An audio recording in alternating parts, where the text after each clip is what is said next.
Do you want to be a part of the CoCo community? Sure, we all do. So join this free weekly live talk show to find out how easy it is to watch at home and learn about your color computer. At the CoCo Nation, more than 9 million men and women have participated in the community without setting foot outside their homes. And now at home in your spare time, you can see what's happening, or even join the discussion. Choose from any one of these segments: panel intros, project updates, acquisitions, CoCo thoughts, featured interviews and events, the Game On Challenge, news, Ron's Garage, CoCo commercials, show coverage, panel goodbyes, or you can join one of our extra shows. You can choose from the Game On Challenge Live or CoCo Tech. Join the CoCo Nation right now.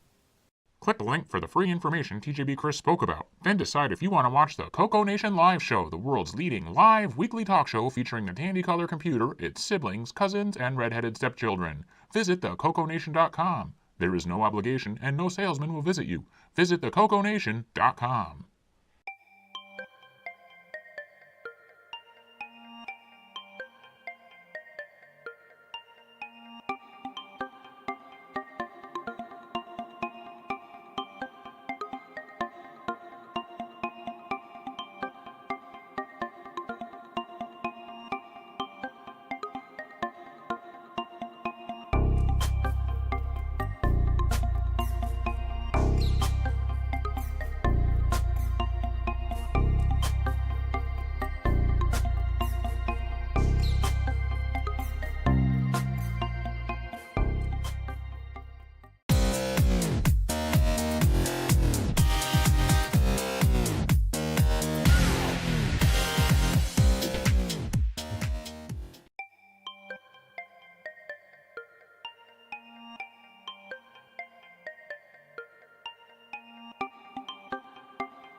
The CoCo Nation show is an unscripted, live, and interactive broadcast. Anything can and will happen. The views and opinions expressed by members of the panel and the live audience are their own, and not necessarily those of the CoCo Nation show, its sponsors, affiliates, or subsidiaries. Open minds are encouraged, and a sense of humor is recommended. Thank you for being a part of the CoCo Nation.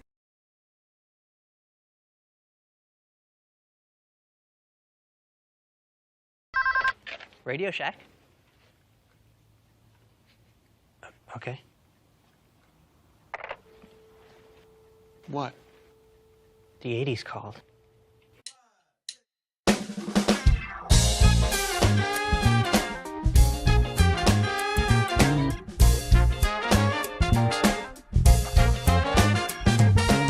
Welcome to the CoCo Nation, the world's first live and interactive talk show featuring the Tandy color computer and its hardware cousins.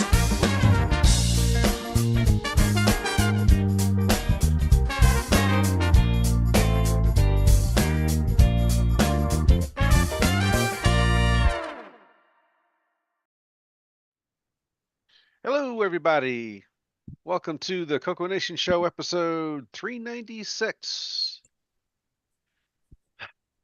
We made it. Another week. Oh, 396. I hope so. Old. That means only 4 more weeks till what? 400. Yeah. We're gonna We get have a the celebration balloons. planned? What's that? We need balloons and confetti, Henry. That's what we need. A celebration. Yes, Henry, we're having a surprise party, but you don't know about it. Oh, Somebody say cake. And in March, It's gonna be a surprise for you. It's going to be the end of the beginning of the next, episode 1. That's 2017, March 19th. So we're almost the end of current. What is it? 6 years, 7 years? How long have we been doing this? So do you think we'll get renewed for another season? It feels like forever. I'm pretty Time sure flies we'll and one be- day blends into the next. And before the beginning, there was Motorola. okay, let's see. In the panel today, we've got Ron Deluxe. Hey, it's Ronnie Deluxe out here for all you guys in the electronic world. Have a good day. And we got Henry Gernhardt. Hi, folks. Welcome to the CoCo Nation. My name's Henry, and today I've got my merch. Cool. Yeah, Rick Euland. I should get some merch. Howdy, folks. Marco. Hey there, glad to be here today. Next up, we got Ken Waters. Hello, everybody. How's everybody doing today? And yours truly, the button pusher. Okay, Bob Emery, who has something interesting to show us a little bit. Okay, and caught him away from the mic. Cool. All right, Alan. Hello, everybody. Welcome to the show. All right, and Jason. Hey, everybody. I've got plenty of merch over at CoCoBand.biz. All kinds of Coco goodies. And I have my cat. Yay, kitty. Cat not for sale at CoCo Man. Cat not for sale. Buster not included. Yeah, Buster looks thrilled. Yeah, he's Buster he's Fuzz might be included in your product, but Buster Right. not.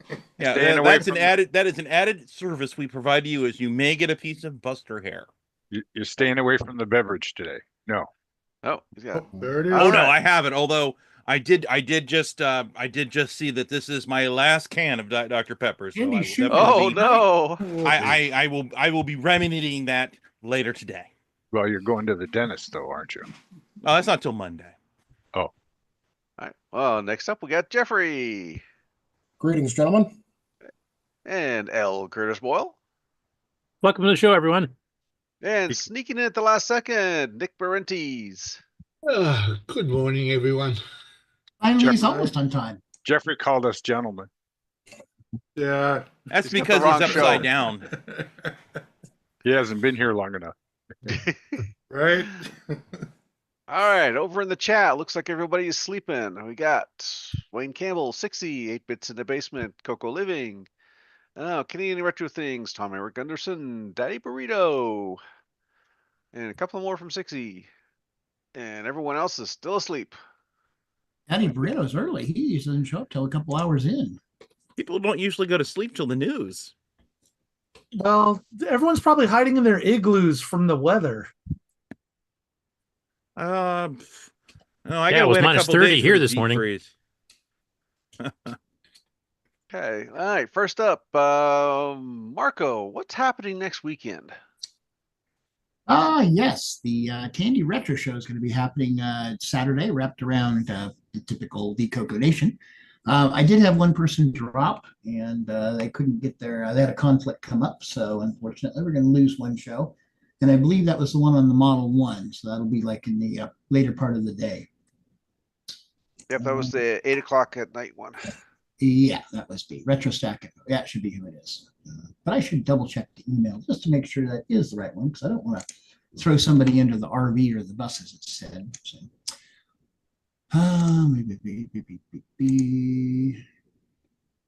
yeah, the Model 1 talk at 8 p.m. Eastern. Yeah, that will be canceled. Sorry, maybe next year. Yeah. Other than that, yeah, go ahead. 8 o'clock Eastern, you said? 8 p.m. Eastern. Okay. So, yeah. So, but we'll be kicking off starting at 11 a.m. Eastern with Rick Hewlin and his CoCoIO network card. Yay, Rick.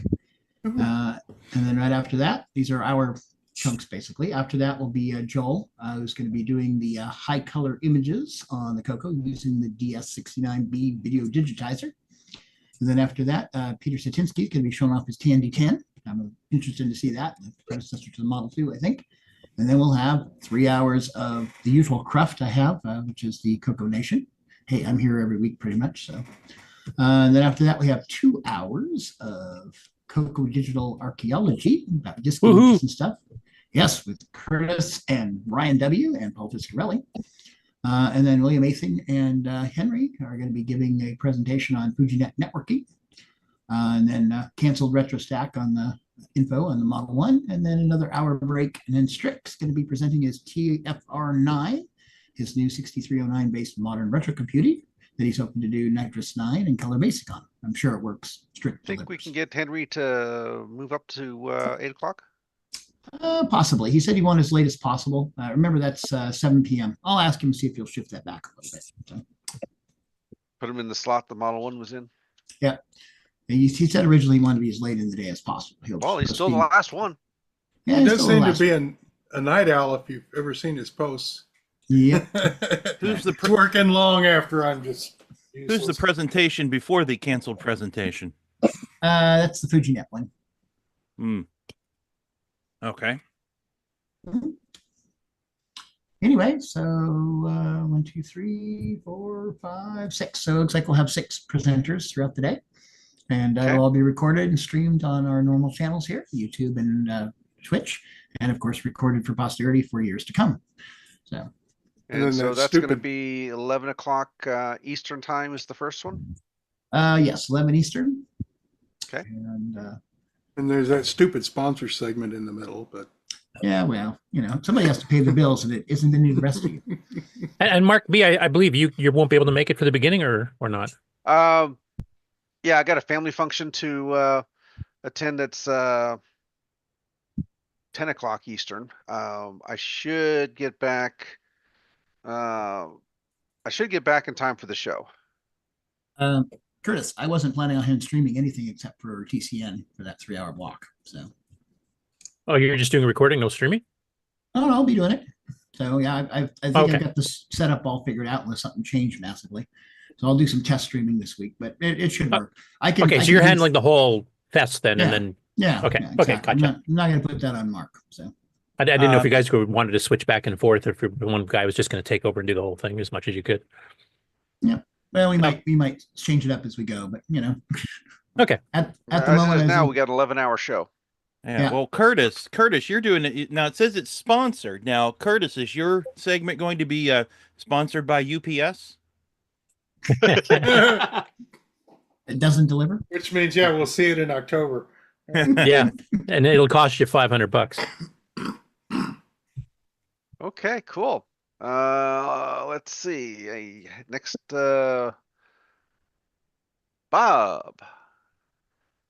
you gonna be able to do a presentation? So tell us where you're at, Bob, after you unmute. There he is. Okay. There you go. For some reason, it won't let me switch cameras here on my phone. Does anyone know how to do that in Zoom with front to back? I thought there was a spot. My mic even working. Yeah, we can hear you. Okay. I guess I don't know. I can't just walk around backwards. Well, we'll keep a lookout, and if there's anything behind you, we'll warn you.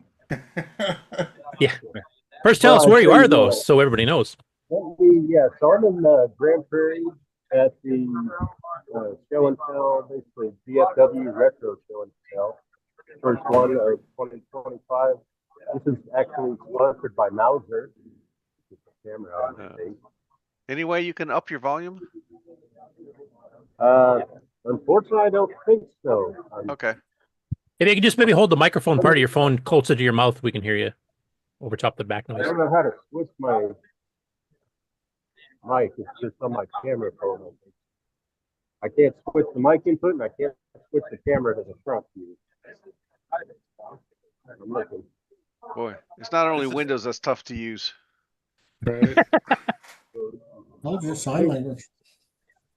Let me just do this. I'm going to turn the camera around, and you guys can tell me if I need to aim up or down. Oh, Dr. Pepper. There you go. He's in the South. Dr. Pepper's mandatory. Right. I knew there was a reason I need to go there. So, yeah, we got some arcade stuff going on. Here is my color computer display. Nice. So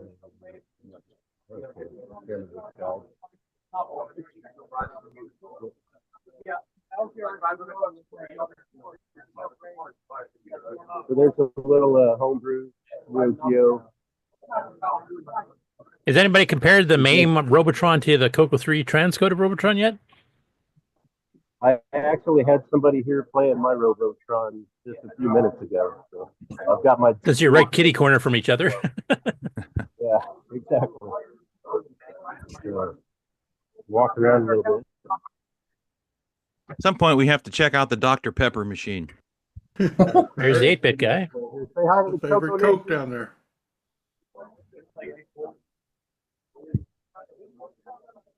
That guy's famous. That was a nice TRS-80 color sign there. I actually recognize the other guy too from Trash Talk, but I can't remember his name off the top of my head. So everybody needs a sticker. A box. Neo Ah. 502.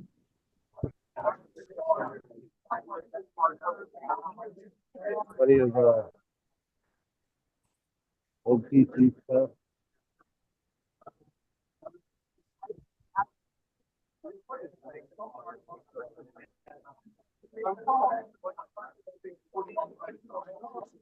Is that a telescope? Yep. Ah, that's one of those beige TI 99.4As. Oh, yep. I've got a good monitor, I know, but The ones made after the wood grain and chrome models. We can barely hear you over the crowd noise, by the way. I don't know if you can hold it up to your mouth every once in a while, but Or random hardware.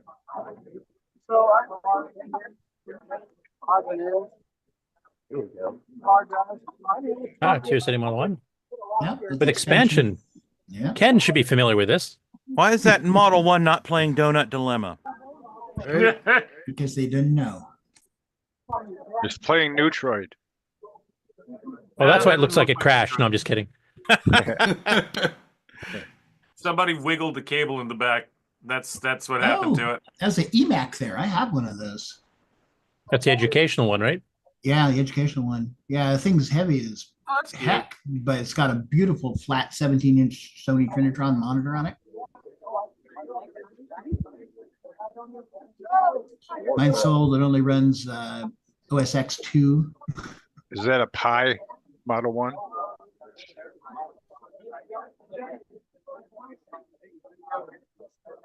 Got basic.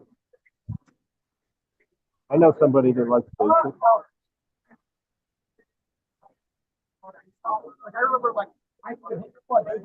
Reel-to-reel recorder.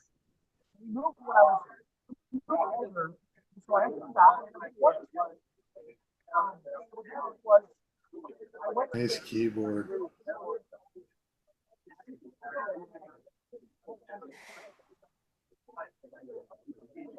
So much history. Is that an 8-track? I see a CGA monitor running in CGA mode. I see an IBM Type-M keyboard. Yeah, I want to steal the keyboard. Sure. Is it louder than the one you have? They just type so nicely. They do. They are the best. Ooh, Apple Disc 2. Another Disc 2. Hello. Out of control. Oh, we're going to crash. We're going down. Mayday, mayday. Okay. We have to reboot the stabilizer.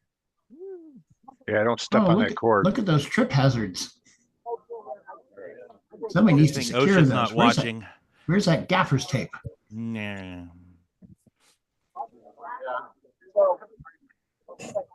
I think your gimbal's drunk. Yeah, there. I think I got it. And your gimbal's gibbled. Another look at that beautiful Type-M keyboard. Nice. Sony monitor. Sony no baloney. Yeah, it's a Sony piece. What is it called? A PCR or something? I remember that was one Marty Goodman really liked. For PCs, we're going to set up and play virtual on. Sweet. VIC modem. Looks like moldy bread. Right? They do get moldier as they get older, don't they? Yeah. 128. 64, 64. Looks like a +4. And around 64 plus 4. That's like a 68 then, isn't it? Yeah. Okay. Well, it's actually 128 plus 4, plus the 2 128, so it's 256. So it's too early in the day for math. it's quickly getting to 512 or 516. So. It's always too early in the day for math. Oh. Yes. Oh, Mayday. That is the thing you never want to do. Oh, inverted. Oh. Australia mode. Do a barrel roll. That was the nickname we were looking at. Okay, is this right again? Yeah, it's right side up. Go back over the, oh, we got the free table. So this event's only 4 hours, right? I mean, wow, there's a lot of setup and stuff for 4 hour. Right. I mean, I'm impressed the dedication of people that make the effort. Yeah, I think they should be an all day thing next time if it's this size. That's almost too much to take in. And this much stuff, yeah. It's really good turnout this time. Like the guitar parts? Yeah. It looks like a drum set or something. Guitar Hero. Yeah, Guitar Hero. So we got some good stuff coming up. Yeah, the VC. And you guys are having a bingo later? This is the VFW. They be having bingo. Hold your cards. Bingo has been called. It's a breadboard bingo. You win a Commodore 64. Do I have to? Wah, wah. I do have a windowsill that needs a window held up, so. Yeah, I'm sorry. We just have 57 Commodore 64s we have to get rid of. So, oops, an HP tower. Of course, we're just saying this just in case Frank from Retro Rewind is watching. Yeah. Ooh, DG parts. Tweak the Tiger. Ooh. Nice. Ooh, that's a like paper with the holes in the side. Heavy, big. A noise generator. That's from LS80. Yep. Rap. Hey, it's an Epson at least. That's quality. It's like a dual CPU motherboard. PC type. That is a good sized event. It's me, Mario. Oh, there's some kind of disclaimer.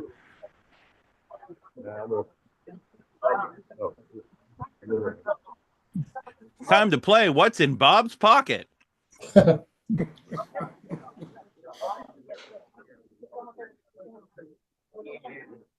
trying to put Linux on there. I mean, you could conceivably do that with a dial-up modem. Inconceivable. Hello. You keep using that word. I do not think it means what you think it means. Hello. Oh, Mac TV. Mac TV. Yeah. I have one of those that does not work. We had one at work briefly. But did it work? It did then. Right. They bought it for the conference micro room. pet. It's a micro pet. I was going to say that's awfully small, and that space bar is hard enough to hit on the full size one. So the stock size keyboard actually makes sense in that one. I think that's actually a full-size keyboard for a pet for an Right, original that's a pet. stock keyboard and it Original fits in the 2001. micro. Yeah. Got something there.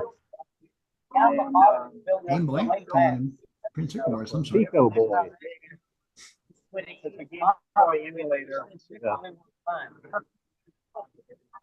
Say hello to the CoCo Nation. Hey, CoCo. Okay.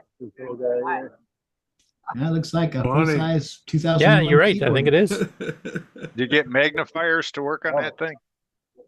Need Like really the whole small shrunken fingers. heads. Now you just need to be young. They were in for high school kids. Yeah, Thanks. it's easily readable. And kids. Yep. Somebody's got a nice Ooh. portable rack. Of course, all the kids will be complaining about that high-pitched whine from all the monitors. Yes. You're right. It's probably got a solid state. Yeah, the one old now. guys can't hear it.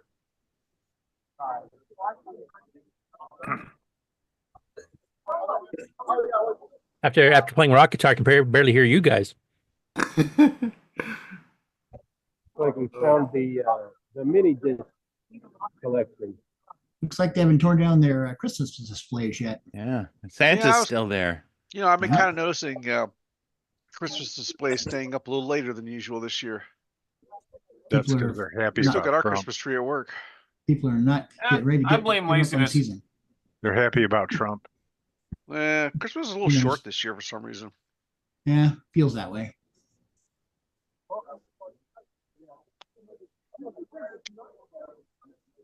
That's okay. I always think of Christmas as kind of positive and optimistic and stuff. So, So I'm does not- something already jump off the table into the trash can? oh, I see that that.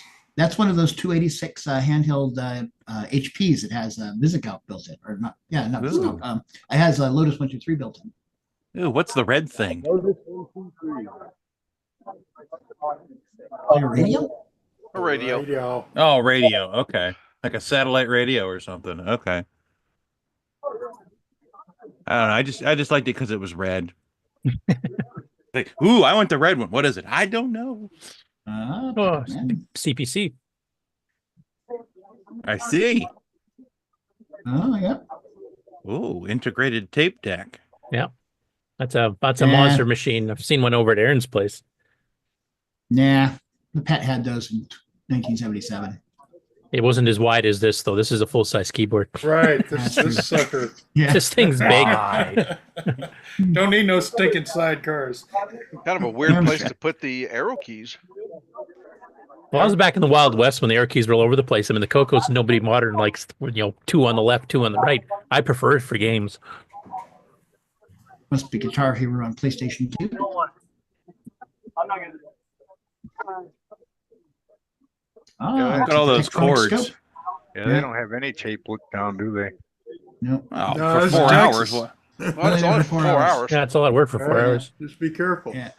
If it stays at this side, they're going to have to expand it to 8. I would figure. Yeah. I mean, it's like double the turnout as last time I was here.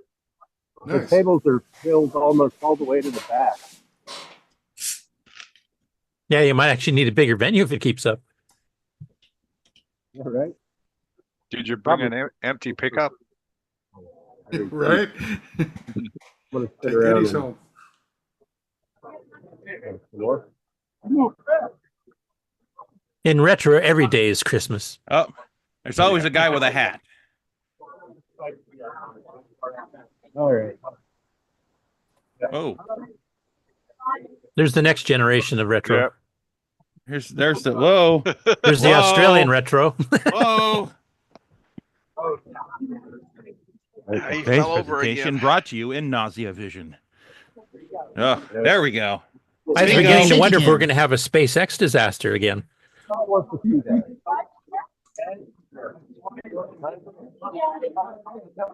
That's a good size show. That's much bigger than I was expecting.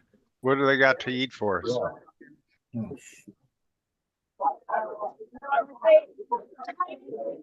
I don't know, 4 hours. I don't know. Like if you got talking to somebody, I don't think you'd be able to see the whole thing. Yeah, that's really short. I mean, the one I was at in Winnipeg a couple weeks ago was a 4-hour show too, but I mean, it's much smaller than this. Now, do they have Diet Dr. Pepper in the Dr. Pepper machine?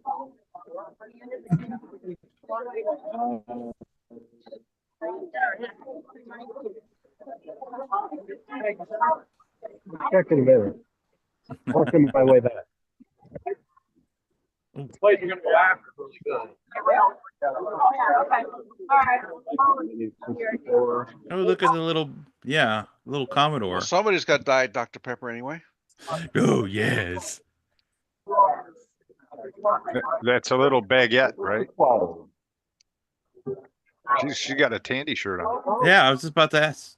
Yeah. What? I think, hey. For kids?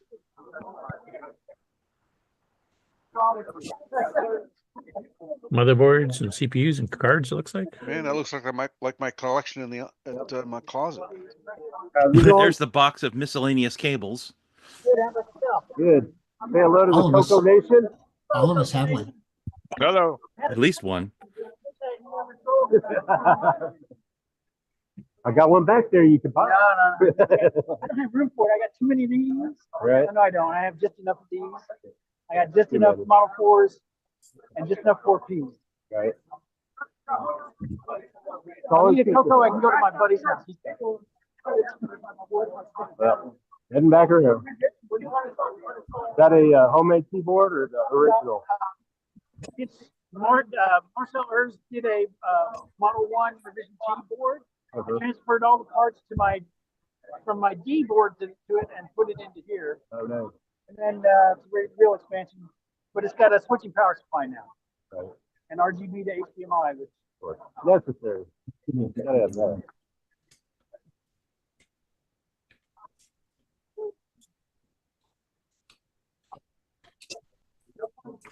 my next trick will be to have both at the same time. Right. Right now it's one or the other.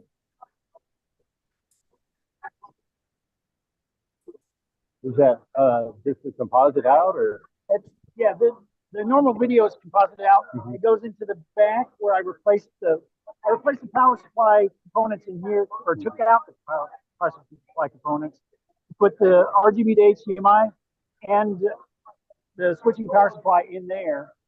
That feeds back into here and that. Nice work.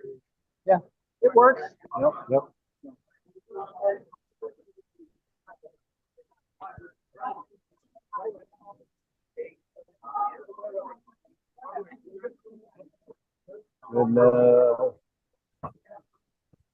And back to the free tables. Back to the front.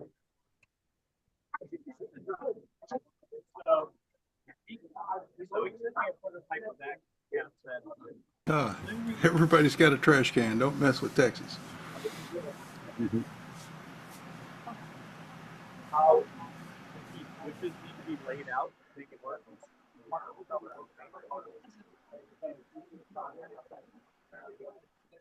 There's a CoCo on the table there. Yeah, that's Bob's. Oh, who's the big lab? How's it going? Oh, okay. All the floppy. Kind of floppy. Grandpa's were stock. What you gotta do is turn on VCF waves. Put it out.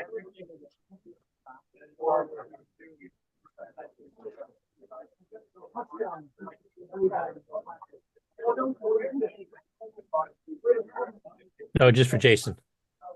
Oh yes, all the Cokes. Diet Coke, Dr. Pepper. I don't see a Diet Dr. Pepper.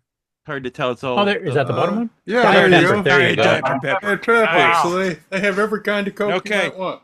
Jason's sold. He's moving down there tomorrow. We can go ahead and end the episode now. We're done. They have every type of soda you actually need. Dr. Pepper. Not soda, it's Coke. Yeah, exactly. It's Coke, even if it's root Coke, beer. Coke, hey, and Right, Dr. Pepper. right. Diet Dr. Pepper is my favorite Coke. Yeah. Look at all those colors. Oh. Hey, CoCo's.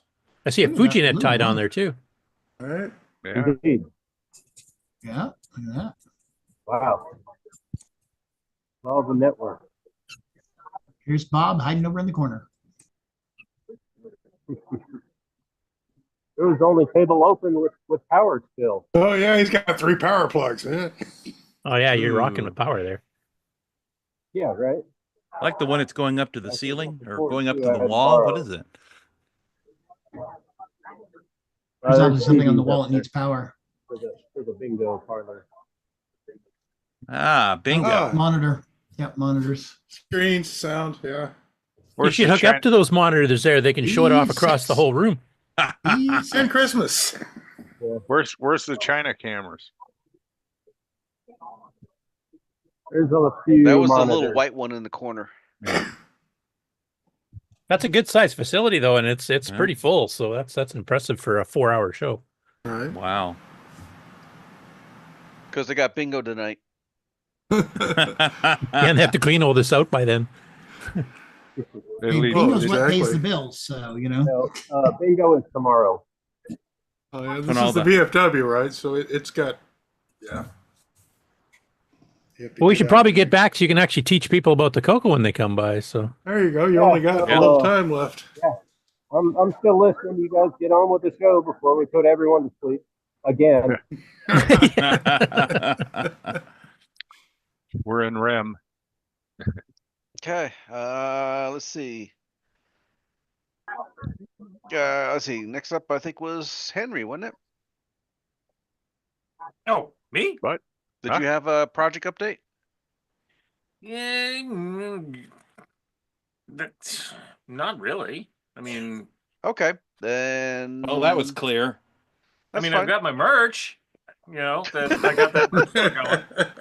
So I'll this say this real ad quick. brought to you by the Break Key. Go ahead, Henry. Yeah. Well, no, seriously, because I mean, the merch store is there not for me to make a lot of money. The merch store is there for me to like see if if it's something you like, go ahead and grab it, and it helps me have the extra funds that I need to be able to enjoy the shows that we do, and like going to CoCoFEST, going to VCF East, and things of that nature. So that's really what I'm looking for in that. You know, it's like every little bit helps, and this way you get something fun too, instead of just like throwing money at me.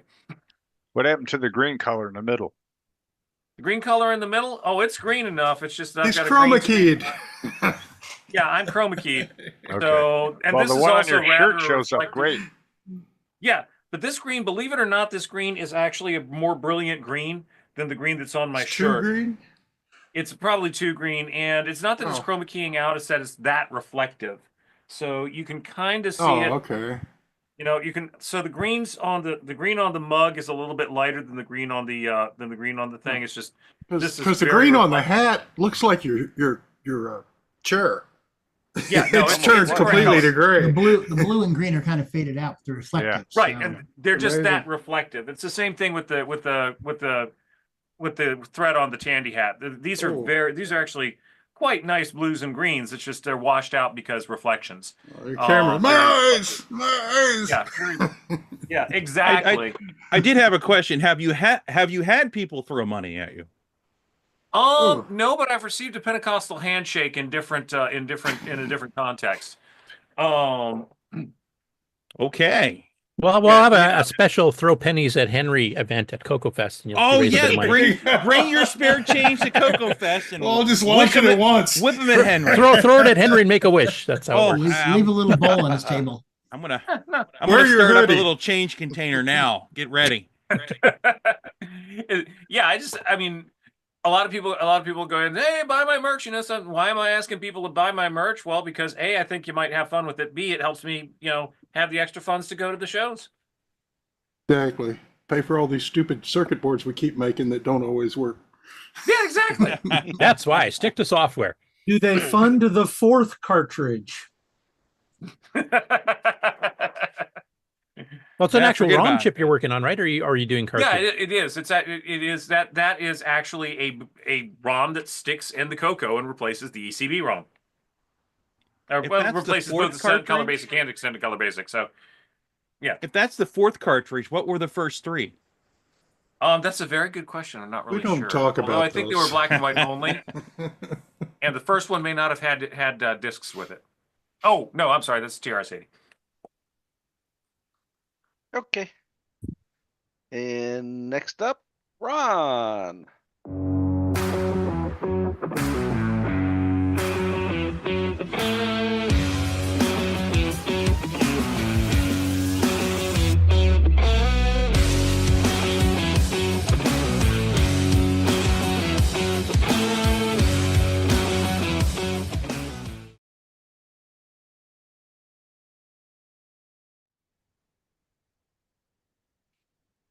Tell me when. Go ahead. Well. It's when. Okay. What's happening? You're appearing. You tell us. That's not where I wanted to be. Is this better? Are we at Ron's garage? There's a now? garage. Yep, we're at Ron's garage. All right. Okay, so then scroll down, and this is what I did for CoCoFEST this morning. The next one coming up. Can you read it? Yep. It's all full of stuff. Busier than Yeah, hell. including the Coco Cat. Yep. And Well, it's like the CoCo. There's so much information to try to get at once. yeah. So this is hopefully approved, or will soon be approved by higher ups at the Glenside Color Computer Club, and then we can run with it. That's So this would pretty be kind of much- like the poster introducing the show. This is probably a bit much for a T-shirt, I'm guessing. Yeah, it's a bit much for a shirt, but I could probably weed it down. Yeah, make 4 shirts out of it, right? Yeah, Yeah. really. And the CoCo Cat must have been working on a CoCo 2 because everything's all squared and straight out whiskers when he reached over to hit the power switch. Yeah, it's the way he's supposed to be. Yeah. I actually made the eyes a little bigger so you can see them because they were, they're tiny. And what cat has a rod for a nose? I don't know. Plus, you changed the color a little bit. Wasn't the original one more yellowish, if I remember? Yeah, yellow. Yeah. Yeah, but you crammed an amazing amount of stuff in a small space. Yeah, I did. Using color to separate it. So yeah, I'll go with the colors. I think I did find a blank spot though. I see a couple. Oh, That's yeah, where Ron right sign there. it. Yeah, Over here. yeah, right there.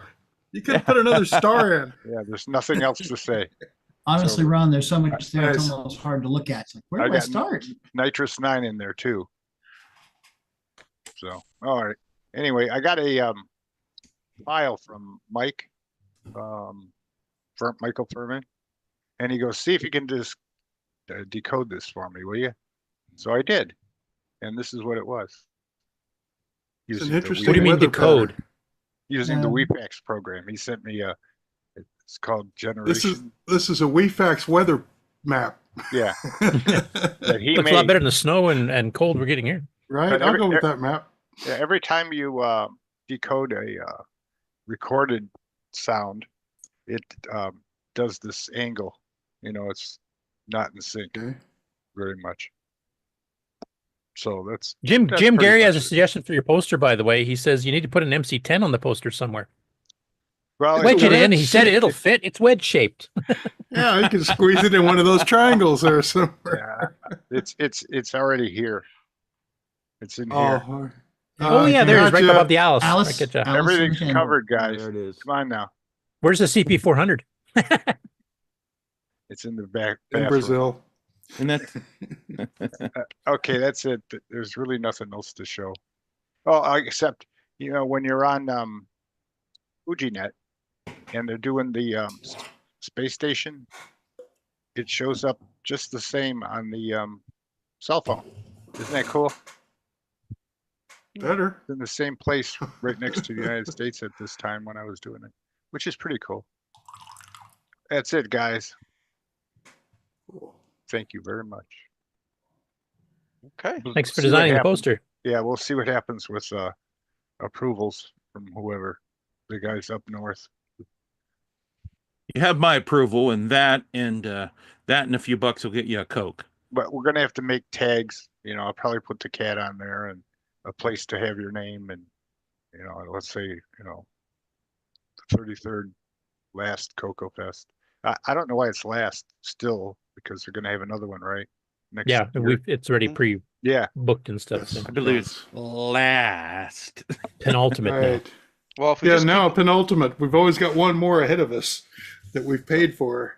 How about the next to last?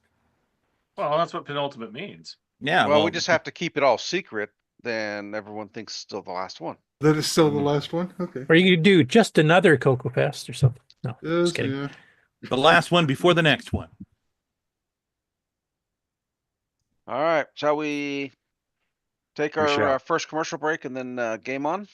Yes, please do. Hey,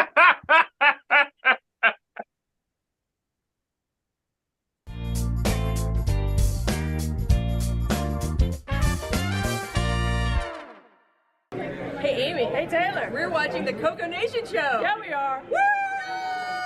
You should too.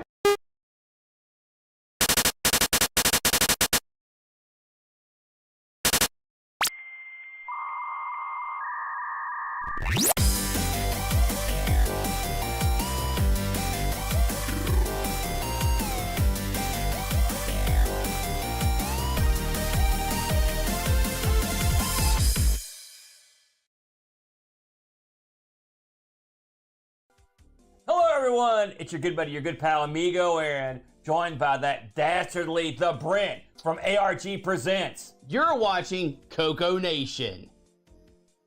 I feel like that should have been longer. The CoCo Nation show would like to thank the following patrons: AC's 8-Bit Zone, Alex Gare, Alan Huffman, Brendan Donahue, Brian Walsh, Brian Weasler, Kieran Anscombe, Coconut Bob, Daddy Burrito, David Ladd, Derek Smithson, Diego BF109, Don Barber, Eric Canales, Frederick Sagard, Glenn Hewlett, Graham Wabke, Grant Leedy, Henry Gernhardt, Henry Strickland, Jason Warrens, Jim Mullis, Justin Larson, Ken Reichard, Patrick Euland, Paul Fiscarelli, Paul Shoemaker, R. Allen Murphy, Retro Tech Time, Richard Harding, Rob Inman, Rocky Hill, Steve Batson, TJB Chris, Tom C., Tom Gunderson, Tom S., William Athing.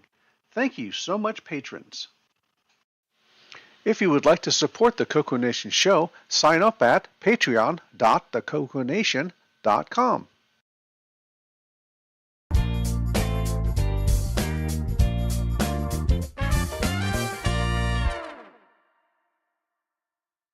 Welcome to everybody's favorite segment, Who's New to Discord? ZXCVBNM5747 says, Name's Andrew. My systems?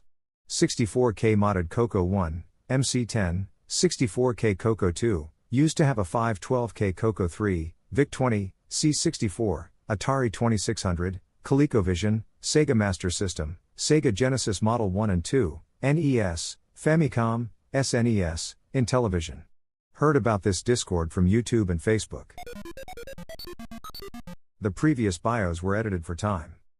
Thanks to Frederick Micro Hobbyist Sagard, Glenside Computer Club, Paul Fiscarelli, Paul Shoemaker, Tandy Color Computer 3, and the CoCo Nation patrons for boosting the server. Please consider joining Discord and visiting the welcome section to read these bios in full and see what the community has to offer. Just go to discord.thecoconation.com. See you on Discord.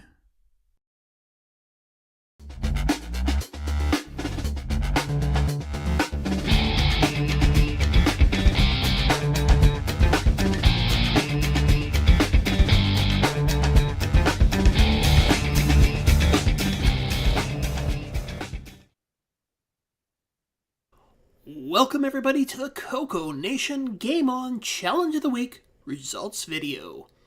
This week we played The Dark Pit.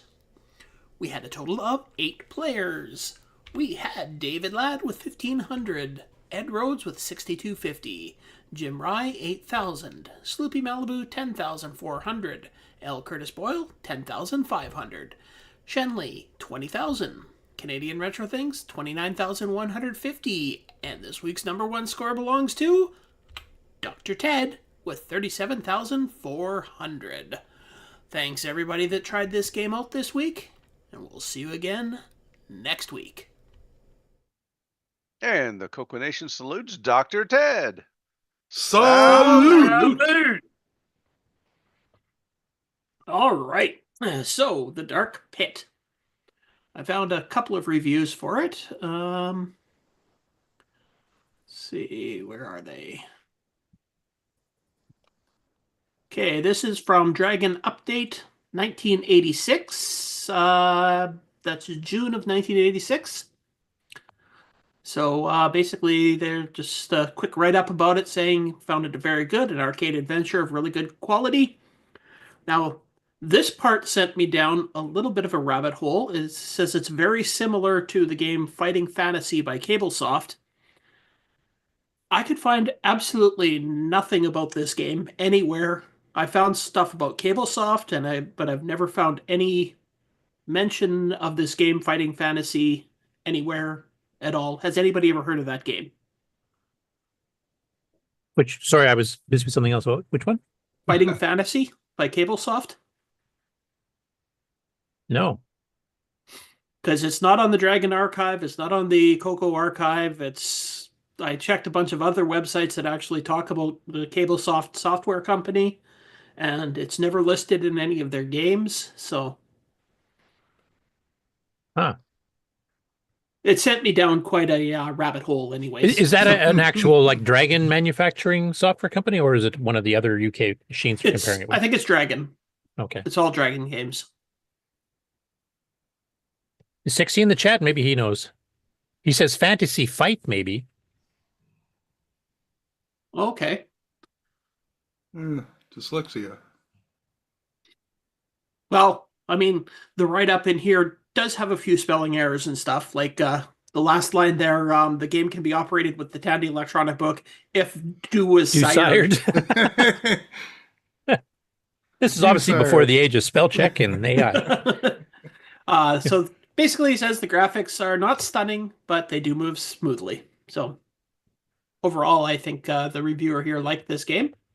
And in the January, what is that? I think 1986 of Dragon User.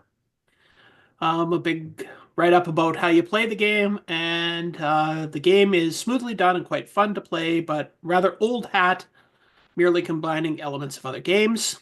The collision detection is appalling, which I will agree with a bit there. And it's far too easy to lose a life with space between you and a monster. So that definitely happened with me a few times. I see they gave it a 3 out of 5 Dragon rating. Also, 60 in the chat mentions, yeah, Fantasy Fight in the archive does look very similar. Okay, so they just had that dyslexia. Okay, well, I spent like an hour and a half. Dysa, yeah, they had that. I spent an hour and a half of my life looking for a game that. Mystery Anyways, solved. The screens get tougher as you go. Plenty of variety.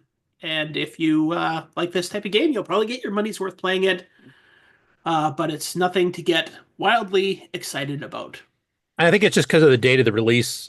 Does he mention the electronic book, like actually trying it with that, or in this one, because that was one very unique thing about it. Yeah. I don't know if he ever actually mentions the electronic book in this one.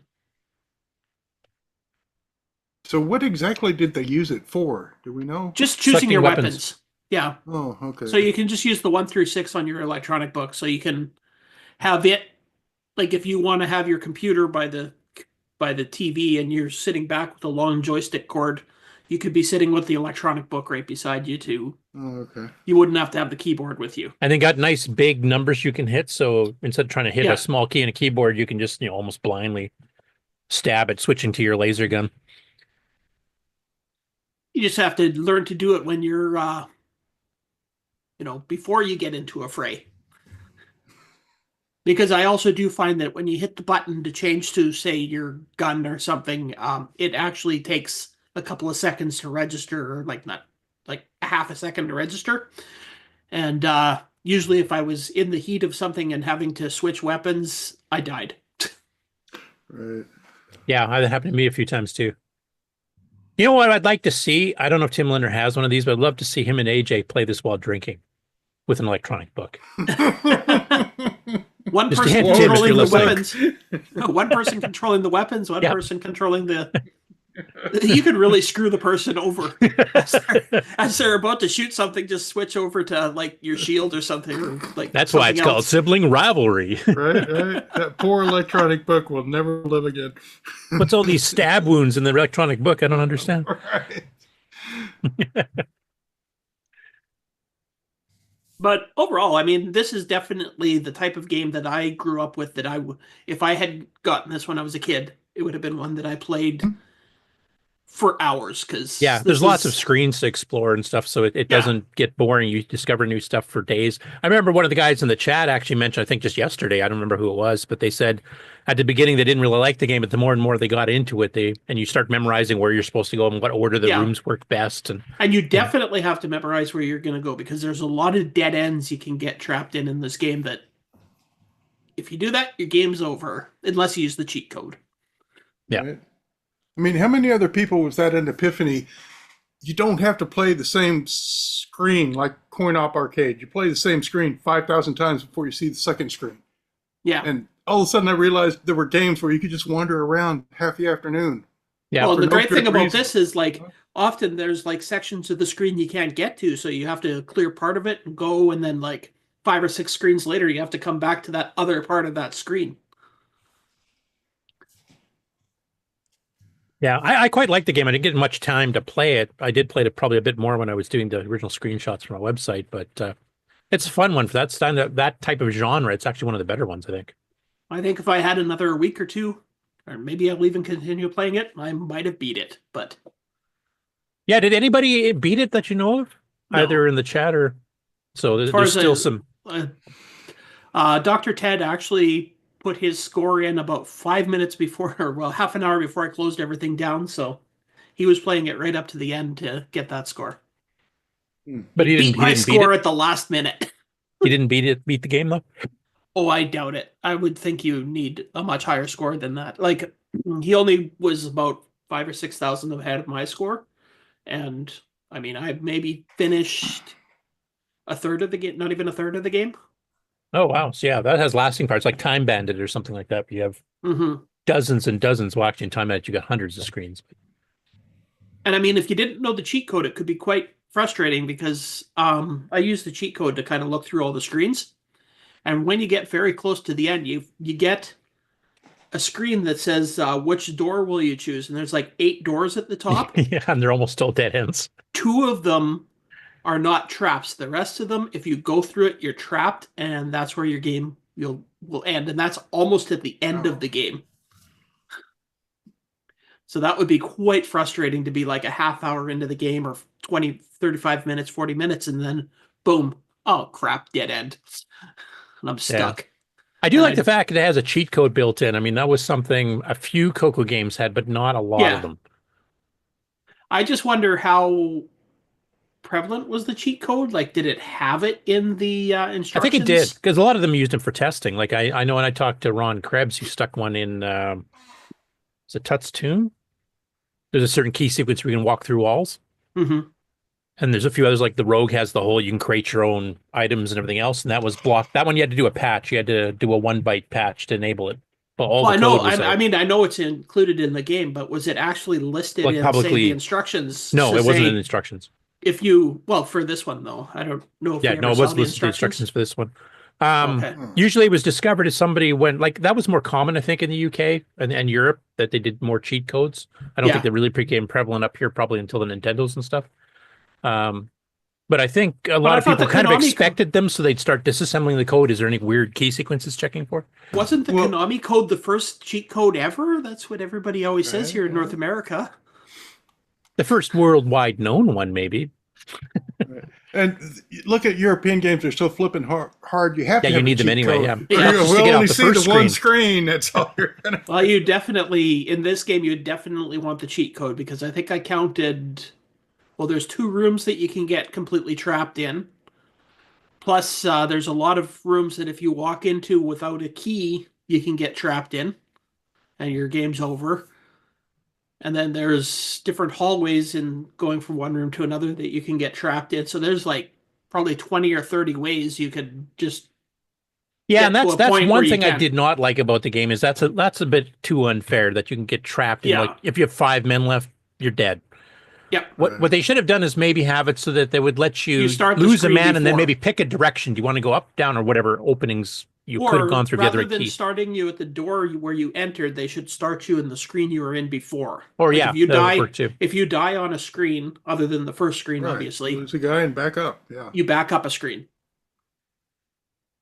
That would have been much more fair because Otherwise, yeah, you're kind of Otherwise, it's too screwed. much like real life where just stuff goes wrong and you can't fix it. Well, and Yeah, here and you games die. are, and here games are to please the player, not to extract quarters. So why shouldn't you be allowed to use your last men? Yeah.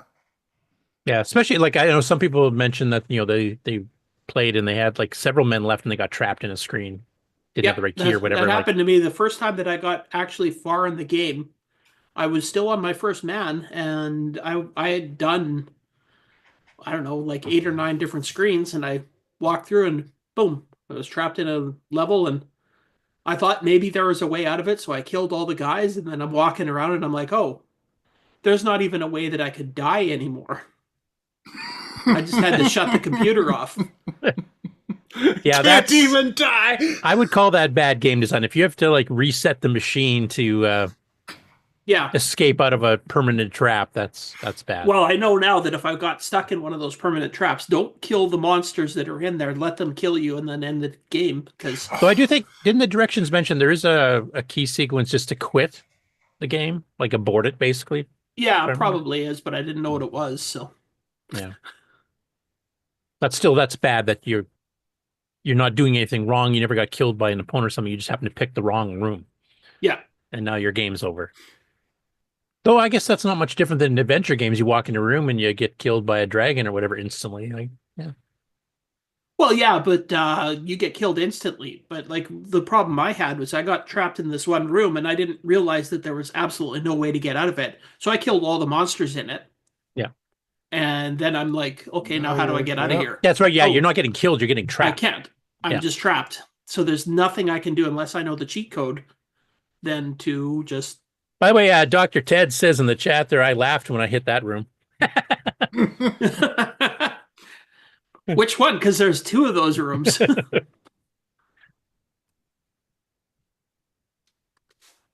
in all, it's a pretty good game. That's the only flaw, really, is the getting trapped part. That's It is at least nice that you walk into that room that you're trapped in and it says sucker. Yeah, that's right. Forgot about that. At least it's honest. Yeah. All in all, other than a couple of gripes like that, yeah, it's a pretty good game. So, I mean, Yeah. if you're mapping it, you would certainly know not to go into those rooms anymore. Yeah, that would be the one thing. As far as recommendation, tips and tricks type thing would be map it. Or get one of the maps that's online. Yeah, there's already a map online, so. Yeah, so. I Did guess anybody play with electronic book? First of all, does anybody here even have an electronic book? Other than Brian, and Brian's not here today, so. Yeah, he's on the road. I don't have one. Nope. I don't think it was hugely popular because I think in North America they didn't sell games for it. It was all like educational stuff. So Yeah. I think the schools bought them. I still think it would be too bad it wasn't more popular because it would be a really cool thing to design games for. I could see using it to also expand on graphics. I mean, thinking of electronic book, okay, you could use pages maybe, so the buttons do.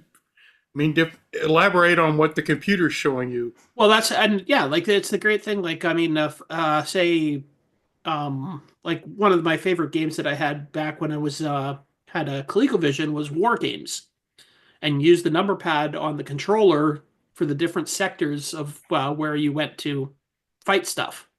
So you could have done that with the with that. You could have a map and hit. So you could jump from Places sector to on the sector, map, yeah. to defend your cities and stuff, or whatever the game is. But yeah, I only saw it once in one little shelf section in a Radio Shack with some educational stuff. It's the only time I ever saw it. Never played with it. Never opened it. Just there it was. Yeah, I saw it at like Rainbow Fest and stuff like that at the Radio Shack booth. But I saw that everything it supported it was educational. I'm like, I'm not buying kids games to. I mean, play, honestly, it would even be a really cool thing to have for, like, saying a drawing program or something like that, like one of the graphics programs, and you could just have different things rather than having to go. Yeah, up you to like a select menu. shapes, like you press could one, I select want to draw a shapes, or you could square. select Change a color. a paintbrush or color or whatever. Well, actually, with the book, you just press the square. Yeah. If you want to draw a square, you lose that. No, but you'd have options like drawing a line, a ray, a circle. Yeah, well, like you know how they always have the the thing at the top, like the menu at the top, where you can select a paintbrush or you can Right, now we select have this or that. icons. Yeah. But back then you didn't want to tie up your screen with that kind of crap. Exactly, You so could use you the could have You it could have all- done that on the book, just have the you little could have it overlay, all because in the all the book. games came with overlays as to what each button was. Like when Ken and I were fiddling with it at the Vintage Geek Museum, there was like some where they would use it as arrows to steer your character or whatever, and there was other stuff that did different things. So it changed on each one. You flip to the next page, and then there was a new overlay that, changed the directions to the next screen type thing. So you Yeah. could do a lot with it. So uniquely. depending on the game, it was just a different overlay. And Like a text adventure, you could do it like that text adventure we showed last week. We were showing it again when Jim Gary reported the MC10 this week, but that had like a menu interface with hotkeys as opposed to typing in get, knife or whatever. But you could have like, arrows for moving to different directions and then attack and then, run and all that kind of stuff would be the 12 basic squares. And that would be your entire interaction with the game. Or like with Nick's game that we played a little while ago, that one that he ported, that got ported over, that Jim ported from the Model 1. Oh, That Stellar adventure. Odyssey. Yeah, Stellar Odyssey, where it's everything's hotkeyed. You could just have all the keys on the book, and so search, just push like the search button, and then you could have a joystick for moving around, and then the button for everything you wanted to do, because there was only about 7 or 8 different commands that you could use. So yeah, that actually wouldn't be a bad idea. And 12 gives you a fairly good range of selection there, and you might change it depending on the circumstances. If you enter a different part of the game where you got to unlock a lock and figure out a combo, well, you might flip to a different page overlay, and now they're numbers or something like that. Yep. And of course, if you're playing Neutroid, you have them all 12 of them labeled as abort game. So yeah, abort. And if I'm you're just trying to counting make at sure Nick's home, still that awake. is that the second Neutroid reference today? Well, you could have 11 abort keys in one. Just let it play itself. Key. I think he fell asleep again. Yep. All right. Well, moving away from that, how about we talk about our other game of the week, which was Mayan. Brand new. Yep. So, and one of In Your Photo's original games, I guess. I haven't seen an arcade, and maybe you guys correct me if I'm wrong, that has that kind of mechanic where you're watching dots disappear to track monsters and protect your hamburgers and stuff like that. Like it looks at first like a Pac-Man clone or something, but it's not. It's got ghosts that you actually can't see. Yeah. And you can shoot them. Yeah. So I find it's quite an interesting concept anyway. So I played it a bit. What did other people think of this game? It's, like I said, it's brand new for everybody. So yeah, the MC10 version actually came out first before the CoCo versions. So come on, Jim people. Gary should have had a head start in us, but I know some of you played this game. I was having a bit of a tough time with the controls. Up, down, left, right, and fire? Well, it wasn't. I don't know. I was having a little bit of trouble with it. I guess I need some more practice. Like I didn't want to play with my joystick at all. I had to use the keyboard. Oh no, it's a keyboard game. So. Oh well, that explains it. all of Inafudo's games are just designed for the keyboard. Just keyboard. It's the lowest common denominator for every system. So.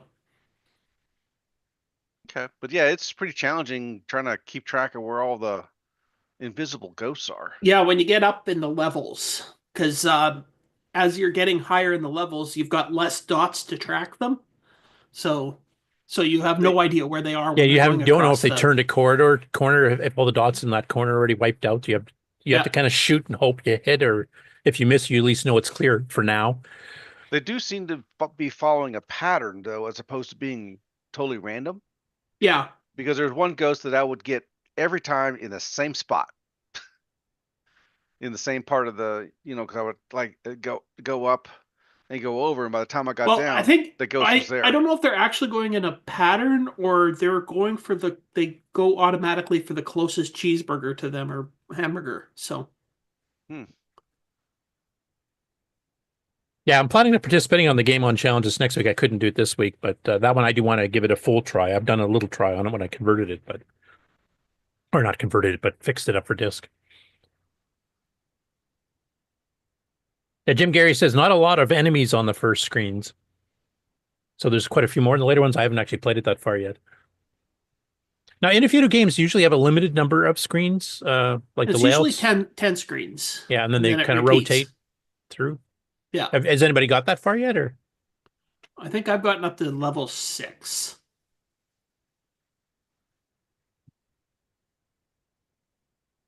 Okay. Yeah, I'm definitely hoping to try it out. Anybody else? Come on, I've seen a lot of posts in the thing about people that have played this game.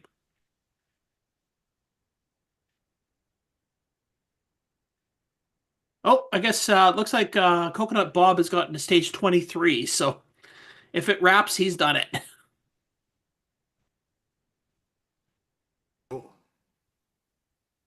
Which, yeah, looks like Bob has the highest score yet.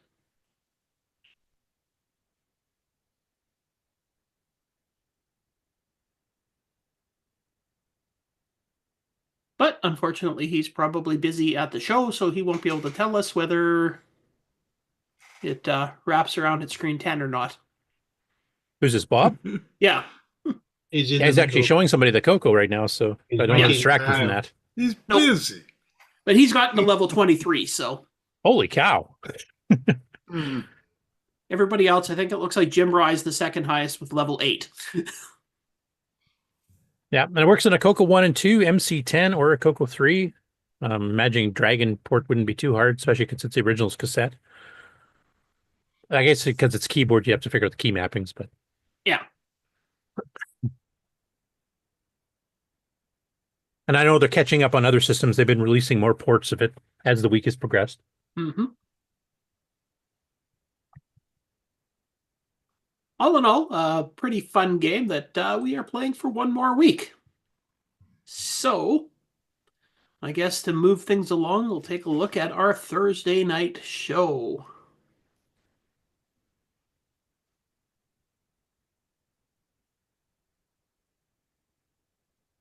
So we had people playing both games, as well as, see, I think that was Jim Gary up there trying out a new port that he did, or... Yeah, a port of the Dragon game we just covered last week from Chronologically Gaming. So, basically, I think we're all having fun, so... That Bob in the upper left, because that's stage 11, I see. Oh, yeah, actually had good. And that's not level 1, so there's more than 10 levels, apparently.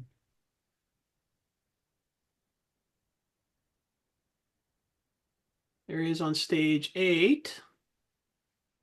Come on, computer. Play. I broke my computer. Okay, there's 9. Excuse me. That actually 9 looks like 1. Maybe it's only got 8 levels. Oh, 8 and 1 are the same? Or 9 and 1 are the same? I think so.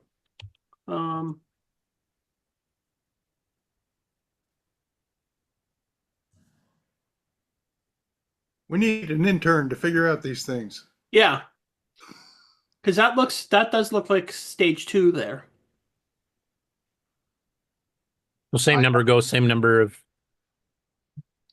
cheeseburgers, etc. I nominate Jim Rye to do it.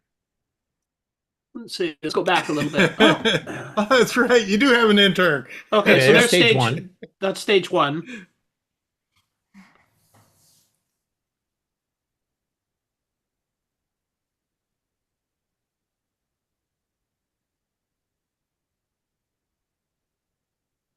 Which you completed. And stage 2. So let's just jump forward and see what stage.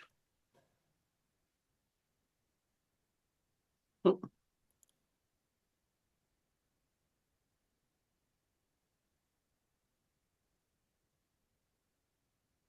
Stage 7's pretty wide open. Yeah, so stage 10 is the same as stage 2. That's stage 8.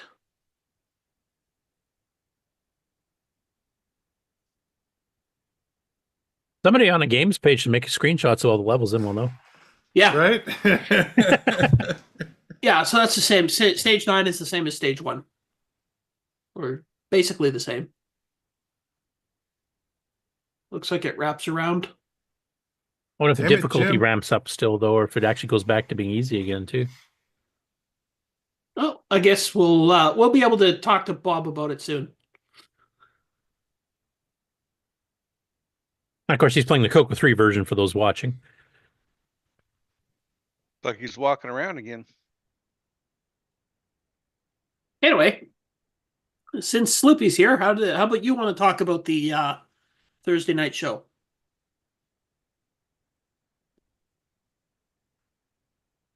I'm sure I heard Sloopy sneak in. Yeah, I heard him too before. Oh, Schrodinger's Malibu. Is he here? You must be sleeping.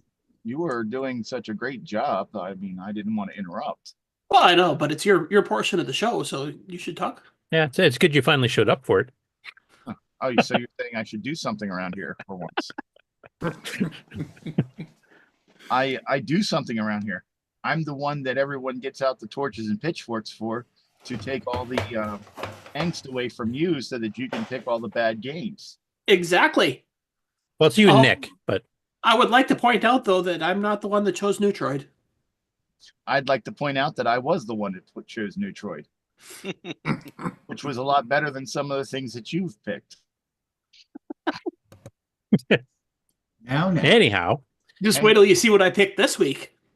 And this week we had up to 7 people playing.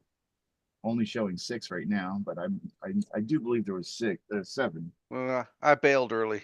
Yeah. Here you go. Quitter. So there's 7. Fun was had by all. And it was the games were seemed to be pretty popular because we didn't have anyone playing other games much. Well, Jim Gary was. Much. I mean, we give him a pass because he's the MC10 god. Well, he could have been playing Mayan on MC10. Yeah, could have. So, but yeah, it was a good week.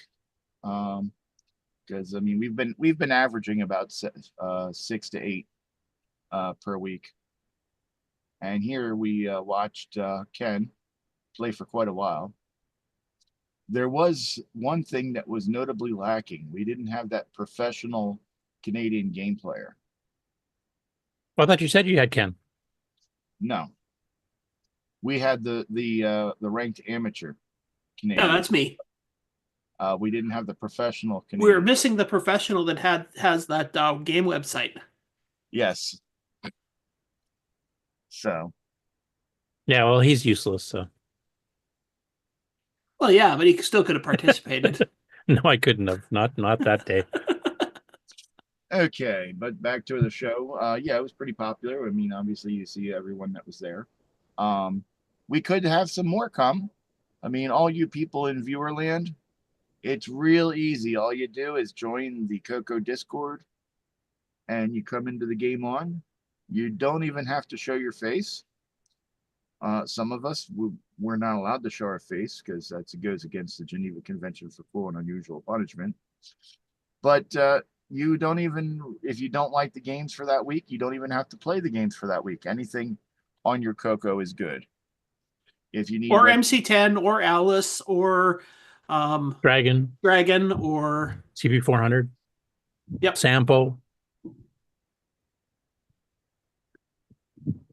Yeah, all those. Took a step outside to get away from the noise. Yeah. Now we're just talking about your playing the game of the week. Yeah, it's a fun one. I actually beat my own high score already. I haven't posted it yet. There you go, Ken. You got a challenge ahead. Oh, I'm never going to get that high. No, we're trying to figure out if the game repeats its levels after 8. So when it does repeat, does it get harder or does it go back to easy again? No, as far as I can tell, it's just as easy over and over. It's pretty consistent. The hard level is the one where there's no dots. Yeef. So you can't tell where the ghosts are except that initial start point you see when you start. Yeah. So the trick is just to throw out some fireballs and hope you hit them. I mean, they do travel consistent patterns, so throw out some fireballs and try to guess where they're going.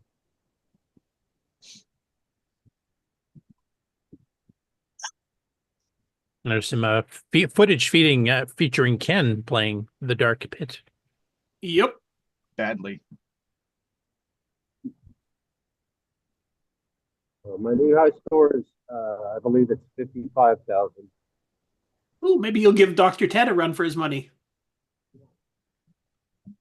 Let's see what happens. I have no room to talk about Ken's game playing because what he just did there, I did many times myself. Oh, yeah. That's the problem. When you die, you automatically... Another problem with the Dark Pit. Sometimes, like, when you die, you start at the door that you came in at, and sometimes... Like that's a spawn spot or something for the creature, and you instantly die again? Yeah. Yeah, I hit that too. Yeah, just a couple of, like, minor design flaws. Otherwise, the game's quite good. There's a few things that I would call design flaws like that. Yeah, like the hitboxes. Yep, we've discussed that. Yeah. That was actually in one of the reviews. The hitboxes are a little bit too loose. I know, playing dragon games, like, you kind of get used to that, though. Anything European. Yeah, they were made to be difficult.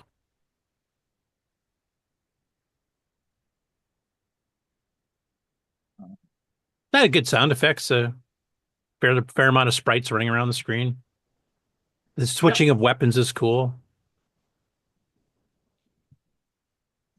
Yeah, but it's a little difficult because of the whole issue of you have to take your hand off the joystick, so you have to be in a safe place when you do it. That's when you have your friend you're playing with controlling the electronic book, as we discussed earlier. Actually, I think it's less that you have to take your hand off the keyboard. It's that if you're in a really bad situation, it takes a beat for the weapon to register. So, this F word that you use, I'm not familiar with. Tim and AJ.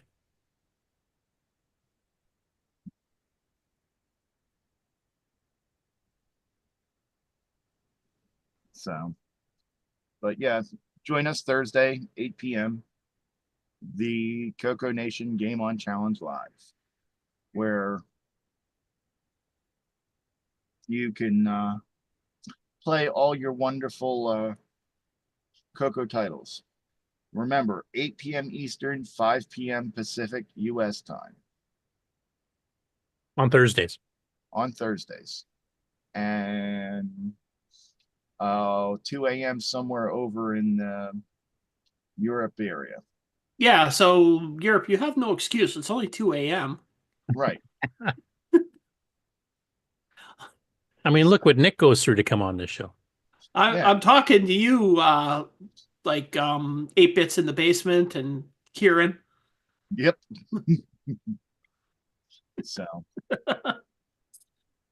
So back to you, Ken. Okay. So shall we take a look at what the next game is going to be? Yes, please. Let me just see if I can. There we go. I decided another to pick dragon game.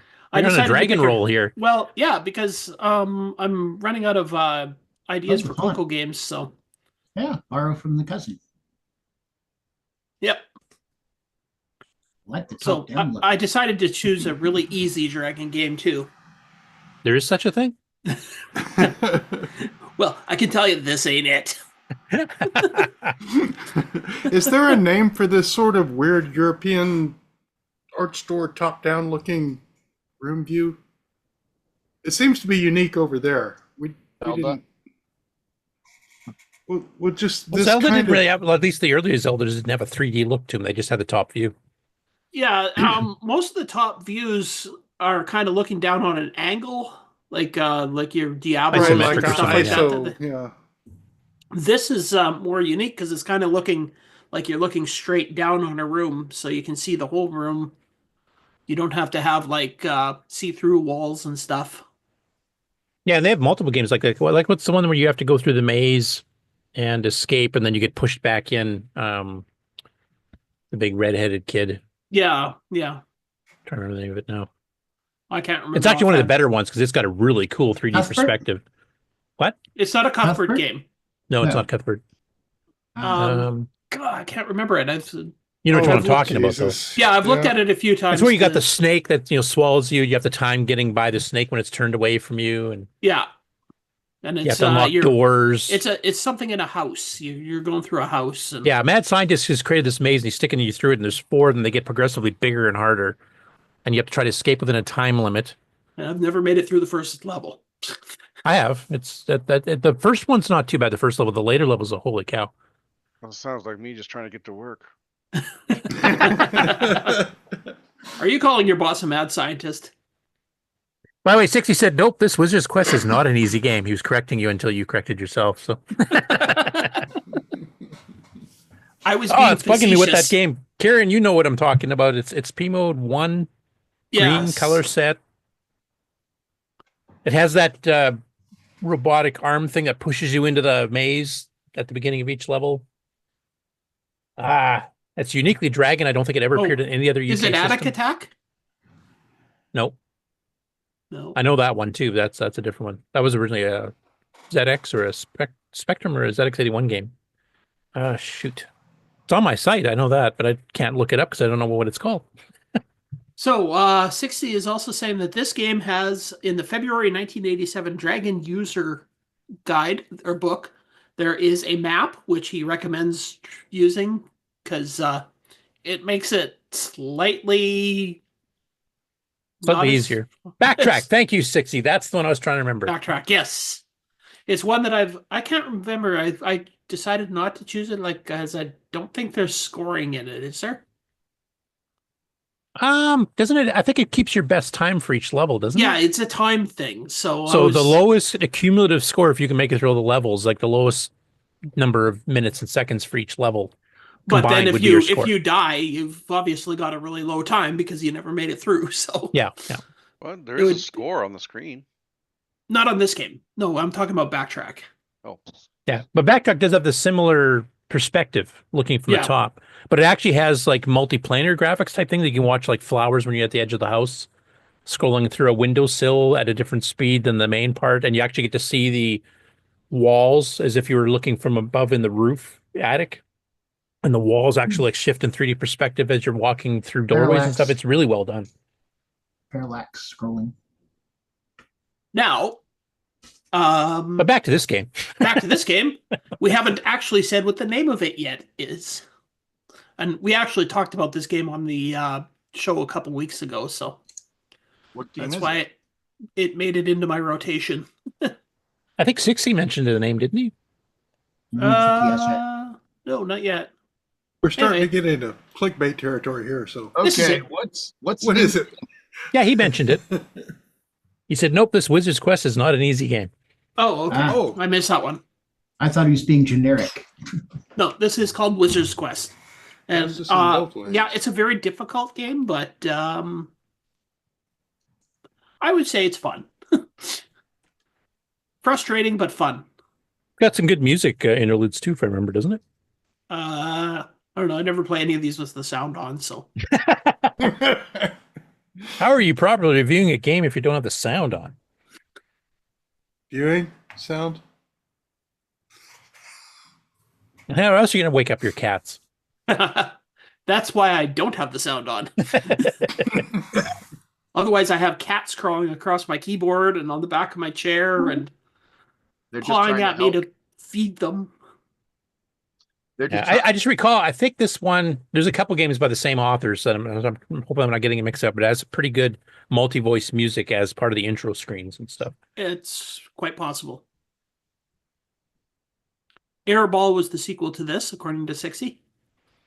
That's a hard one. Yes. I think I can make it through like 2 screens on that. And that's more of an isometric. It's like Knight's Lore on the Specky that later got ported to CoCo as well. That's more of an isometric 3D view versus the top view. See, the big thing with Backtrack that made it quite unique is it had a top view, but you're actually viewing your character from the top as well. Whereas a game like this and most other ones I've seen that do the top 3D look, your character's walking looks sideways like as if they're laying on the floor and squirming or something.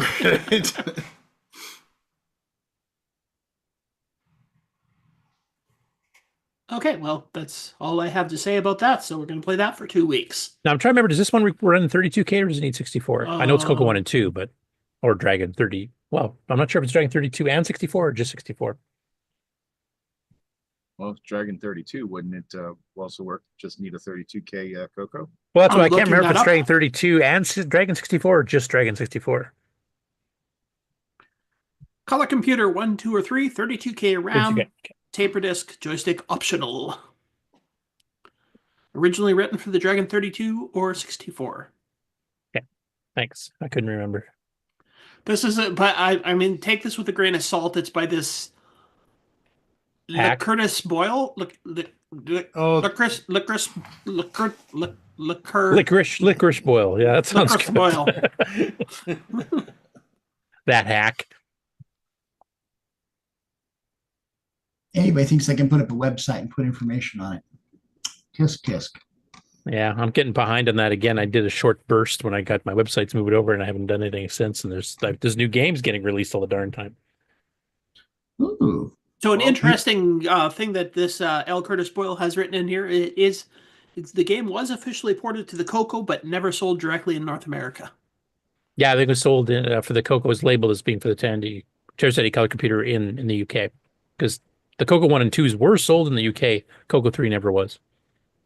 Oh, and apparently you can play the game with the default placement of objects, but you can also place them randomly on the map. But I think we're playing with default. Yeah. Let's not make it difficult. So you at least have a chance. Impossible, yeah. And Possible is another Dragon game we'll have to cover sometime. Or did we already? I can't remember. I'm not sure. I'd have to look at it. That's another 3D perspective one that's pretty hard. Yeah, there's a good wealth of Dragon games actually that we never really saw until recently. And have had the keyboard keys switched over to the CoCo keyboard matrix.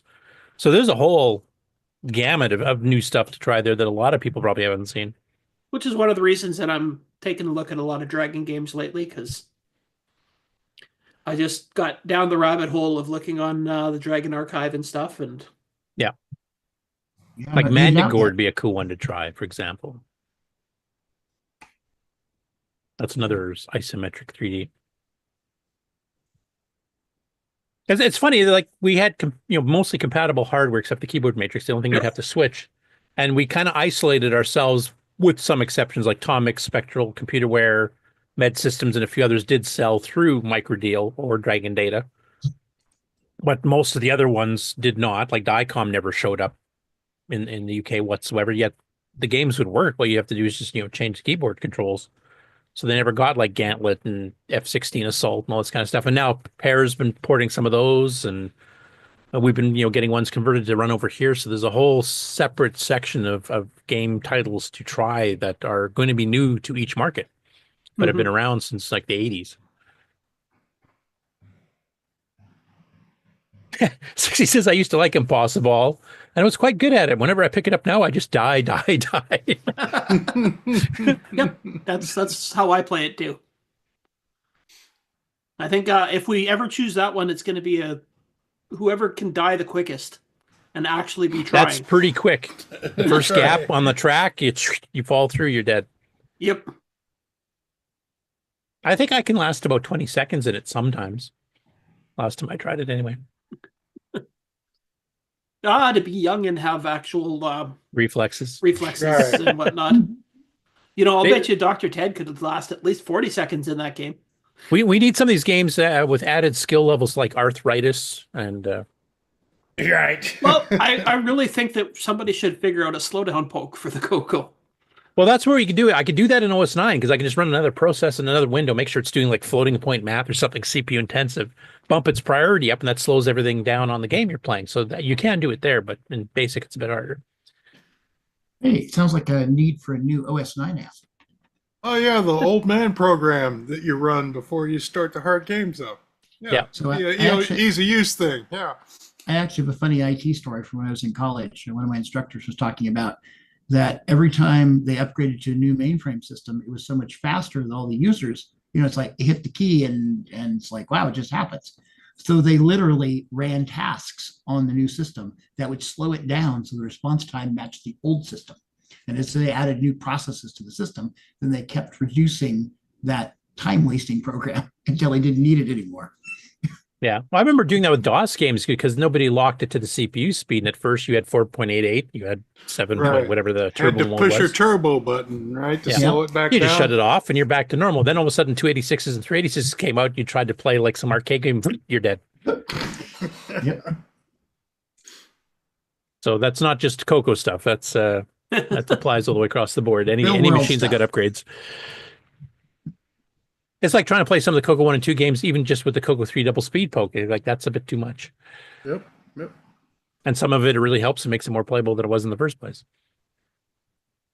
Or actually, just some of the OS 9 games are really fast and need like to be Gem slowed Quest down. and Dungeon Depths, I've had to slow those down by adding sound routines every time you take a step, just to slow it down a little bit. And sometimes, like on a Gimme X, that's still way too fast. See?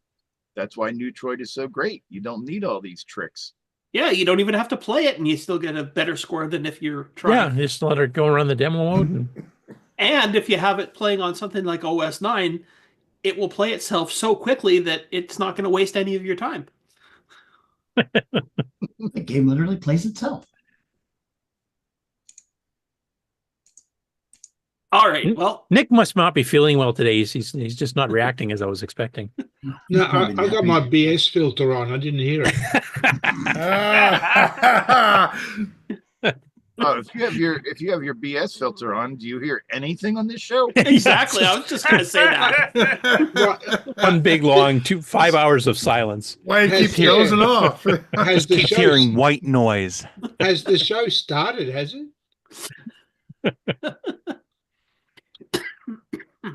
At any rate, my end, if that's how you pronounce it, I don't even know. One more week and Wizard's Quest for 2 weeks. So and obviously, if you have a dragon, you can play the native Wizard's Quest original dragon port. You can get it on the worldofdragon.org. Yep. The CoCo version's on the Color Computer Archive, and that would have the keys and stuff changed over. I hope. I haven't tried it so long I can't remember.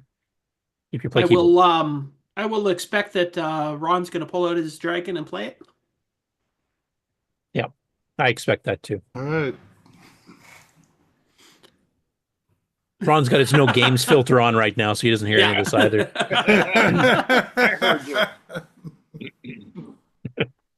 Come on, Ron, we need a report on how it is on the dragon. My dragon's over here somewhere. Well, you got 2 weeks to play it dust on it it, off. so. Yeah. Right.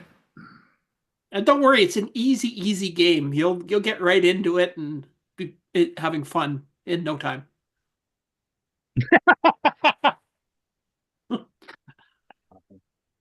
Should have had him zoomed up full screen for that facial expression. All right, Cool. well, let's move on to the snoozy newsy. Well, first, Mark, I don't know if you got my private message I sent. Mark B. In the Zoom. Huh? Oh, he's sleeping too. Geez, the whole panel's sleeping. I haven't got to the news yet. It's going to be... Wow. Yeah, nothing the but games put snores. everybody to sleep this week. Okay. So, yes, we got a last minute word that we have a new Patreon submitter, donator, Jeffrey Drywater. He's actually on the panel, so thank you, Jeffrey, for supporting the show. Thank you very much. So I'll add you to the list as soon as I can. He's been hydrated. Now, Jeffrey, make sure you explain how to pronounce your name so we can get it wrong. Yes. It's just the way it works, so don't be offended. No, So, thanks, Jeffrey. That's Yep. greatly appreciated. Eventually, it'll show up on the scroll on the show here, and then I'll add it to the The full video list clip? later. Yeah, the video clip. Right, and then it'll fall off from time to time, and then I'll put it back. And then I gotta fix Rick's name anyway. Oh, what'd you do wrong with Rick's name? After all this time, why? It's all lowercase. But it's spelled right. Well, pretty lowercase kind of guy. That's how he's got it on his Zoom call, so why not? Yeah, you're just matching it. He's a Unix guy. He doesn't care. It's a cut and paste. Case does not matter.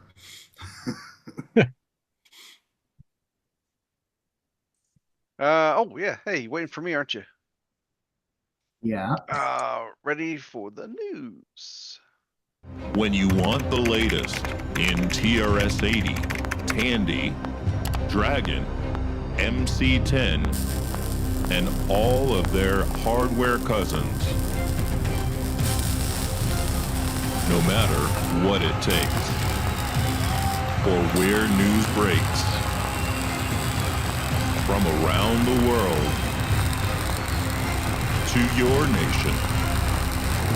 The CoCo Nation News with L Curtis Boyle.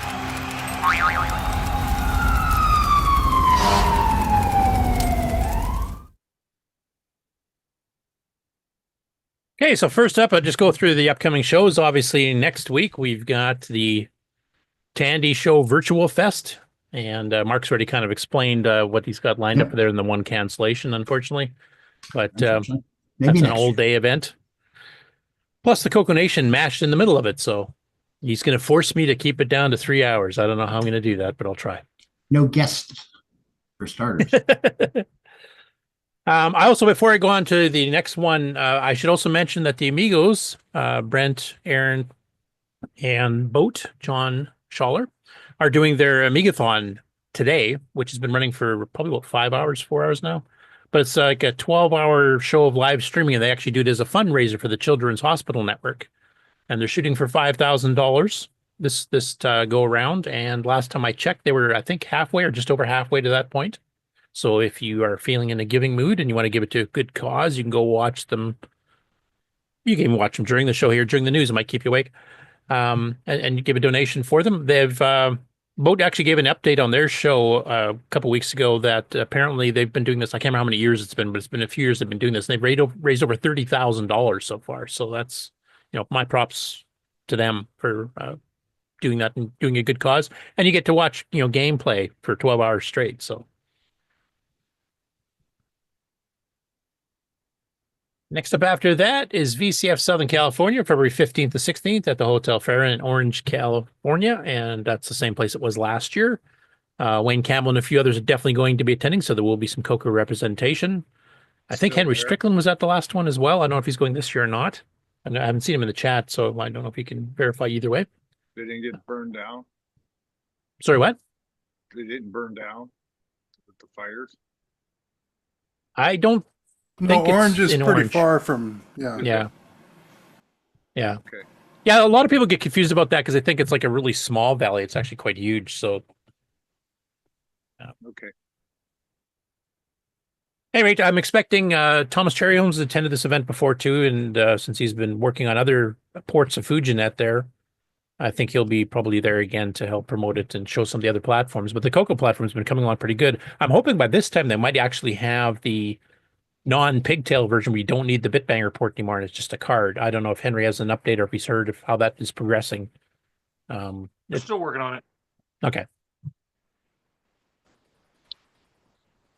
Next up after that, we got VCF East, which Henry probably knows a lot more about than I do. This is the one in Wall, New Jersey, in April 4th to 6th, which is having a CoCo theme this year with a bunch of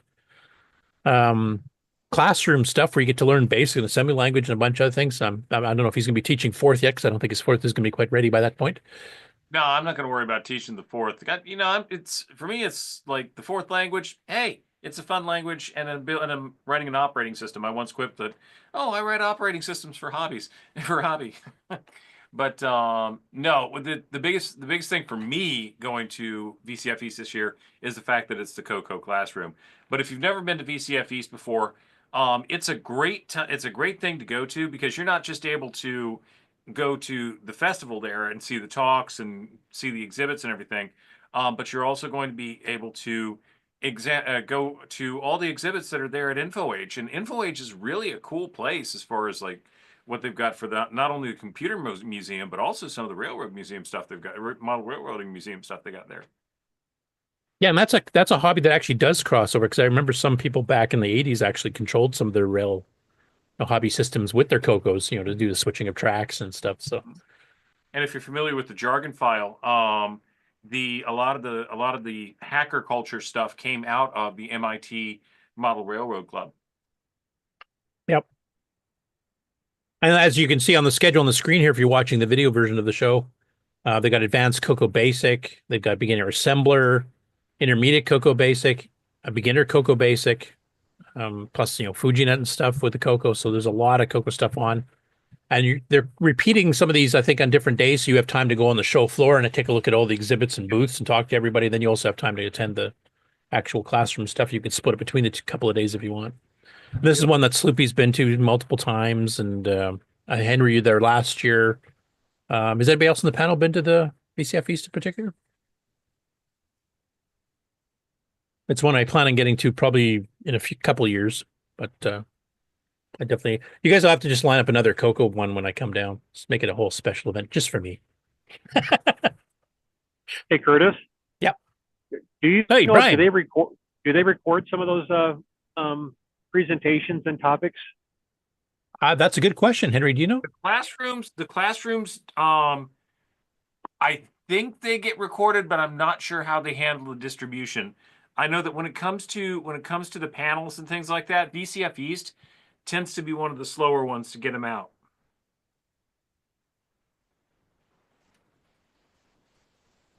Okay. But they do eventually put them out, it sounds like, which is good because I'd like to see these myself. I mean, I obviously don't need to learn beginner's basic, but I'd like to see how it was presented, what the reaction of the classroom is like, type thing. Yeah.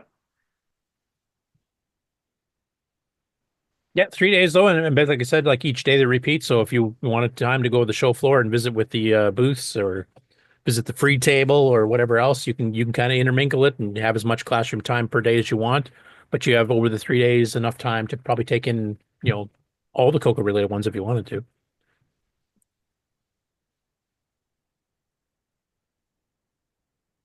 Okay, next up, the Manitoba Retro Gaming Club, the one I went to here just a couple weeks ago at the Fort Bruce Leisure Center in Winnipeg, Manitoba, is having their next get-together on April the 12th in the same place. This one is going to be more themed around the Commodore 120. They try to have a bit of a theme each gathering. So it's a 4-hour show, just like the one Bob's attending right now, but on a much smaller scale, which gives you some time to actually see everybody, because that one looked pretty huge. I was quite surprised how big it was. But yeah, if you're in the Winnipeg, Manitoba area, which is straight north of Minnesota, for example, head on over. And I'm sure that David and Bruce will be attending again, and maybe Bruce will have some major updates on the MP3 player and his Realm of Doom game. You might get a sneak peek ahead of us at CoCoFEST. Of course, next after that is the big kahuna, the 33rd annual Chicago CoCoFEST. I'm not going to use the word last because I know it's not. And of course, that's happening on May 2nd and 3rd, and that's a reschedule from previous years. We're doing it on a Thursday. What is it? Thursday? Is that the Thursday? Thursday, Friday? No, Friday and Saturday. Friday, Saturday. Yeah. I'm thinking when you're setting up Thursday night, probably. Yeah. Yeah, setting up Thursday night and probably Friday morning. Yeah. But the show itself mainly is on Friday and Saturday instead of Saturday and Sunday to give people time to break down stuff and pack up on Sunday morning without having to rush. And also, some people missed part of the show and some of the seminars and stuff from the past because they had to catch planes and stuff to get back home. So hopefully this works out a lot better. I think it will. And I'm not sure if Bruce and David will be completely ready with their new launch game there, but hopefully they are, or at least have a big update on it. And of course, there's the auction and all kinds of stuff. So there's just a ton of stuff to do there. Multiple seminars, etc. too. So be there, be square. That's the one. If you're a CoCo fan, that's the one to go to. Okay, next up, the Manitoba Retro Gaming Club, the one I went to here just a couple weeks ago at the Fort Bruce Leisure Center in Winnipeg, Manitoba, is having their next get-together on April the 12th in the same place. This one is going to be more themed around the Commodore 120. They try to have a bit of a theme each gathering. So Next after that is VCF Southwest in Texas, not far from where Bob is right now. That's June 20th to the 22nd at the Davidson Gundy Alumni Center at the University of Texas in Dallas, Texas. This, of course, is in Tandy's backyard, so you'll be seeing some people from Tandy, including Mark Siegel, will be attending the show. And if everything goes according to plan, myself and Brian Weiser will be attending as well. I think Mark B has said he's already booked. I think he's ahead of us on that. And there's some other people in the Dallas area. Bob might come out to that one too. And I'm looking forward to that because that'll be the very first VCF I've ever been to. But being right in Tandy's backyard is the real draw for me because some of the engineers and stuff usually pop out if they can, like Jerry Heap and others that are involved with the CoCo, and Mark, of course. So I'm looking forward to meeting all of them in person for the first time. Next after that, the dates for the next Tandy Assembly in 2025 have been announced. Same venue as before, Springfield, Ohio. September the 26th to the 28th. Now, they've been mentioning they're starting to run out of room too, so they might be moving next year if the attendance keeps going up because they are starting to hit the limit. If they do move, I'm not sure if it'll still be in Springfield or it might be in maybe a larger city nearby, which actually might help make it a bit easier because there's not any international airport in Springfield as far as I know. So some people coming in from like Australia or Canada or stuff that are flying might have to take like a taxi cab ride to a different town. I imagine that's not cheap. But we'll see. I mean, it's at the same place this year, coming up in 2025. So looking forward to that. They've definitely been expanding. They've been getting more popular too, just like CoCoFEST has been happening. So it's good to see that the entire TRS-80 line of computers in retro is actually getting more and more popular. As I noticed on our 5-hour marathon show last week, we already have over 400 views on it, which is quite a surprise all within a week. So, and the last one to mention for today is the Portland Retro Gaming Expo. This is one that Tim and AJ are planning on going to. They were there a couple years ago. And it's October 17th and 19th, which is about a month different from what it was last year at the Oregon Convention Center in Portland, Oregon. And it's, of course, gaming related, but includes all kinds of retro helm consoles, retro electronic games, handhelds, retro computers, etc. So you can get a wide gamut of a whole bunch of things. If you want to kind of compare all the old 8-bit systems and 16-bit systems, this is a great place to go to because you get to see them all at once. And that's it for the upcoming events, unless anybody else has any. Send me a message on the Discord or send me an email, and I'll add them in. After that, let's go to the gaming section.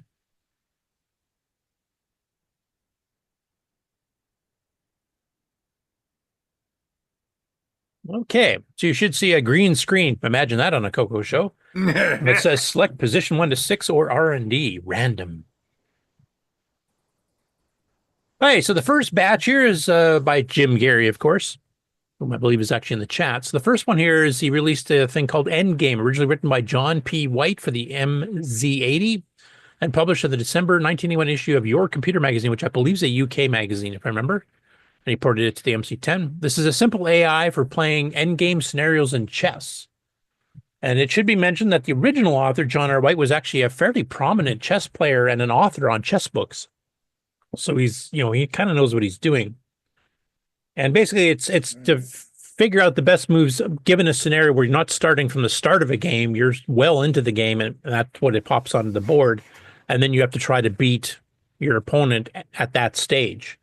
So it's kind of, I know some newspapers and stuff sometimes have these little chess bits there, and they give you like, how many moves can you win the game in if you start with this kind of a layout and you've only got like a quarter of your pieces left and that type of thing. So that's basically what this is doing.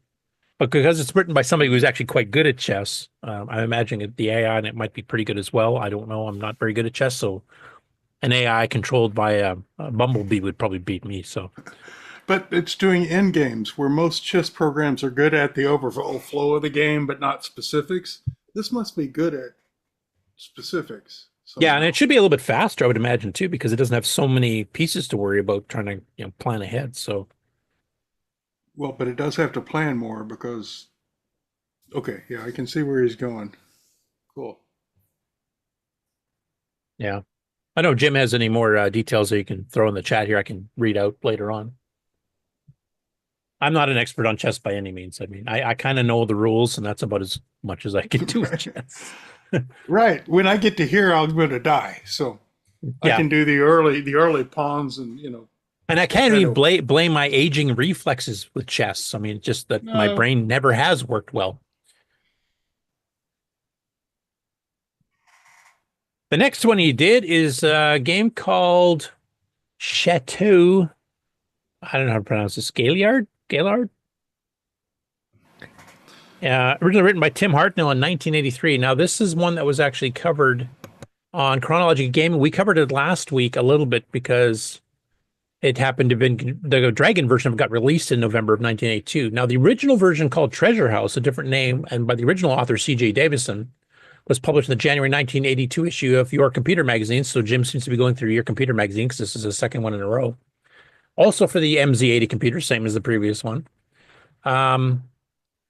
P. Allen is the name of the person that converted it for T.H.E.M software for the Dragon in November of 82 and added some, low-res graphics and stuff because the original version from what I've read, but I haven't actually seen it run, was basically just a text game. And this is the one we talked about last week where it actually has some auto mapping. It has the menu system for, doing your moves and searching and stuff. It's not, you have to type in a noun verb every time. So it's actually a little bit easier to play. We were talking about it might be a good option for the electronic book, actually. But yeah, he converted over the Dragon. He did discover a few things that he's kind of cleaned up and bug fixed. One of the main ones he talked about is the way R&D, the random function in the MZ80 worked, and versus the way the CoCo and the Dragon do R&D, meant that the R&D seed wasn't exactly the same. So your randomization would be a bit different than the original intention of the author. So he's corrected that and adjusted for it. So it should be closer to the way the original version on the MZ80 played. And should be pretty interesting to see how that runs. Just to refresh your memory, I'll fast forward a little bit to the game.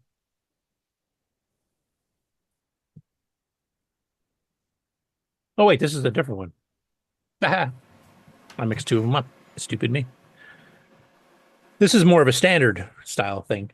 You get to choose your attributes here on this one.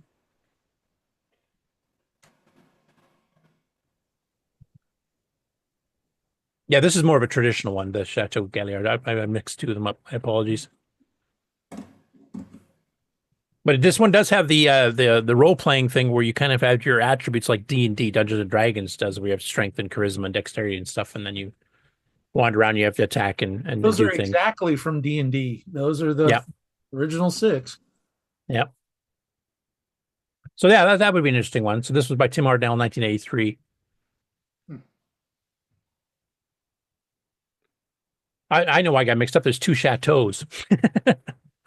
There's Chateau Gaillard or whatever it's called, and there was the other one is called Chateau of Gold. Okay, this could be Gaillard, so who knows? Yeah. So it was renamed Treasure House, but the original was Chateau, or the Treasure House is the original name, I should say. And then the Dragon Port was renamed to Chateau of Gold. Oops, that's a bad place to pick. But this is the one that actually has the sort of mini GUI type thing. And it also has the hotkey menus that I was talking about earlier. So this is the one we showed last week from Chronology Game and the one he's fixed the R&Ds for. So my apologies for mixing the two up. Too many chateaus this episode. One other thing he did in this particular one, though, is he actually wrote a blog post kind of talking about the conversion and some of the things he fixed up. So on his Typing Mania basic programming on the Tier City MC10 blog, he has an entry with a link to the YouTube video if you want to actually see it in action. He's done a couple of videos on it as he's kind of gone through and fixed the R&D problems, and he kind of explains. He mentioned our show. Thank you, Jim, for the plug, for talking about it and talking about the chronological gaming video that kind of inspired the whole thing. But then he kind of goes through an explanation of how R&D is different. And this is something that CoCo was different than some other machines I do remember from back in the day, because a lot of them, you picked R&D of 1, it would give you a decimal value back between 0 and 1, like 0.525. And you'd have to do an int times the range you actually wanted type thing to get it to give you a range from 1 to 7 as an R&D, and then integer to force it not to be decimal. Whereas the CoCo actually allows you, and some Microsoft Basics later on allowed you to actually do an R&D of 10, and it would give you a random number from 1 to 10 instead of random from 0 to 0.999 or whatever.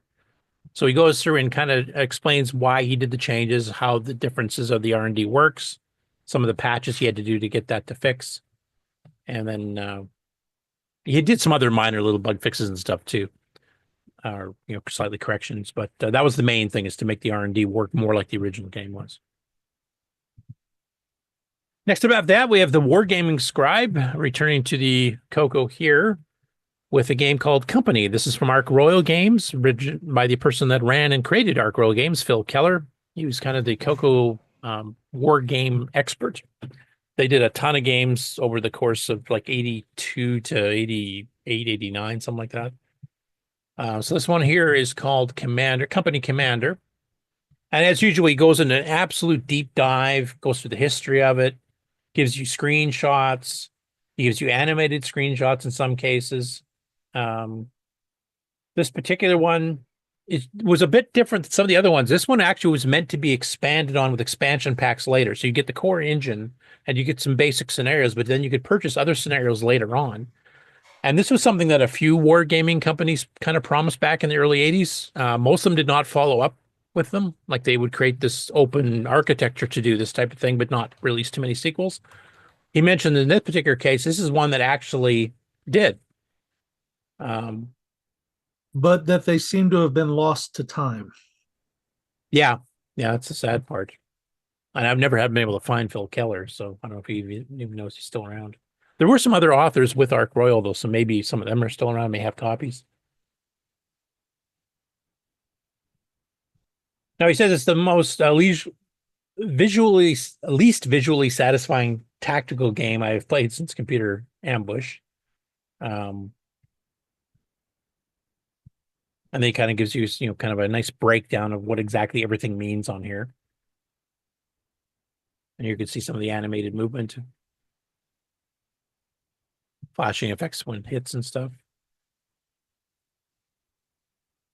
That's low res, which a lot of the earlier Arc Royal games, a little bit later on, by the mid-80s, they were usually doing P Mode 4 or something like that to give it a better visual presentation. But a lot of these, games ran in 16K and then 32K quite well.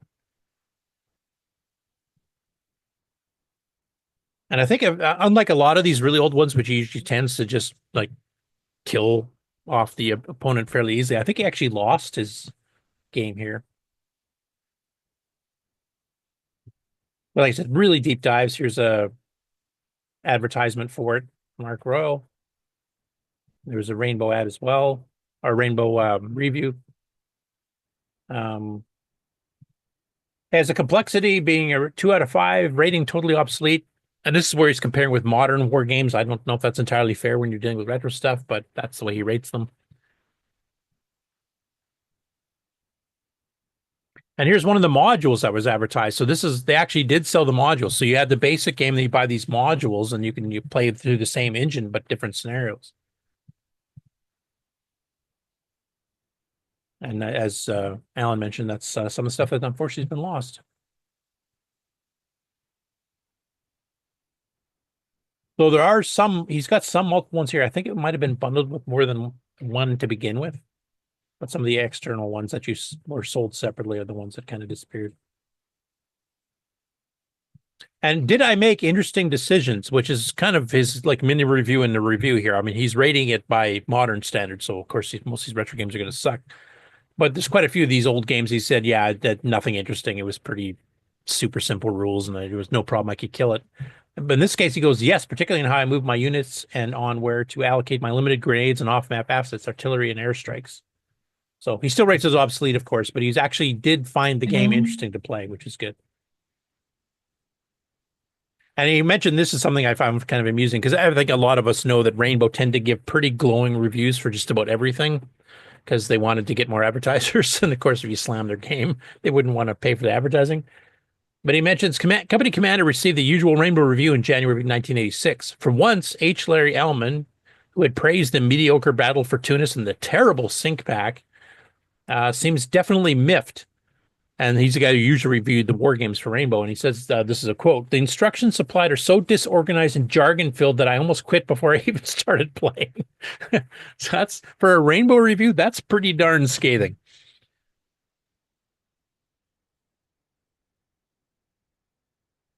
Somebody wants to check the stream. D. Bruce Moore just said the audio drop on the stream. I don't have it running, so I can't tell. It has. Let me see. Because I haven't. I'm getting a repeat. Oh yeah, I'm getting a repeat. We're going down the hole. I'm getting a repeat. We're going down the. I haven't changed anything. Yeah, the replay just lost its everything for some reason. Yeah, the replay just lost its everything. Oh, here we go again. Yeah, the replay just lost its everything. Oh, here we go again. Yeah, the replay just lost its everything. Oh, here we go again. Yeah, the cool show, man. Yeah, I'm not sure because I haven't been touching anything. Hang on. Is it? Don't know if it's Zoom or OBS or Restream or what. Well, I'm hearing repeats, so I'm assuming it's Zoom. Okay. I just know somebody's recording it so we can add I did a little reset. Let's see if that helps. All right. Can the world hear us? I don't know if it's Zoom or. Testing 1, 2, 3. Are we still getting repeats? Testing 1, 2, 3. Are we still getting repeats? Testing 1, 2, 3. Are we still getting repeats? Yep. Cool. Yes, we are. What do they call that when you? What do they call that when you? Oh, what do they God. call that? Everyone quit repeating. Everyone quit repeating.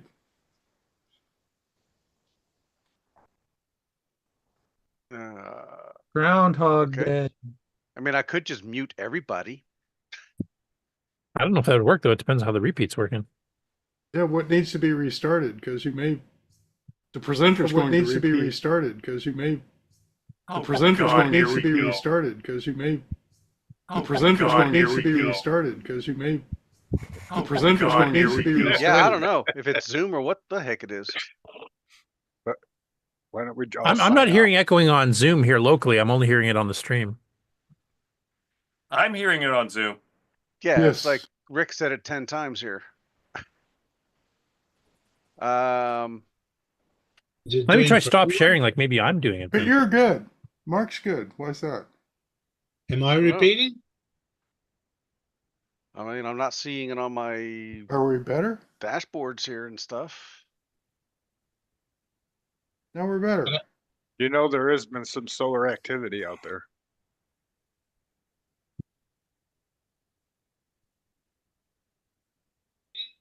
Right, so it Okay, seems I to be don't hear working it on now. the stream. Okay, let me try sharing again because I thought it might be me somehow. I don't know how I did that.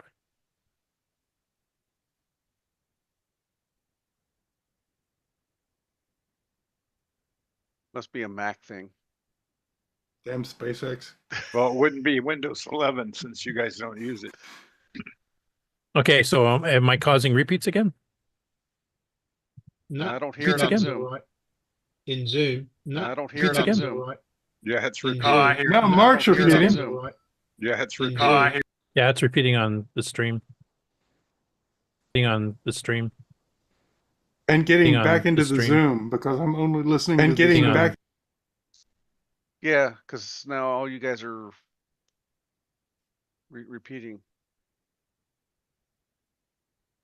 So the stream's it's- getting back into the Zoom and then going out again. Now, if I stop sharing, does it stop again? I guess the question. Maybe I'll have to log out of Zoom and log back in. Well, or do you have a tab that's got the show on it? Oh, yeah. Not playing. It's just for the Okay. chat and it's paused. Stream's getting back into the Zoom. Okay, now you might hear a repeat because I'm here listening to it on my tablet.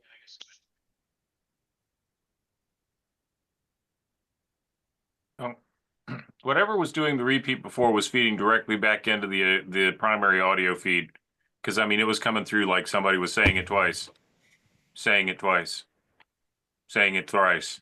Yeah, that kind of thing. Right. Yeah, check your tabs, see if the show is running. Somebody's playing something, right? Yeah, I'm not hearing any echo now here at all. So Well, now we're fine. So let's Curtis whenever share. you That's the share. thing that changed. yeah, if it does it again, I'm just going to log off Zoom and come back in. It might be just a Zoom quirk on my side. Right. Could be.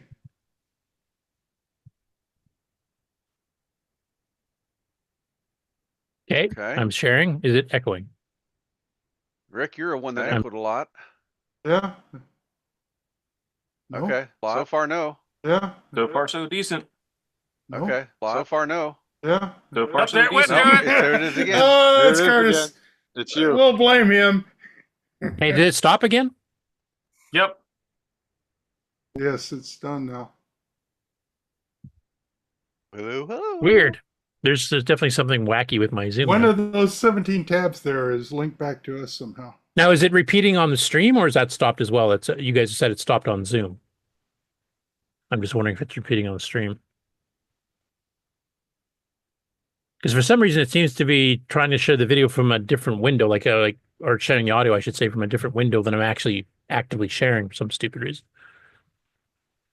Our show's going to be really long today. Stream is sounding okay. Curtis Okay, has I'll just to proceed. commit- I won't press play on that again to test it, which is what I was doing. Otherwise, commit seppuku and join us again. I wonder if they did a Zoom update where whatever window I make active for my personal use, as opposed to what I thought was the Zoom share, just automatically takes over the audio stream. Yeah, but is it repeating now, Bruce? That's the Right. question. Well, Sally I've Forth. stopped playing the video for when we're doing the test. Every time I turned that on, you guys said you could hear it repeating because it was playing my audio from a window that's not attached to Zoom at all. But I have that paused completely now, so you should not be getting any, and hopefully they're not getting it on the stream anymore. Okay, so Wayne says no, that we're not repeating. Good. Because it was doing it a lot faster than our time delay on. Yeah, because they're usually like 10, 15 seconds behind, not 1 or 2. Yeah, so it was almost like it was Zoom feeding it back. Yeah, to Zoom us. was grabbing audio from a window that I don't have selected in Zoom. Like I can still see the green border around the Wargaming Scribe page, which means that's the active share. Right. But if I activated this other window just because I first, Bruce had mentioned that the audio dropped off. So I went to go hit play to see if it did. And then the repeating started because it was dragging the audio from that and putting it I through. wonder if it's feeding it through a mixer. 2 windows through your internal mixer. I don't have an internal mixer. I'm not even running Windows. This is all on the Zoom Mac. does what it wants to do. Yeah, you'll- pretty much. You'll be fine tomorrow. It's probably an update I didn't do or something that it's changed the protocol or something stupid. Anyway, back to show. I now know I will not play that window, but I'll keep it on the chat. Whatever that was, you're not going to run it. Okay. Right. Resuming the show. Okay. There, that woke everybody up, darn it. Right. So anyway, yeah, it does this normal, really thorough review. And he does mention some, like you mentioned the Rainbow View, that the instructions were absolutely horrible. And he says, looking for something nice to say about the game. He writes, the faintest praise I've seen in a long time, because as I mentioned before, Rainbow was usually very effusive in the praise. There are, however, some nice touches. For example, diagonal movement is allowed to both sides. The game plays faster than most of its peers, and there is no game save features needed or supplied. And he goes, maybe they were right after all. So he's kind of agreeing with the Rainbow review. And normally he thinks Rainbow is way too positive on reviews, which is something I think most of us would agree with.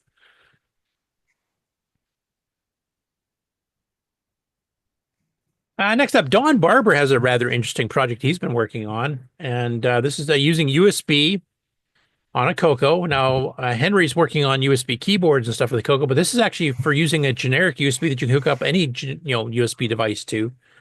And in this case, he shows it running with a keyboard. He shows it running with USB drive sticks so that you can actually do that. And this is all running with drivers on the CoCo itself. Now, I wish I could play the whole video because it's really, really cool and definitely worth a discussion. But it's 10 minutes, and I don't want to, take up that much time doing that. Plus, you should go, give him the page views. But I'll show a little bit at the beginning here, and I don't know have any of you had a chance to watch this video yet, besides myself. So we probably, probably can't do a full discussion on it then. But maybe we'll tag it for next week if you guys can give it a watch, and then come back and we'll talk about it next week. Project I'm working on. Some of you on Discord might know what I'm talking about, but. I wanted to show this. This is a USB host controller I'm working on.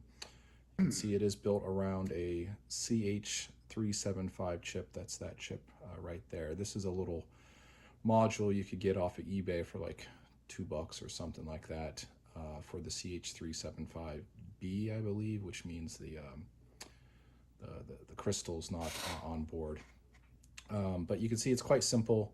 There's basically a circuit for address decoding and then a little bit of logic just on the read and write logic for the 8-bit bus. Soldered it by hand, not the cleanest job, but hey, it works. So I'll go ahead and hook that back up there. And I just play it till it does the first demo of a USB device on it. And go ahead and take my USB hub. I do use a powered USB hub just because I have not written any USB power control software yet. Well, let me go ahead and power it on and show what we have. I do have an auto start script here for coming from the CoCo SDC, but I'll go ahead and run my software. So you can see here, I've kind of hard to see. I hope it picks a better contrast text on its next video. Almost like a monitor for my USB code. But I have something to pull hub. It's actually doing that in the background as it's waiting for a key strike. It's continually pulling the hub for new devices or disconnects of devices. I have a command to read disks, another one to read keyboard, show device table, show the interfaces. Drivers actually bind to interfaces on USB. So when you plug in a device, it gets the configuration. Is that loud enough, by the way? And then if there's a driver in memory, it will load that. I can turn it up if you want. Also shows the driver table. I'll show that in a little bit. Shows a list of hubs, list of drives, and a list of keyboards. Right now, if I hit 1, there's 2 USB devices on the bus. The first one is the hub itself, this hub right here. The second is actually, you can see it's actually hub number 1, device 5. And if you look carefully, there's only 4 ports on this. There's 2 of these power ports, but those aren't actually on the USB bus. So there's 4 ports here, but there's a 5th one because this is actually a USB 3 hub. So internal to that, there's a device that actually just tells the host computer like how to turn on the USB 3 features, which I'm not doing in this code because this is actually a USB 2 chip, and frankly, the CoCo can't talk at USB 3 speeds anyway. So nope. So there's that. If we show the interfaces, there's only 2 interfaces. I scrolled past actually, one for the hub and one for that hub device. The hub interface is actually it's polling against to look for connections and disconnections, which is fun to figure out. And then the next one is the keyboard boot protocol. So I have that there. If we do show the device table, it's all empty, and the keyboard table, it's all empty as well. So let me go ahead and plug. I'll turn this port on first, and then plug this drive in, and we'll actually see that little A pop up. That's an interrupt handler for. Actually, it's not an interrupt handler, but that's when it pulled the hub, and it said, "Hey, there's a new device." It ran an attach command, which in the background, which is what that A is, a little debug statement of mine. But now when we look, there is now a 3rd device on the bus and an interface. You can actually see 08, so device class 08, subclass 06, protocol 50. So that is a mass storage device with the encapsulated SCSI protocol. And then if we look at the drive table, we have a drive here, device number 3. There's some things here on which is basically like the packet size it could handle, and also the block size of the device itself. Anyway, it continues on going through and it kind of shows that you can plot swap. It detects devices being removed, devices being added. He shows it with a couple different USB sticks. He then has the USB keyboard. He actually hooked into the polecat routines and the ROMs, so it works with BASIC. Now, of course, if you wrote something to manually pull the PI8, that's not going to work. But yeah, he's bought it basically so that he's planning on adding like a mouse support in there too, possibly joysticks. Like there's a lot of stuff he's doing, and it's all with native USB. And he's also mentioning he's planning on doing Nitrous 9 drivers at some point too. So thumbs up for that. This is awesome cool because this is the same USB module that I'm putting in that new CoCoIO that I'm working on. So we need to get in touch. Well, he's active in the Discord, so just hit him up on there if you guys want to swap ideas, etc. I'm blindsided. This is very cool. I remember, was it Mark of Cloud9 was attempting to do something like this with his Superboard at some point? Yeah. And I was kind of attempting the same thing, but he's already went and done it. So maybe, yeah, nice. Yeah, because this opens up a whole ton of peripherals that you can use in the CoCo. Like once you get some basic drivers to handle, USB drive sticks and mice and keyboards, then I mean, world's your oyster, especially with OS 9, because you can, write a driver that when you boot it up, it immediately finds all the USB devices and just hooks them all up automatically. There you go. The reason why he's successful is because he has the door to a CM8. and he has every possible floppy drive plugged into his CoCo. All 4 of them there. Yep, he's got the half heights, the dual, and he's got a full height. Looks like the original tech drive on the top there, and a 40-track one on the right, a standard single-sided one. Well, they're all single-sided. That's how I can have 4.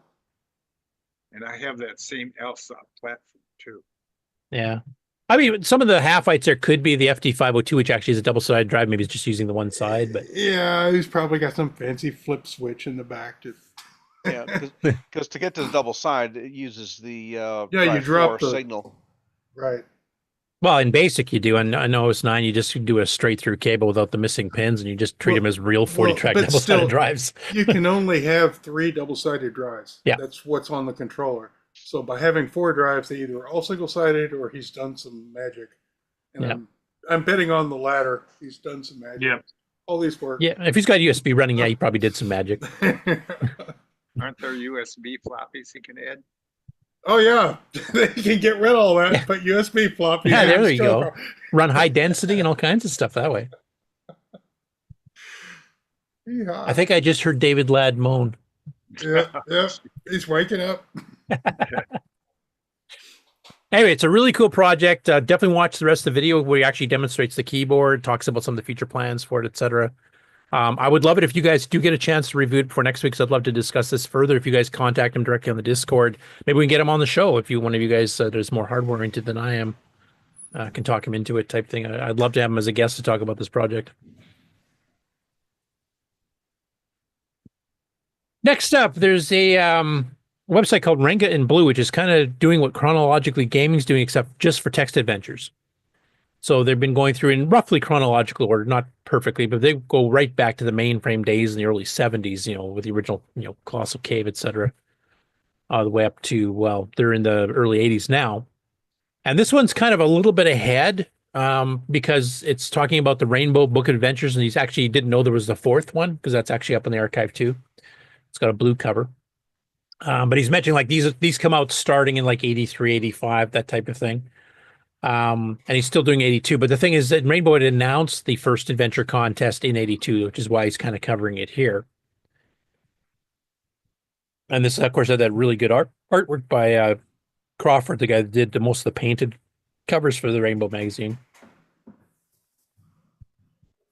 And then going back, the thing that kind of started it all when they decided to do the contest was the July and August 1982 issues of Rainbow had George Muir do an article on how to write adventure games. And on the August issue, he gave a skeleton basic program that you just basically had to punch in data statements and then do some if-thens for handling objects and stuff. But the basic core of it's all in there, like how to interlink rooms with different directions, how to place objects in a room, that kind of stuff.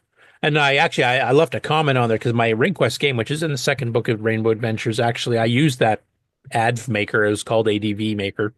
And you'll see a little blurb about it right here. That's the exact program I used to base RingQuest, except I added to it so it would handle graphics. And because draw command is strings, just like rooms and objects are, I just basically added in draw graphics for the object list, the room list and stuff, and it would draw the little rooms with doorways and to draw the little objects that you pick up like a knife or whatever. And the monsters, all crudely drawn because my art skills suck. But I definitely, the George Muir publishing this got me into writing text adventures at first and then graphic adventure games a little bit later. So I don't know if he's still around, but a big thanks to George. And George actually on the first adventure contest had 2 entries that placed in that, and they were kind of like absolute opposites of each other. And they actually talk about it in this article. But he wrote a 4K game that had a whole bunch of multiple rooms, but running a 4K machine. And they wrote a 32K required game with a single room. And it's one of those very early examples of an escape the room where you have a bazillion objects and you have to figure out how to intermingle between them all and put them together and do all kinds of stuff to escape the room. So he went from one extreme to another. He had like a big multi-game map game that would fit in 4K, and then a single room one that required 32K and filled it right up type thing. So it's a pretty interesting article, and I'm looking forward to when he actually gets to reviewing the books, because I think each book had like 18 per games or something, because it had all these different categories. Then they had first place winners and run-ups for the different categories, and then overall winners. They had text versus graphics and stuff. So if you're into text adventure games, first of all, this site's really good. They've covered a ton of previously existing ones like the Mark Data products, the original Clicks to Island, Black Sanctum, the Radio Shack ones like Pyramid and Bedlam.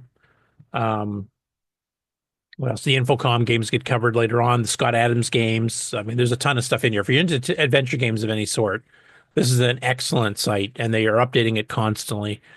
And they cover all the machines, from mainframes to minis to home computers, and roughly chronological order. And they're basically end of 1982 right now. So this was a really cool one. Something that AI could help do without, being crazy. Would it help do what? Yeah, do a map and have an adventure game made up through AI. Oh, do you mean to create an adventure game or to map out an existing one? To create one. I guess it probably could. I mean, because they can get complicated, right? And doesn't AI? Well, I myself personally, I would never use AI to do this, because the fun in creating an adventure game is creating the adventure game. Right. Well, and AI has to find out what it created.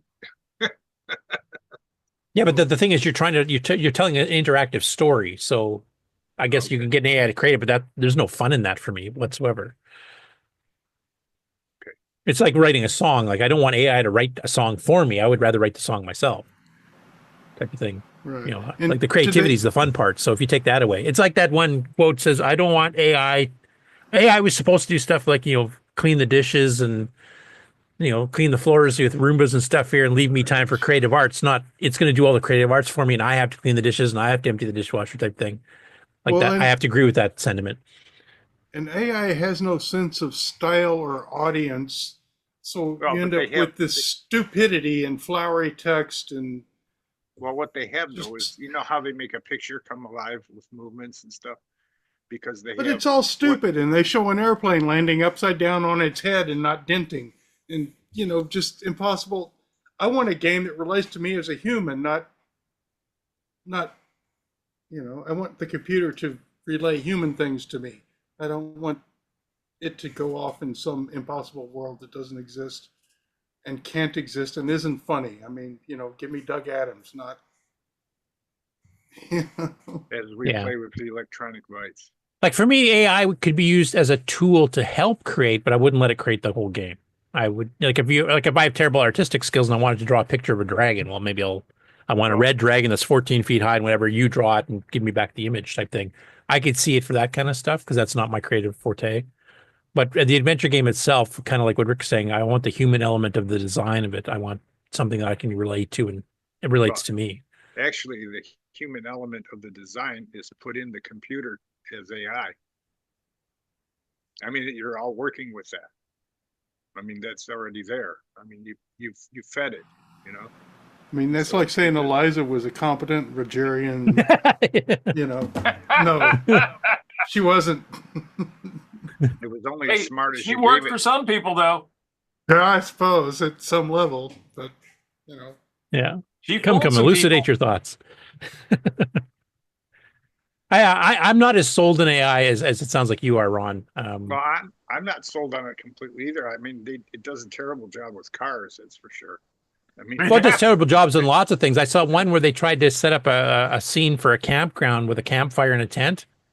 And they said, they suggested, put a group of people around a campfire having a good time, making hot dogs or whatever. And they put the AI put the wood logs and the fire inside the tent. Sweet. So I see it as a tool to help people with their weak spots, but I don't want to take away the human creativity, because if that's gone, what are we here for? Might as well just let the machines run everything and just die off. Right. That's kind of my thought on it. That's a bit dystopian, I know, but I think we're a ways away from that, because as you both mentioned, AI is not doing the greatest job in everything anyway. I think AI is really useful on very specific things, like finding patterns in medical testing and stuff that a human would take, decades to figure out, and it suddenly goes through all this stuff and goes, I think you have cancer. And that's actually proven to be, something that it's actually is fairly good at. So for specific tasks, I don't have a problem with it. But as far as general creativity, like, writing a book, writing a poem, making a movie, you can maybe do pieces of it with it, but I still want that human creativity, because if humans lose that, we're not going to be creating anything anymore. Everything will stagnate and the machines will take over, and then we have the Matrix. I think one of the biggest dangers, though, is the fact that it's not perfect, but there's a lot of people who think it is. So it's when people then put trust in it because they think it's so good. And when it's not, that's when the chaos starts. Exactly. The other thing it doesn't have is a conscience. Nick said it'll say anything to you, and if you trust it. Yeah, we're getting some comments in the chat here too. So Mark Siegel says, we are only at the beginning of AI. Just wait. That's what horrifies me. Yeah. D. Bruce Moore says, adventure games are telling stories. If the human laid out good story elements, I suppose it could work. Yeah, that's possible. But if you're laying out a lot of the story yourself, then you are still creating it. You're just getting the AI to help tweak the things and hook them together. But if I just say, create an adventure game where I go to space and it comes up with the whole thing on its own, there's no human creativity there at all. Well, AI is a child of us. I mean, we made it. So it's not going to. Right, but we don't have to watch its movies. No, you don't. It still needs to go to school. Yeah. Still needs to be taught. Yeah, I don't know. Somehow people think, well, it's like math. Math is pretty much, 1 and 1 is 2. There isn't 3 or 4 or 2.5. There's a truth there, and that's how programming is. I mean, well, if it doesn't work, it's broken. I could see a great place for AI. I used to do a bit of Photoshop work, and it's boring manual drudgery. And I could see AI helping me with that, but not designing the whole photograph, just helping me do the things that I wanted to do with it. Yeah, like for me, AI is best at doing menial tasks that I don't really enjoy, but are necessary, like do that kind of stuff. And that's where like the creative types, I think, are really getting worried. In fact, they've been, some of the creative types have gotten together and said, I want to ban AI from ever using stuff I've done to build its algorithm to make a song, for example, because it's basically just ripping it off. It's plagiarism is basically what it's doing, because it has to learn from somewhere, and it's picking all these artists and here's his singing style and the lyric style and merging that together and creating a quote unquote new song, and the person immediately that it was based on immediately recognizes you just stole my stuff and shifted some words around. Yeah. And that's actually been happening. I mean, there's quite a few artists are quite against it and been signing petitions and stuff, and I have to agree with them. If we lose the creativity of the human race, we're doomed. It has no heart or soul. Yeah. All right. Good. It does have some specific use purposes that I think are not too bad. And, going through vast amounts of data trying to find patterns is something it's excellent at. I've seen Terminator. I know how it's going to end. Right. Stomping on skulls and the whole bit. AI told me it was a rabbit hole. For the last 15 minutes, you think? Yeah. Now, James Jones brings up a rather interesting viewpoint. He says, artists listen to other artists. What's the difference? Music, not so much. Now, he answered his own question. He said, artists. Those ones that just copy are not artists. Yeah, if you're a cover band, you're not an artist. Right. I mean, you do get influences, but you try to create something new from that, not just by mixing the elements together, but adding your own unique element to it that wasn't there in the first place. That's creativity, is when you create something that is not based on something else or is only partially based on something else. Remember 2001: A Space Odyssey, where they had to decommission the thing? Hal? That's what's going to happen pretty soon. Right. We're going to have to go We're in the going to give tunnel this. and start unscrewing the things. Yeah, and We're then going to Skynet's trust the going to come after us. machine, and Yeah. And the machine's going to decide where the problem and the whole thing. Mike's wife will say in the chat says, "I'm taking my dog for a walk because AI won't do it." You won't pick up poop. And then Mark Siegel goes like to the opposite end here and goes, "Who says humans have heart and soul?" Right. Some don't. Well, I know I have a heart because if I didn't, I'd be dead. All quadrupedal bipeds are not the same. Maybe we need AI to be our politician. They don't have a heart and soul. No. Then we truly would have idiocracy. Right. Yeah. Or the Terminator. I mean, it would just take over the world, and these humans are inefficient. Get rid of them all. Right. We could do much better without these Pesky balls of wasteful, biomass. Bags farting of up the flesh. atmosphere and Look, they won't even empty the dishwasher, type thing. So, yeah, it's a philosophical thing, and it also depends on how good AI currently is. Obviously, it's got a lot of room to get good, but I think for very specific tasks right now, it's actually pretty good. And the whole point is, take away the menial tasks that take the humans too long, type things. We have free time to do more creative things. That loads my dishwasher and empties it. I'll take that IA. What was her name? Rosie on the Jetsons? Yeah, Rosie. Give me Rosie. Yeah, it's an interesting philosophical debate, and I know like Nick and I and Boat and I and a few others have had this discussion before. Yeah. And we're definitely in some cases on opposite ends. I think Nick and I are basically on the same end of it, but yeah, I mean, for the people that are trying to make a living in the arts, like trying to be a touring band or something, if some AI comes and grabs all the top spots in the music charts because it's making generic music based on, the most popular artists of the time, say the Taylor Swift, Lady Gaga, or whatever else, and basically people start listening to that, then there won't be concerts. Those people will lose their livelihoods.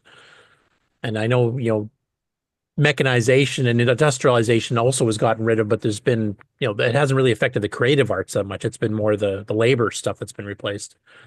And a lot of physical labor jobs got replaced with brain labor jobs instead, type thing. But the creative stuff's always still been there. You still had your minstrels and stuff like that. And now, if we go too far with this, that's all going to be gone. I think personally, it's coming in now to take over.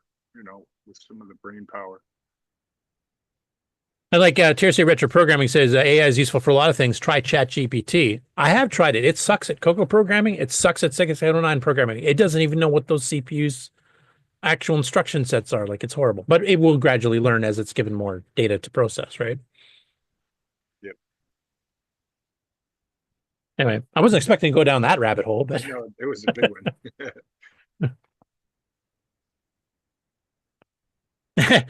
James Jones, on the other hand, the humans who create pop music these days are just as algorithmic as they accuse UDIO, et cetera, of being. Yeah, for mainstream pop, I think I agree, but there's a lot of genres that are not the most popular that actually are being quite innovative.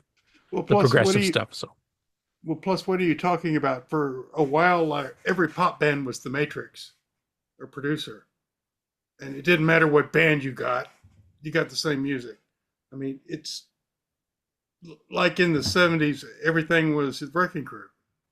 Yeah, I mean, it's somewhat formulaic, I guess, in some ways, but it's almost like that was the AI, in the 70s, the Wrecking Crew was the music AI, and then the Matrix was the music AI in the 90s, I think, Avril Lavigne, all that kind of stuff. But we always get these new genres. Like, we still get the creativity. Like, all of a sudden, metal got created, and then all of a sudden, alternative got created, and then we've got some other things. Like, new stuff has happened, and that's where the creative stuff comes in. I don't know if a machine is really good at doing that, like starting from scratch type thing, or maybe not quite from scratch, but coming up with a brand new idea.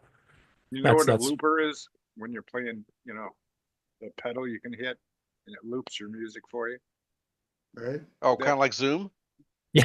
Yeah, like Zoom, but you get to pick when it does it. Yeah. Damn Zoom AI. Well, back in the day, I can remember, since I'm so advanced in age, that nobody thought that having like the metronome goes back and forth, using that. They always thought that keeping time to music was not precise, and it wouldn't sound good if it was. You know what I mean? Yeah. It doesn't. If it's too picture perfect, it's like using auto tune, which they're using way too damn much these days. Jesus Christ. You've lost the emotional edge of the music when somebody's voice warbles because they're feeling sad or whatever. Everything's so pitch perfect, it's boring. Right. Yeah. A couple of comments, and we're going to get off this topic because we could be here all damn day until next episode. Yep. Mark Siegel says, how many folks have creativity anyway? Yeah, I guess some don't. Maybe they're creative only in very specific things. Sixxie says LLMs are great for firing creators. You might have to rehire them back to edit the AI slop, but now they're just editors, so you can pay them less. Kind of on board with that one. Tuesday Retro Program says if you're too vague, you'll get poor results. Well, I think that happens even if you're giving humans instructions. Yep. Wayne Campbell, top popular music these days is written by two people, not including Taylor Swift.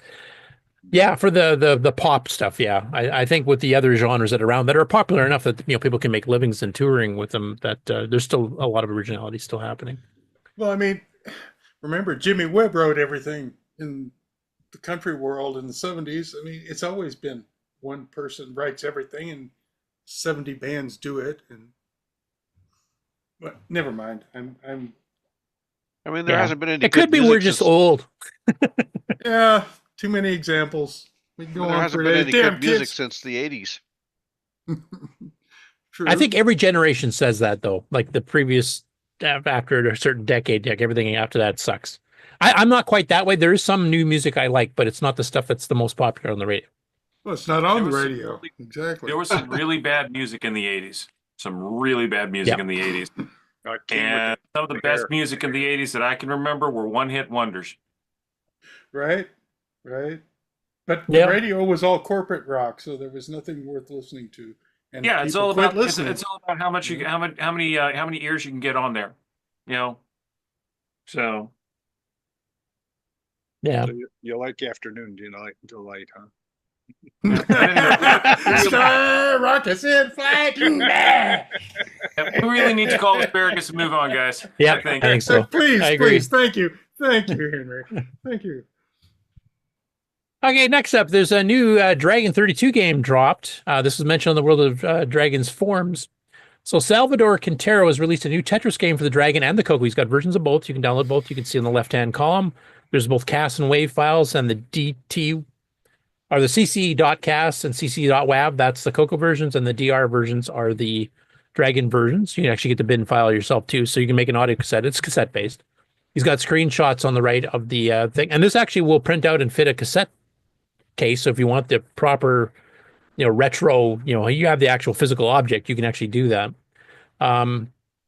It's Tetris, of course. It's running on a low-res semi-graphic screen. It's written with CMOC, the C compiler by Pierre Sarrazin. 2-player version? Yep. There's 2 players that you can pick, and you play at the same time on each side. I think one other one, was it Karen's that has the 2-player simultaneous? I think it does. This one's a bit unique in that it was written in CMOC, and then there's a couple other little notes he's got here. Also, by the way, the source code's here too, so if you want to see the CMOC source, you can actually go grab it. It's actually on this, and of course, as always, the show notes in the Discord have links to all these, including this particular GitHub, where you can actually get the actual source code in the game itself. So it's called Dragon Tet. Requires only 16K because you're just using SG4, so not a big, huge amount of memory needed. 1 or 2 players, as you can see, the top screenshot on the right there has a single player and says, please wait, Dragon 2 for the second player. And the second screenshot has both players playing simultaneously. And you can actually see it's even got like the next and stuff for your next block coming down for each of the 2 players. So you actually both get to keep track and play simultaneously. Has joystick and keyboard support. So you can have one player on a joystick and the other on a keyboard, or cram around the same keyboard, or 2 separate joysticks. It's your pick. And he's got the artwork for the actual cassette. If you have a color printer, you can actually print that out and fit it into a cassette deck, and save the WAV file onto an actual physical cassette and actually play it, the way it was meant to be played back in the 80s. Except, of course, this is written in 2025 or 2024. So I like the fact that he actually took the time to do the artwork and stuff, and that in fact it's a 2-player. The fact it only needs 16K, so if somebody picks up a CoCo 2 off eBay, you're ready to go. Hey, Curtis? Yep. Could something like this be a candidate for like a FujiNet type solution where you got the 2-player like that, or is that too much overhead? That should be doable, I would think, That because would you're do not it. playing against each other. So if you miss a few packets in the middle, the game would just catch up, you know, when everything gets fixed up. So you could, yeah, I think you could. Honestly, I mean, turn-based would work. This is kind of like live turn-based, kind of. You would just be viewing. You're not playing against each other, so it doesn't have to keep track. Like player 1 did this, so this affects player 2 in this way. It's 2 independent games. You're just seeing them simultaneously as you're playing. Of course, evil I'm going would to be. assume. Evil would be. Okay, Mark first, Let's try then it Rick. again. 1, Okay. 2, 3. Mark first, then Rick. Evil would be when player 1 picks the pieces for player 2 to play. Then I won't say AI. Thank you. And I was just going to say that this is the kind of thing that, you know, FujiNet or the CoCoIO could both do, because the Ethernet is so much faster than the CoCo. You don't have to decide what package to send. You just send your whole game map, and you get their whole game map back, and then you just pick what you want out of it on the CoCo end. So it's much simpler than you would think. It's not like having to do it over a serial port where you have to decide, okay, I got to send these bytes, and I can cut out, you know. Yeah, I mean, you can do one of the 2 ways. You can actually just send a refresh of that one player's part of the screen, which isn't that big. Or you could just say, you know, this piece of this size, and you have tokens for which shapes they are, what rotation angles they're at, and then just, you know, it went down and it moved right or whatever, and you can just update just that. So it depends, I guess, on what your bandwidth is. But yeah, it's small enough. I would be fine, I think, just doing a straight refresh. I mean, the whole screen's 512 bytes. I think all of the Ethernet solutions share the potential that the CoCo thinks less. It doesn't have to think about the communications. It can actually work off of the remote device. Like we have our buffer and they have their ESP32 to work off of. Yeah, I like Daddy Burrito's comment. He says UDP Tetris, of course, UDP being the one where it doesn't track errors. And he says, I don't care if you got those blocks or not. Yep. But the thing is, we're so slow compared to the communication protocol here that, you know, you don't have to clean Yeah, it like up if you're in any doing a way. full high-res graphic screen that could be 6K to 32K, that's a different story. But even then, I mean, you probably could do it, but then Well, you have you to could transfer to the local 8-bit machine and copy that all over every frame. That's getting a bit much. But 512 bytes, half a K for the entire screen, and you really don't have to do that. You could skip part of the, you know, fixed position stuff on the score in the middle. So you actually only have to send probably about, what, 400 and some odd bytes? Well, and the thing is that the full data is on your cart, whether it's the FujiNet or the CoCoIO. And the CoCo only accesses what it needs, but it doesn't have to decide ahead of time what it needs to get. It just gets the whole thing and then picks out what it needs out of that and then sends the whole thing. And all you got to do is compute the game state and put the game state out on the network, and then each machine then decodes the game state as they see fit. Yeah, exactly. Like if you're keeping track of your local player on your local machine and where it's moving and stuff, you don't have to pull that off the shared, you know, updates for everybody. You just pull what the other player is doing. That's the only part you need to update.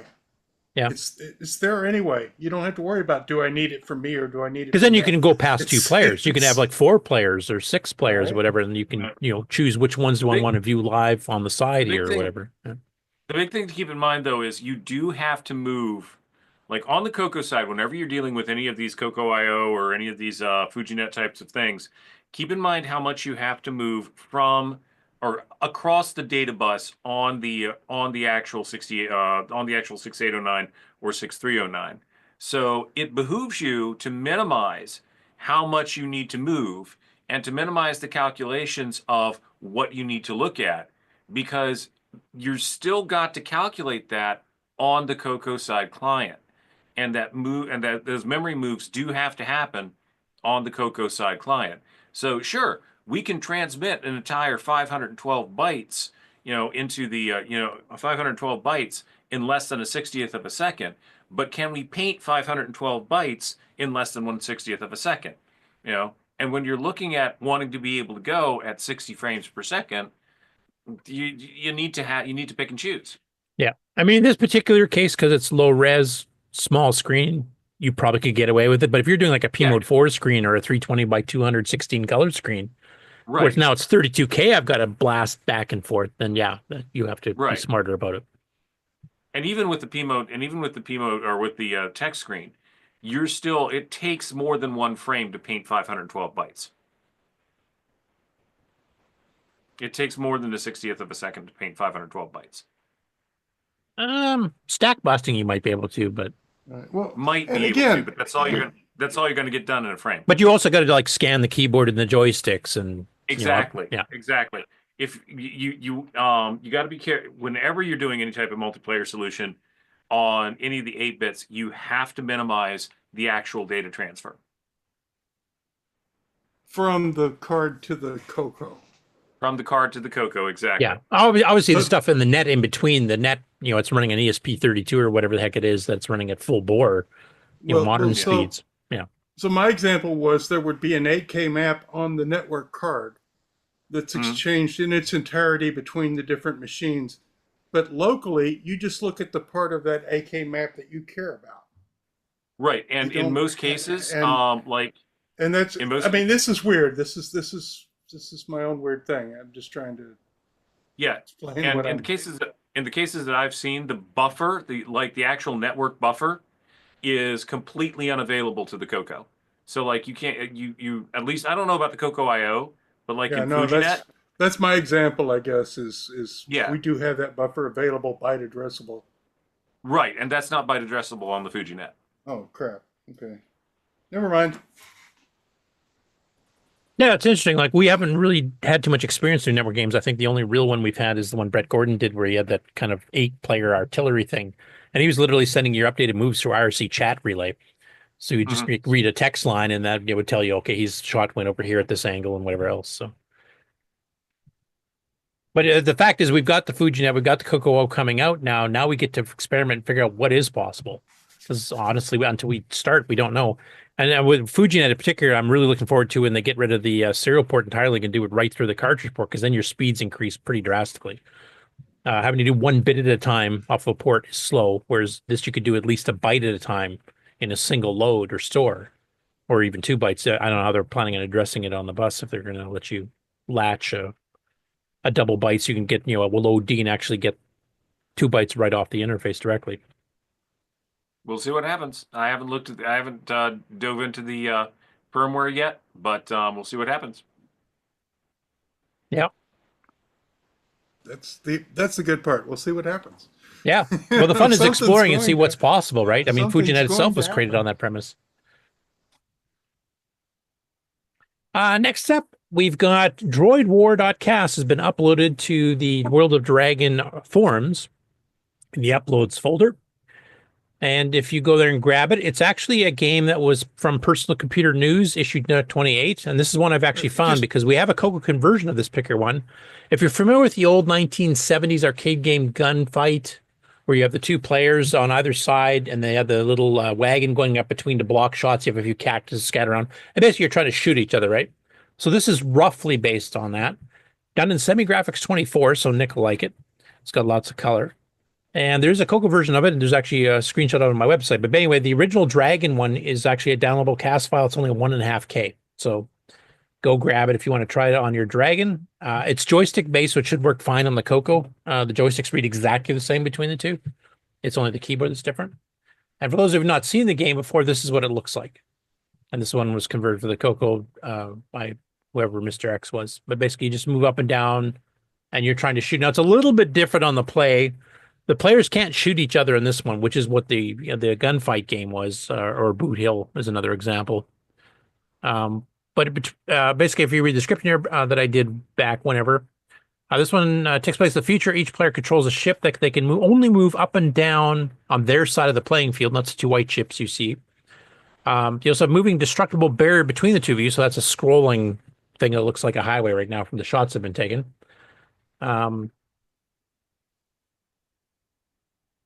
And there's a wall between them in the main play field as well that is also destructible. It does not move. That's the striped red and white that you can see on the almost far left and right edges.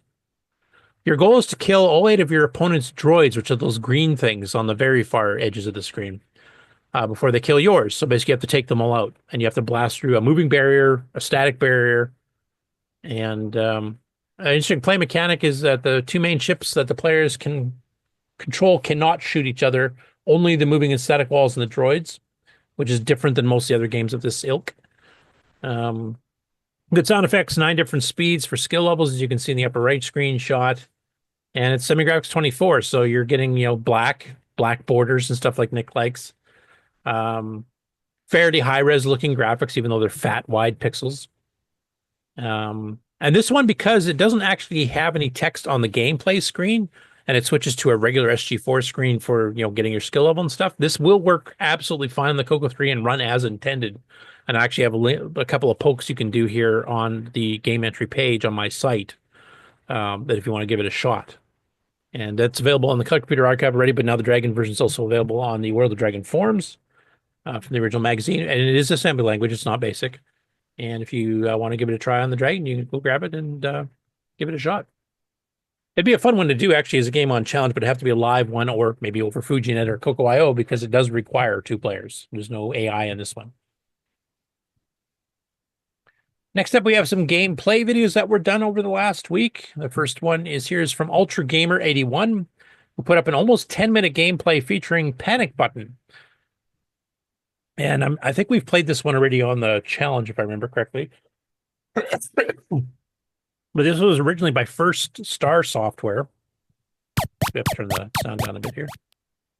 And they sold this independently, actually, for a while, and then it got licensed to Tandy, I think, a year or 2 later, maybe even 2 years later, and became a cartridge game. Originally, it was cassette and disc. But I remember their ads in Rainbow for this before Tandy took it over. I don't know if Ken's awake or still there, but he can tell me if we played this before. I'm pretty sure we have. But basically, you have to construct the robots. There's 3 pieces, or not just robots. There's various shapes, cakes, robots, all kinds of stuff. And basically, you have to assemble them. Right? Yes, we have played this. Okay. Yeah, some of those who haven't, it's basically you have to pick up the pieces of the top, middle, or bottom part of the shape, assemble them in the right order so that when they get to the bottom, they are fixed on the assembly line. And you have a little panic button in the upper right corner you can use to pause the belts. And it gets quite hectic later on, and you have to purposely mangle things because you've trapped yourself, like you can't get around shapes that you built wrong in the wrong order and stuff. And of course, those are bad. So it's a pretty hectic game once you really get into it, but it's a fun one. Does your player fly, does he? Well, it's kind of those ones where you've kind of a top and side view mixed type thing. Yeah, it's not technically flying. I think he's just going between rows of conveyor belts, but yeah, it kind of looks like he's flying. Jumping artistically, yes.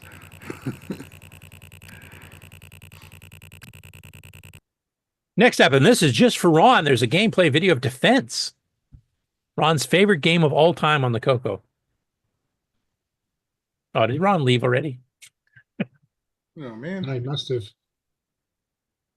Defense. Play. This was put up by Spectral Associates, but programmed by a guy who eventually made his own. Well, I remember those sounds.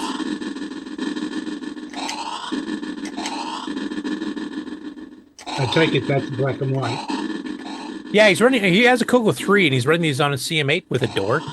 But he doesn't have an RGB patch version. This one actually RGB patches quite well because it's actually treating the graphics as a 4-color, which is why you're getting all the stripes and stuff. There's no weird artifacting. It actually does pure artifacting and looks quite good on color. But if you ran an RGB patch by Spectral Associates, it would fix this one. I mean, personally, I still prefer Polaris because it's closer to the arcade where you have 3 separate bases you can fire from and has a lot more color to the game.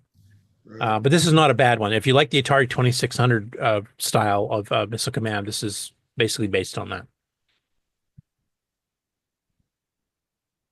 This is an interesting one. I saw the thumbnail, and I'm sure you guys recognize this is the Dragon 32 version of a popular CoCo game by Computerware. I'll let you guys see if you can guess it. So they're using a P-Mode 3 color set because, of course, they didn't have artifacting. Ours was artifacted. Does anybody in the panel recognize this game? Is it No, it's not Dig Dug. Mr. No, Do. but you're partly right. Mr. Do. Mr. Do? Yeah, Mr. Dig on the CoCo and Dig, Dragon, rather, but yeah. Mr. Do's the arcade game it's based on. So I thought, oh, that's curious. We'll see with the P-Mode 3 version of Mr. Dig. But that's not what this video is about at all. So this was actually created by a YouTube channel called Juxta Crucem. I have no idea if I'm pronouncing that right. But basically, it's labeled as vintage computer games have the best drummers. So the background sound on this has, like, when you're shooting the ball, it has this little bouncy tick, tick, tick. It's almost a percussion style sound with a little bit of, note changes. But he uses it as a drum track to play electric guitar on, which is pretty unique.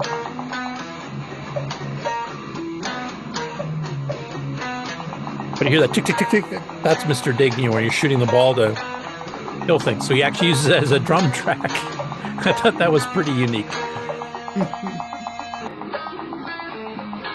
Then he shows some gameplay, so you can kind of see what the game actually looks like while he's playing. Anyway, I thought that was kind of an interesting use of an old game sound effects. Game on challenge just got harder. I'll have to get Paul Thayer to do one at the next fest. Hey, that was cool. So a big thanks to him for creating that. That was unique. There, see, creative thinking. I don't know if AI would have thought of that on its own. Now, this one we've been waiting for a while for. So there was the MC10 game release for them.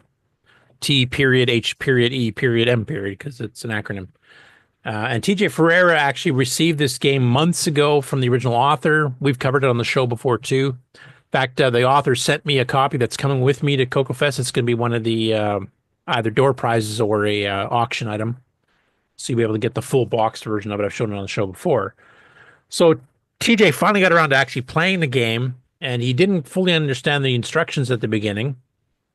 And as he plays the game, he starts to figure out more and more what you're actually supposed to be doing.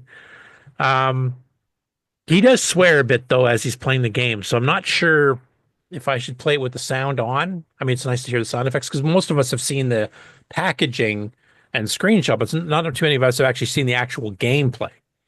And it looks at first like it's going to be a missile command, but it's different. It's not a missile command in actual gameplay. So fast forward here. So basically, you've got these little slots, and if you're using the joystick that the author of the game make, it's not a full joystick. It's more like a paddle. So you can move on the X or the Y axis, and I think it goes through the serial port if I remember. So basically, you just move your joystick to go between these different slots here to move your person that you're controlling. You have a city to protect here with a shield. You have a gun here that also gets protected with a shield. And then you have little people that pop up here, and they have a little shield over them. This UFO comes across the top and starts shooting at everything, basically. So it'll if it tries to hit a human or the city or the gun, it'll destroy the shield first. So you have to run over to that slot and then click the button to put the shield back up. So you're constantly moving back and forth, covering up your humans again, covering up the base, covering up the city. If you lose the city, you end up dying. And then they abduct humans, and it has little graphic animations to do that. So it's actually a fairly interesting, unique take on a game that looks like Missile Command, but plays nothing like it whatsoever, except for the fact you've got a thing in the sky shooting things down at you. So my apologies if he happens to use some of the harsh language right off the bat here. I want to play it so you can hear some of the sound effects, and maybe I'll mute it afterwards so you don't. That's all right. We listen to this show, so... Right. Yeah. Well, I we have kids listening to the show too, and I don't really want to have, 4-letter words coming across. But they've all got little shields. There, he took the shield out over the city, and if he kills the city again, then okay. I see what I just did. Okay, I moved over to the left and it rebuilt my shield. So I'm moving. See, that's what I'm doing. I'm moving my power shifting. So. But I'm not shooting anything. I don't like how this is positioned. I'm pushing the button. It's going to reposition everybody. Much better. Well, maybe not. Okay, now it's going to play out. Is it in basic? Okay, now I'm going to move to the left. Extended basic, the one that Darren Atkinson rebuilt. enhanced. Okay, good. So it's a left-right thing. But I'm not sure. Okay, that guy just lost the shield. And I rebuilt. Okay, I built it. You see what? Okay, I'm getting it. I'm moving that underneath the thing, and it rebuilds the pretty shield. excited. I need to. He's always like where this. he That's just his degrades shtick. pretty quickly, right? Does that make sense? Okay, go. I'm Echo, still that was amazingly hyper. alive still. Jay was probably going, oh shit, TJ, move. Do this. Come on. Why don't you understand? But sometimes I could be adult. Adult. Too much Dr. Pepper by the looks of it. Now I'm starting to get it. He drinks strong coffee, let's put it that way. Right, this good stuff. Okay, that's great. Okay, just be. It gets more difficult because if you get really good at it, then my it starts. city. It will be in It the says middle, I humans guess. come in from the woods, so now you have more humans to Luck of the protect. draw, how close you are to. Okay, I gotta go fill him up. I filled him up. How many times can I fill him up? Fill him up. Got it. Okay, fill him up. Got more gas. Good. Oh shit! Go over to the cannon. Cover the cannon. Oh, back over to the city. Back over to the city, or whatever that thing is. Covered. Okay. Oh, that dude needs to be. Oh shit. Cover him to the right. Cover him. Oh, okay. Go back over here. Cover him and him. Got him. Okay. Oh shit. The city's. Oh, okay. And this is the abduction scene where now it'll steal a random number of humans. I don't understand what those are though. That last little. Is his body rising from hell up to heaven? I don't know. But apparently I've got UFO. Anyway, that kind of gives you an idea of the gameplay itself. So it's a basic, extended basic game. I don't know if it's worth all the hype that he puts into his voice on him, but he's like this in all of his videos. That's just the way he is, which is actually kind of entertaining. But it's a nice original concept of a game. Actually, I haven't seen anything really like it where you're kind of doing that. You only need like a single direction axis joystick. I do know there is other options for joysticks that actually have all four directions being controlled. But he kind of allows you to bundle this when you buy the game itself. He'll actually send you the little adapter so you can just take the joystick, plug it in the MC10 and the serial port, and it reads it and reacts. So you can write Pong games, you can write like War Kings and Warlords. There's quite a few things. Even stuff like Galaxian or something, because you're just moving left to right with a fire button. That's all you need. So Space Invaders and all that kind of stuff could be possible with this type of a joystick. Now, I think Ron's bought this game. We should ask Ron to do a video review for us. Well, he did try playing it once. I think when he first got it, he actually did show us, but he had some bad glare on the screen, so it's kind of hard to see. And actually, TJ had that same problem. If you go to the earlier in the video, there's a backlight coming from an open window or something, and it's glaring out the screen, so you can't even read anything. So you had to like cover it with towels and stuff. But that's the first really good gameplay footage of them I've seen. And it's actually, for an MC10 game, that's in basic for that matter. Pretty good one. It looks like a lot of fun, actually. He's enjoying it. Right? He enjoys everything. What can I tell you? Okay.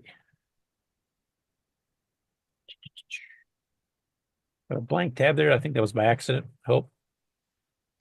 Okay. Next one up here, Jim Jewett. Now, we've covered him last week because he's kind of joined the CoCo group, and he found a bunch of his old games he wrote in BASIC back in 81, 82. And some of them were, attempting to do stuff in 3D and stuff, so they ran really slow. If he overclocks the crap out of an emulator, it actually runs pretty good. This was one that does not require the overclocking to run well. And as he mentions here, it's a video capture of his Space War game written around 1982, loosely based on the old CompuServe online game, which I believe is Mega Wars, which is a multiplayer game. But he tailored it for a Star Trek theme. So I'll play a little bit of that. And part of it, most of the gameplay itself is in text mode here, but there is some graphical elements where it actually switches to P mode 4. So let's fast forward a little bit here. So it's giving you some status and stuff with some semi-graphics, like your current, phaser energy and blah, blah, blah.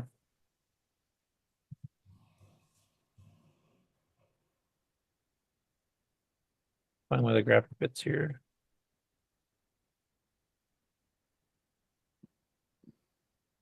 Of course, now I'm not going to find it. Oh, there we go. So it kind of does like a map of, various stars and various ships and stuff there. So it's kind of a hybrid type thing. And I don't know how many people here were on CompuServe back in the old days when Mega Wars was hugely popular. I do recognize the traditional short-range scan. 8x8 graphics. Like here's listing all the planets that are nearby type thing. I can't remember what all the numbers mean, but Right. Anyway, it's about a 6-minute or almost 7-minute video that he showed demonstrating it. And another game he did was called Cave, and it's very loosely based on Dig Dug. It's low res. It's randomly generated. It's keyboard controlled. You can actually download the disk image that contains it here if you're on the CoCo group on Facebook. And then he's also got some screenshots of that in action. As he mentions here as a description, here's a little take I did on a Dig Dug game. You being the slight lighter blue square needs to navigate the treacherous cave to collect as many red gems while evading the evil green goblins and head to the slightly darker blue exit at the bottom or side because it moves each time. You can dig holes in the orange cave walls or fill holes to block the goblins. I'll try to make the gems yellow and gold so they stand out more because the red and orange kind of do run together. Points for number of gems collected. So I'm glad he's actually finding all of his old games that he wrote and actually putting them up for everybody to check out, because that's kind of cool, seeing stuff you wrote as a kid type thing and see what other people think of it nowadays. So that's it for the Game On news. So let's switch over to the regular news, unless you want to do a break first, Mark. I'll leave it up to you if you want to, or if you want me to keep going. Wake up. Paging Mark B. I just start. So Mark's taking a break. Just keep going. I could start echoing again if you want. Maybe that'll. Oh, there you go. Turn the echo back on. Somebody call. Too late. He did a dramatic reading. Oh. Yeah. No, don't worry about it. We already decided. Okay, so George Jansen returned with a bit of a surprise, lesson 14, which he actually made multiple parts for it. And of course, this is his assembly language tutorial series specifically tailored for CoCo 3, which is kind of unique. We've got multiple ones by Steve Bjork and others that have kind of covered the CoCo 1 and 2, but this is actually covering the stuff that Gimme does. High-res graphics modes, palette registers, MMU blocks, and how you map them in, etc. So this particular one here is using 248K of a 512K machine and showing how you switch between blocks to like load in different graphic images, controlling screens, etc. And he actually he mentioned something in the first part of the show, which was going to be just a single episode. And he said, I'll talk about this a little bit later. And then he forgot to. So he had to make a little addendum episode to cover the stuff he forgot about. So basically, you get a little two-parter. The first part's just over half an hour. And then the second part's just 6 minutes to kind of cover the thing he'd missed. So what he's doing in this particular episode, and I'll play a little demo so you can kind of see a graphic, but I'll explain it first, is that he loads 4 different 2-color pictures in high-res and then draws stripes of them onto a viewable high-res screen with different colors and drawing them on with different sweeps. And he had to slow those down because otherwise they're too fast and didn't look like a proper sweep. And then just kind of swaps, in mapping in like this picture to redraw this particular stripe. And all told, because he's got 4 full screen graphics and plus the viewable screen, plus the code, etc., it takes a total of 240K. So here's a little picture of the demo of the code. Okay, I already have the basic program loaded in, so I'll just run it. He's pretty quiet. This is going to load in them 4 files, the packed files. There it is. There's file 1, file 2 loaded, file 3 loaded, and the big one, file 4 is loaded. All images are loaded, and there we did the expand on them, so all the blocks have been exploded out to the higher other memories. So for those who are on the audio, he loaded in graphics between blocks 2.4 and 2F hex. Each of the block is 8K. And we'll execute it. Okay, so there's the menu. The menu actually was created in the basic program. We just left it sitting there at HScreen2 and we pulled it up with this assembler program. So we got display files 1, 2, 3, or 4. So I'll do a 1. There's file 1. File 2, file 3, file 4. Simple enough. All right, now let's do the auto mode so I can show you what it's going to do. It's going to take them files and move them out, go in different directions, random, everything's random. Remember, there are 3 random options: section, file, and direction. And that's all because everything is in memory. So we're using all that memory now to move things around. So it's just a concept. So you use your own thoughts on how could you use something like this to move in different scenes, a partial part of a screen. Just say the bottom section was some water running. You could move that section in and out. And I'm going to hit the A again and do the auto again so you can see what we're doing again. We're random doing this stuff is all is what you see is what you get when it's random. And I can do once it gets through, I think it does 35 iterations on that there. And then it stops. Okay, now I'll do R for random palette. You can see which just change the first 7 palette registers randomly. So we get different colors, not necessarily anything nice looking, but just random. And we can do S to set it back to normal. Again, we can display 1, 2, 3, and 4. R do the auto. And we'll get done with this. Anyway, he gives a fully commented source code, which you can actually download. He's put the disk image up if you don't feel like typing it all in yourself on the CoCo Discord already in his own channel. And it's just to show, doing some effects on how you deal with the MMU switching between blocks and mapping in different screens so you can copy to the actual viewable screen, etc.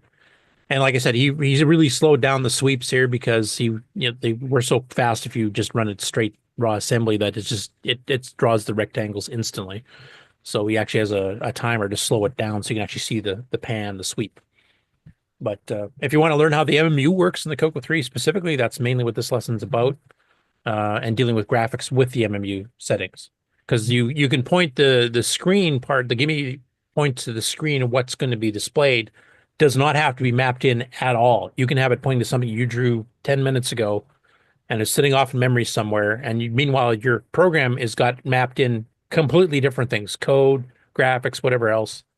But the gimme is still going to display the screen from elsewhere in your 512K. So he kind of goes through that concept and how you can use it for type things. For doing stuff like page flipping and stuff. Like this is the type of stuff Nick would be doing all the time in his games.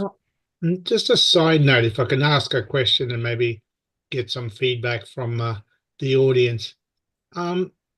Just regarding loading things into memory in the 512K.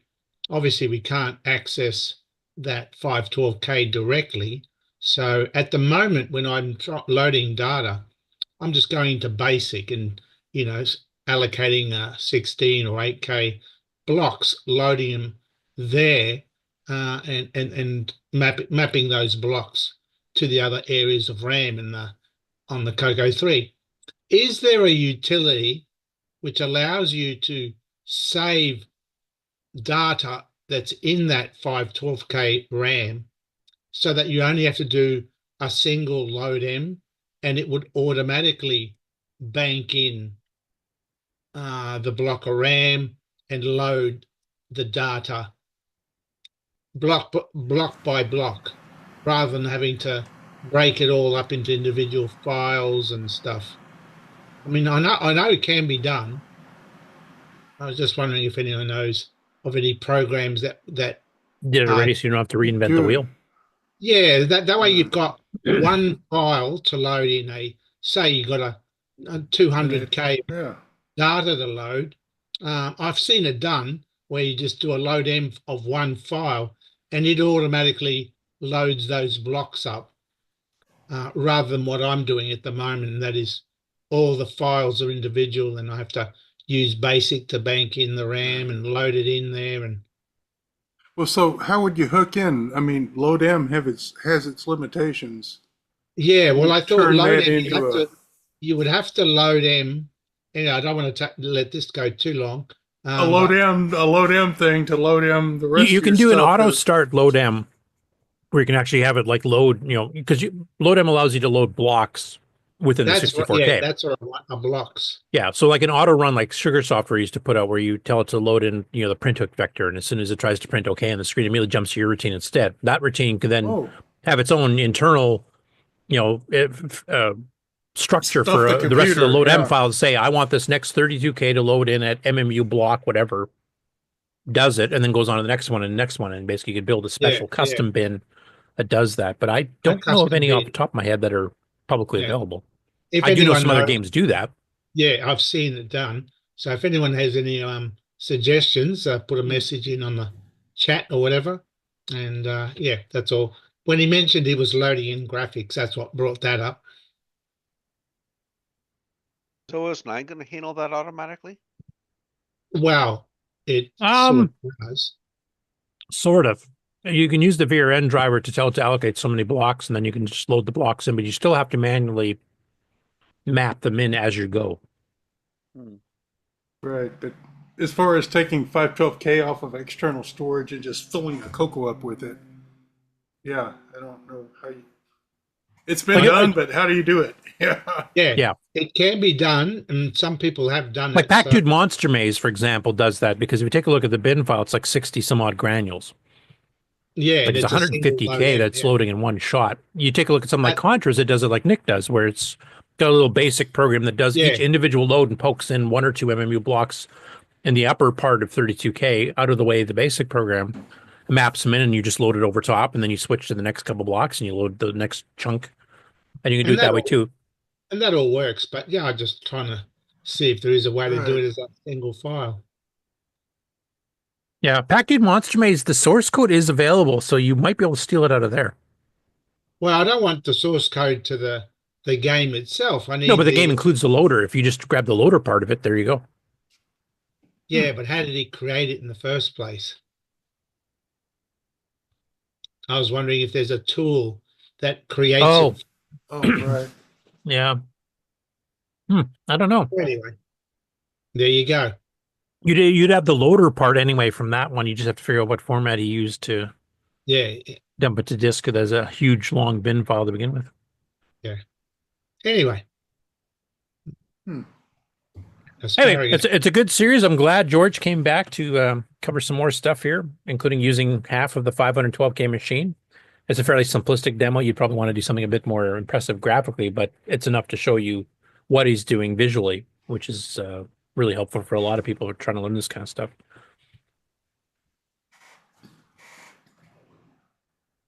Bob Emery, of course, is busy in Texas at the moment. Did a video here, which we talked about last week, where he took an old Sprite editor that Nick wrote back for, what was it, Popstar you originally wrote this for? No, that was when I did the high-res mouse. And then I thought, show an example of the high-res driver working in a basic program. Yeah, which he goes through, but basically he goes through and he kind of cleans it up so visually it's a bit better. Like there's a bit of flickering because of the way you were redrawing the mouse cursor. Yeah, the way the pointer was, yeah.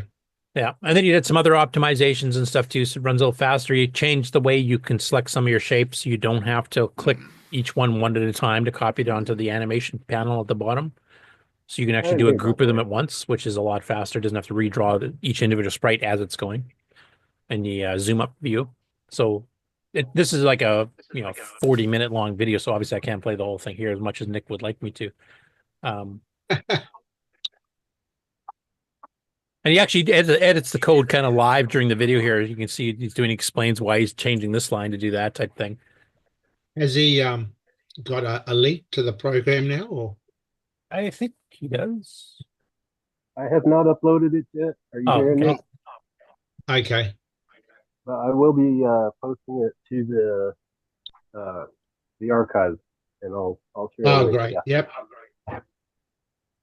And there was even one section there that we didn't even talk about last week when we were talking about this, and that if you look, Nick, I'm looking at the palette number for black. It says 64. Yeah, that should be 0. But here you see it's changed, so you can actually just copy the shape, to the animation thing, and then when you click the animate button, because the original one would redraw it in that zoom up view every time, so it was pretty slow if you were trying to copy quite a few animation frames. Yeah, good. There's our AI in action. The Cylon is here. Yeah, I just spent about 5 minutes drawing that head and then animated the eye. Yeah, that's great. Straightforward. It's a Yeah, fun well, program. certainly merge in all the patches and upload it as a version 2 and put in there, fixed by you. Yeah. I mean, we were just talking about like what Nick was talking about earlier about loading in, graphics into MMU blocks through BASIC. Here's an example on line 65 right here. So you're poking into the 4th MMU register, block number 48, and that will map it in, which is above the BASIC program. So you swap that 8K out with a different part of 512K or 128K, and then you load it in and load the sprite data into that area, and then you can swap it out and get the next batch. Yeah. So it's kind of a live demo what Nick was just talking about for those who are wondering. Anyway, yeah, let us know as soon as you get it uploaded somewhere there, Bob, and we'll definitely highlight it on the show so people go download it.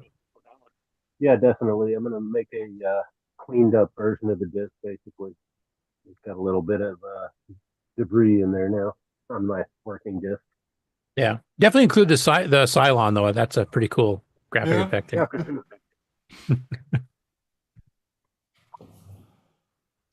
Next, this is kind of a follow-up to last week, I think it was, when we kind of discussed a topic that the 2024 episode of the CoCo Crew was talking about, where John was speculating that the idolization of Steve Burke would hold the CoCo community back, and I expressed that I don't agree with that.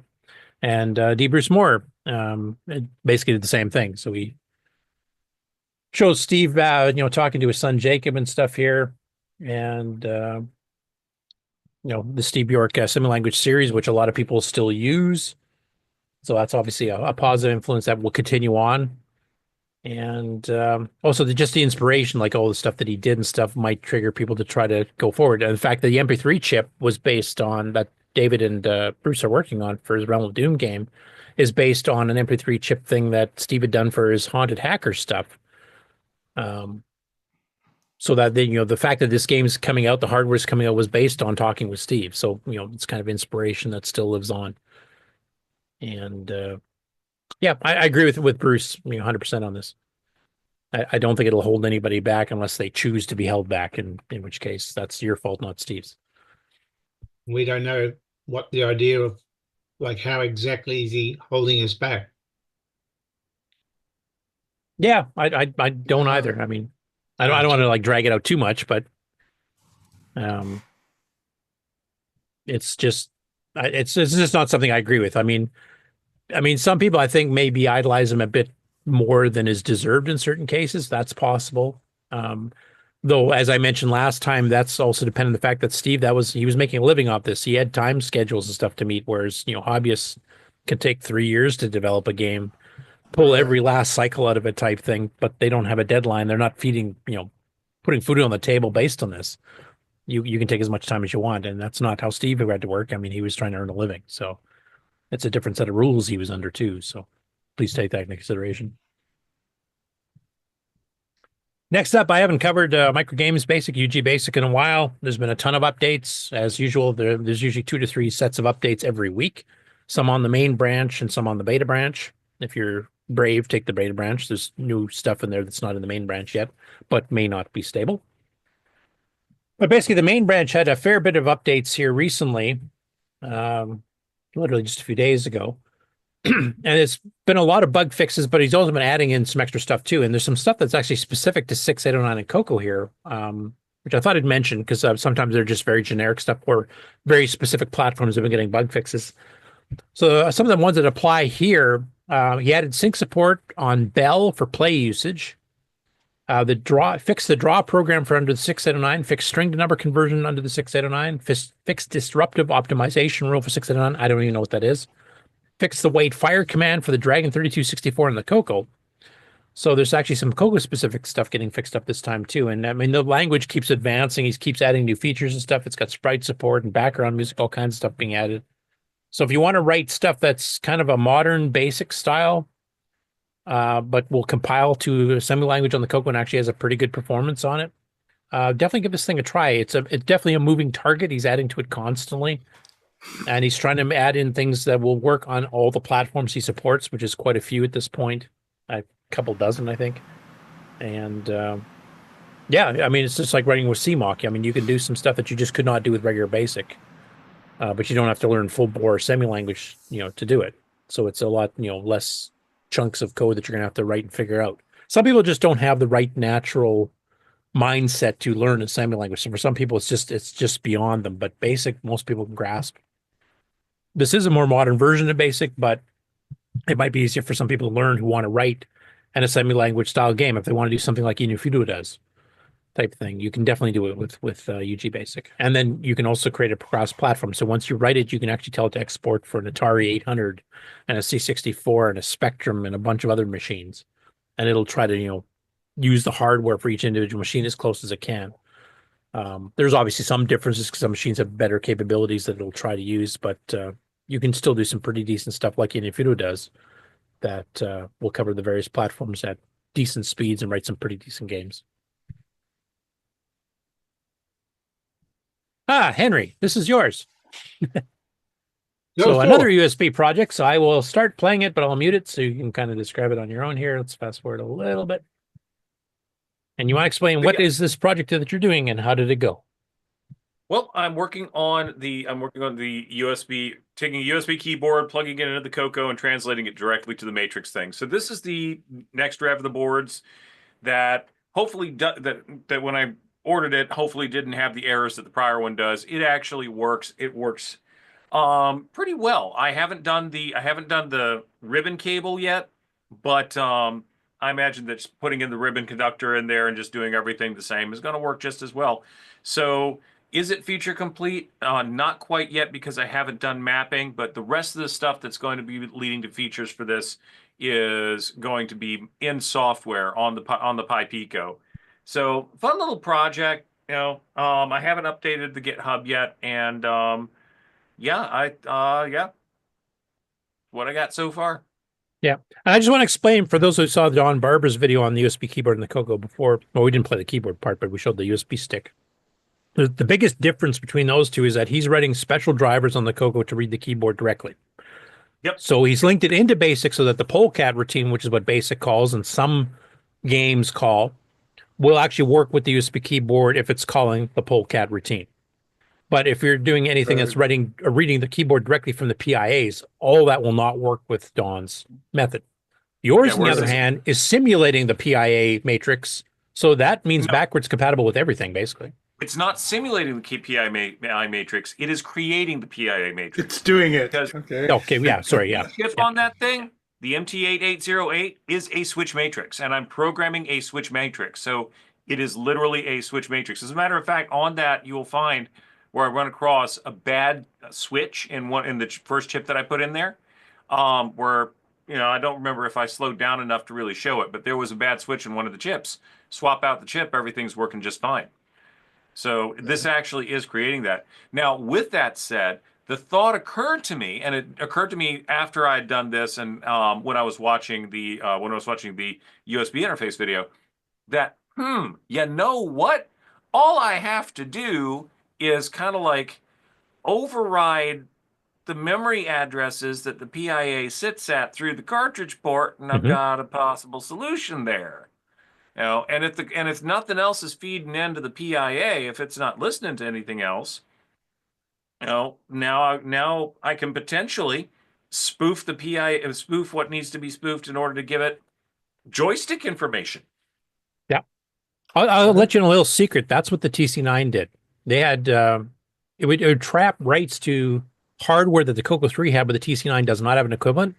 And in their case, they triggered an interrupt. It would call a routine that you have installed that would then simulate whatever you were trying to do, reading a joystick, reading the keyboard, writing to the serial I/O port type thing, and use the the hyped up chips because it had 8-bit DACs and 8-bit ADCs. It had a 6552 hardware serial port, but it would simulate all that stuff at that level, and that way you could still run the old software and it would work with the new hardware. Yep. Yeah. Are you feeling a little bit hot-headed, Curtis? What do you mean? The soldering. Lots and lots of soldering. Oh, soldering. Oh, I'm ignoring the video because otherwise I'd have a panic attack. I'd rather turn the echo back on.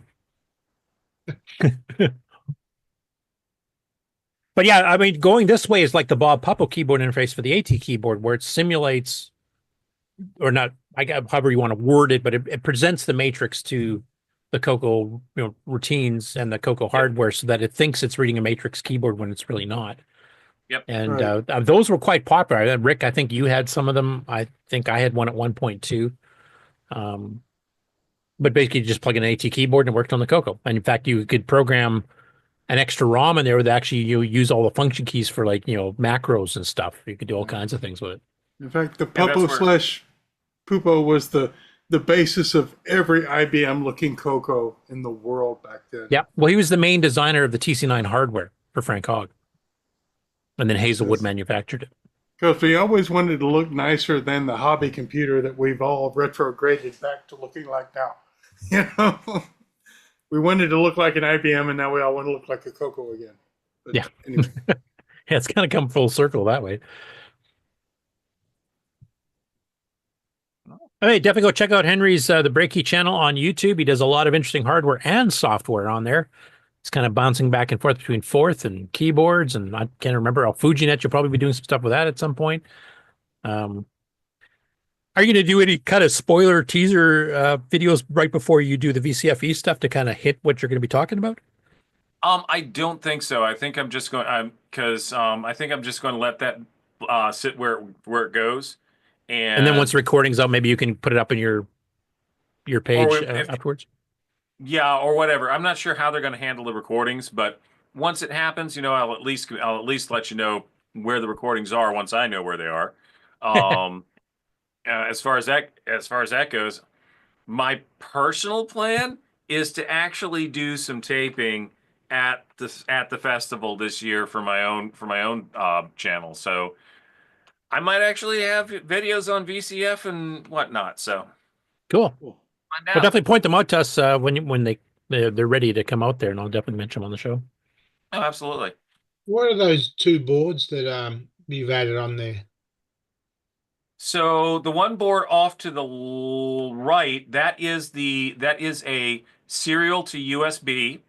I'm pulling a UART signal off of that I've opto-isolated off of the Pico and throwing that onto the PC for debugging data. The board that's on the bottom of the red board, that's a PiPico. So that's actually the brains that's doing the initial translation. And that cable you plugged in was what? The cable that I just plugged in there. I believe I just programmed it. I've got one cable that I'm plugging in.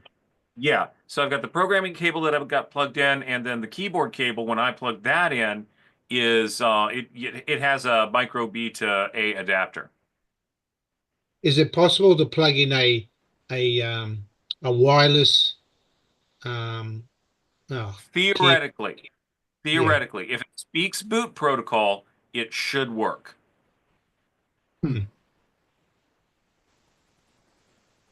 So I haven't tried it with my wireless keyboard, but as long as it speaks boot protocol, it should work. Cool. So yeah, now I'm plugging in the keyboard itself.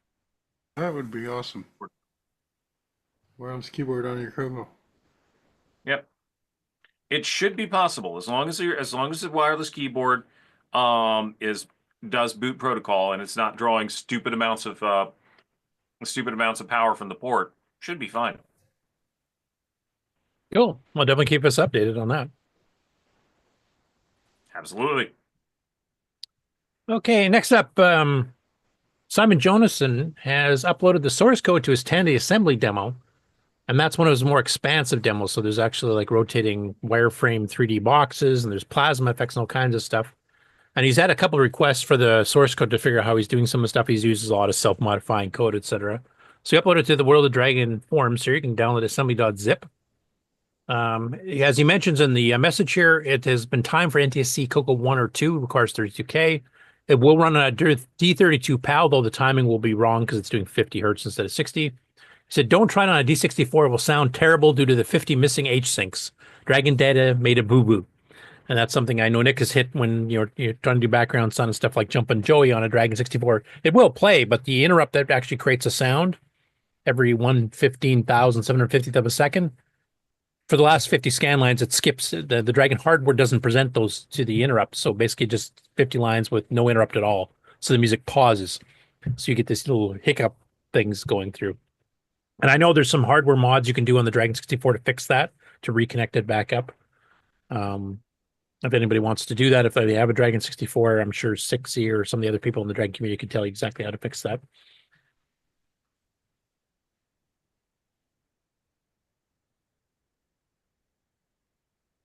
Oops, did I paste the wrong one here? I think you did. Yeah, that looks like a duplicate. I was doing it in a hurry while after the show had started because I was running late. So he seems to be in an uploading mood here. So he actually uploaded the PC Plasma source code as well to Facebook, to the CoCo group.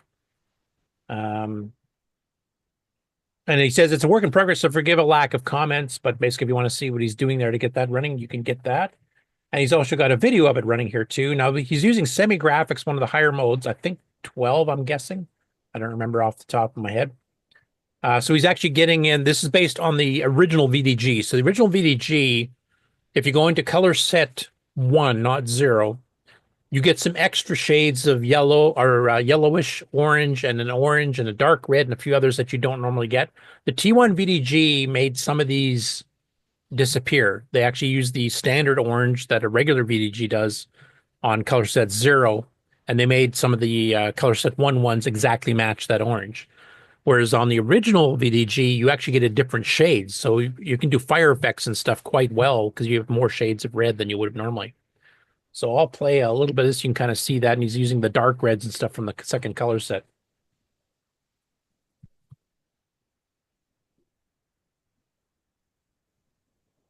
That might be an SG8. It's SG12 or 8. Definitely not 24.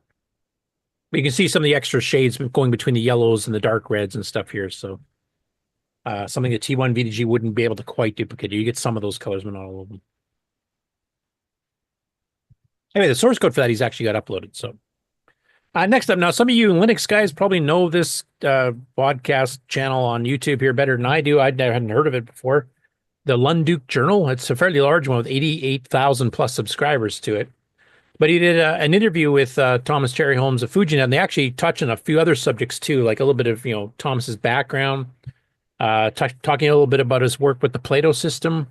Though they're planning on doing a second interview later to get that into more detail. They were having some problems with OBS, can you believe it? So they had to restart it a few times during the middle of it. But he goes into more technical detail on how FujiNet works under the hood and how to talk to the ESP chip and some of the other plans and stuff they do than I've heard him on any other interview. Most of the others have been more from a user side. Now this guy's kind of a hardcore programmer himself.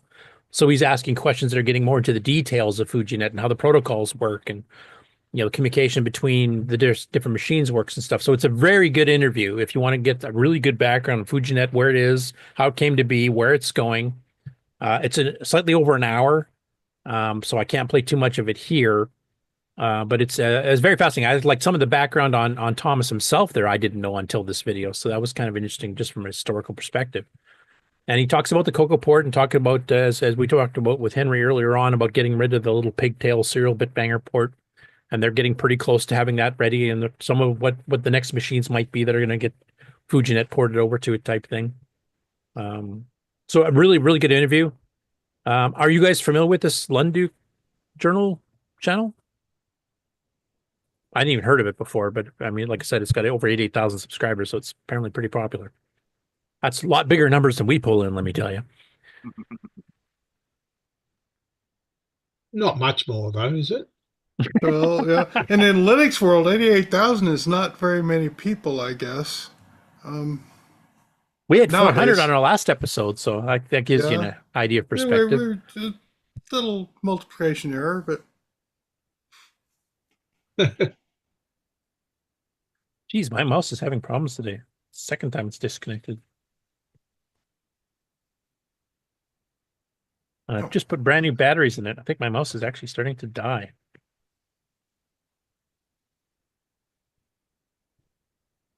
Oh, what's it doing now? Anyway, definitely go check it out. It's well worth it. If you're interested in FujiNet in the slightest, or even just the history of Thomas Cherryholm, so I would definitely highly recommend it. Which one's Thomas there? The one on the right here. All right. Okay.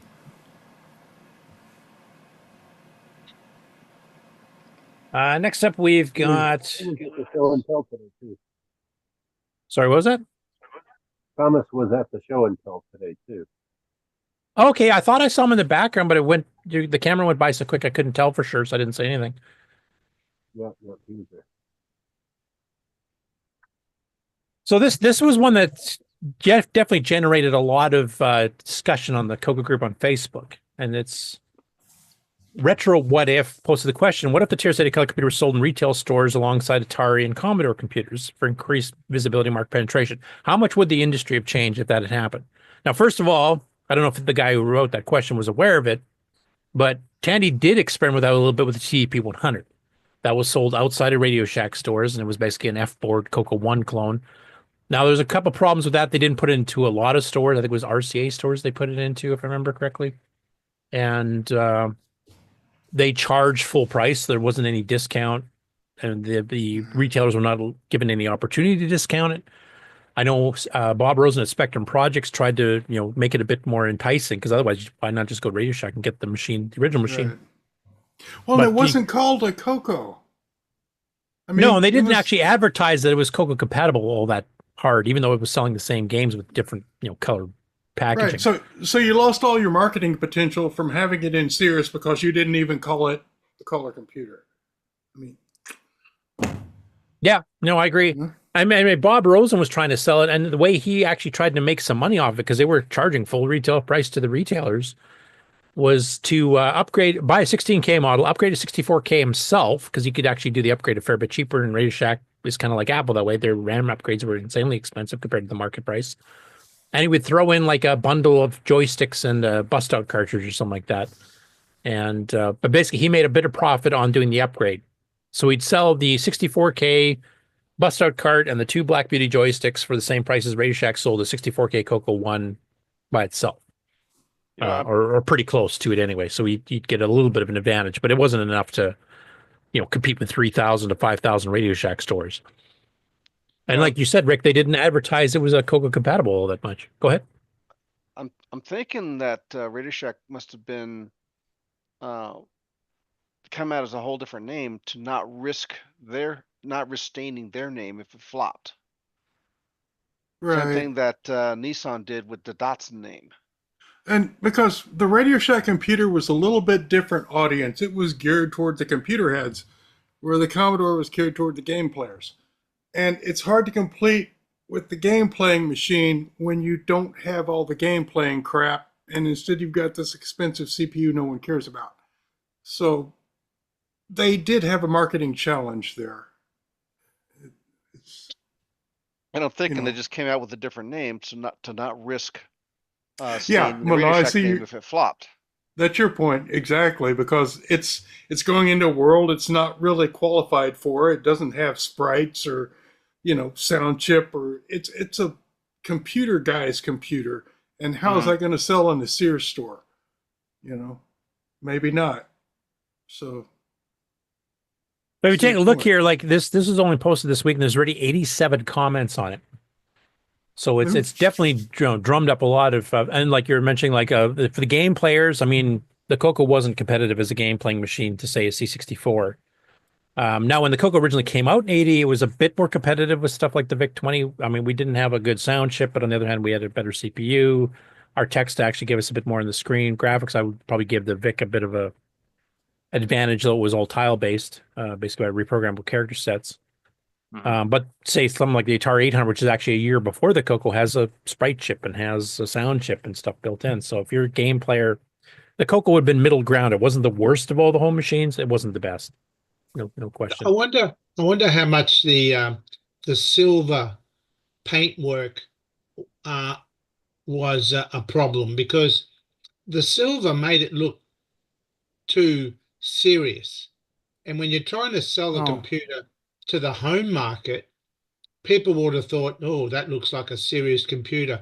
Like a business computer. Simpler, like your VIC-20s were white. And a lot of computers back then, they were more white.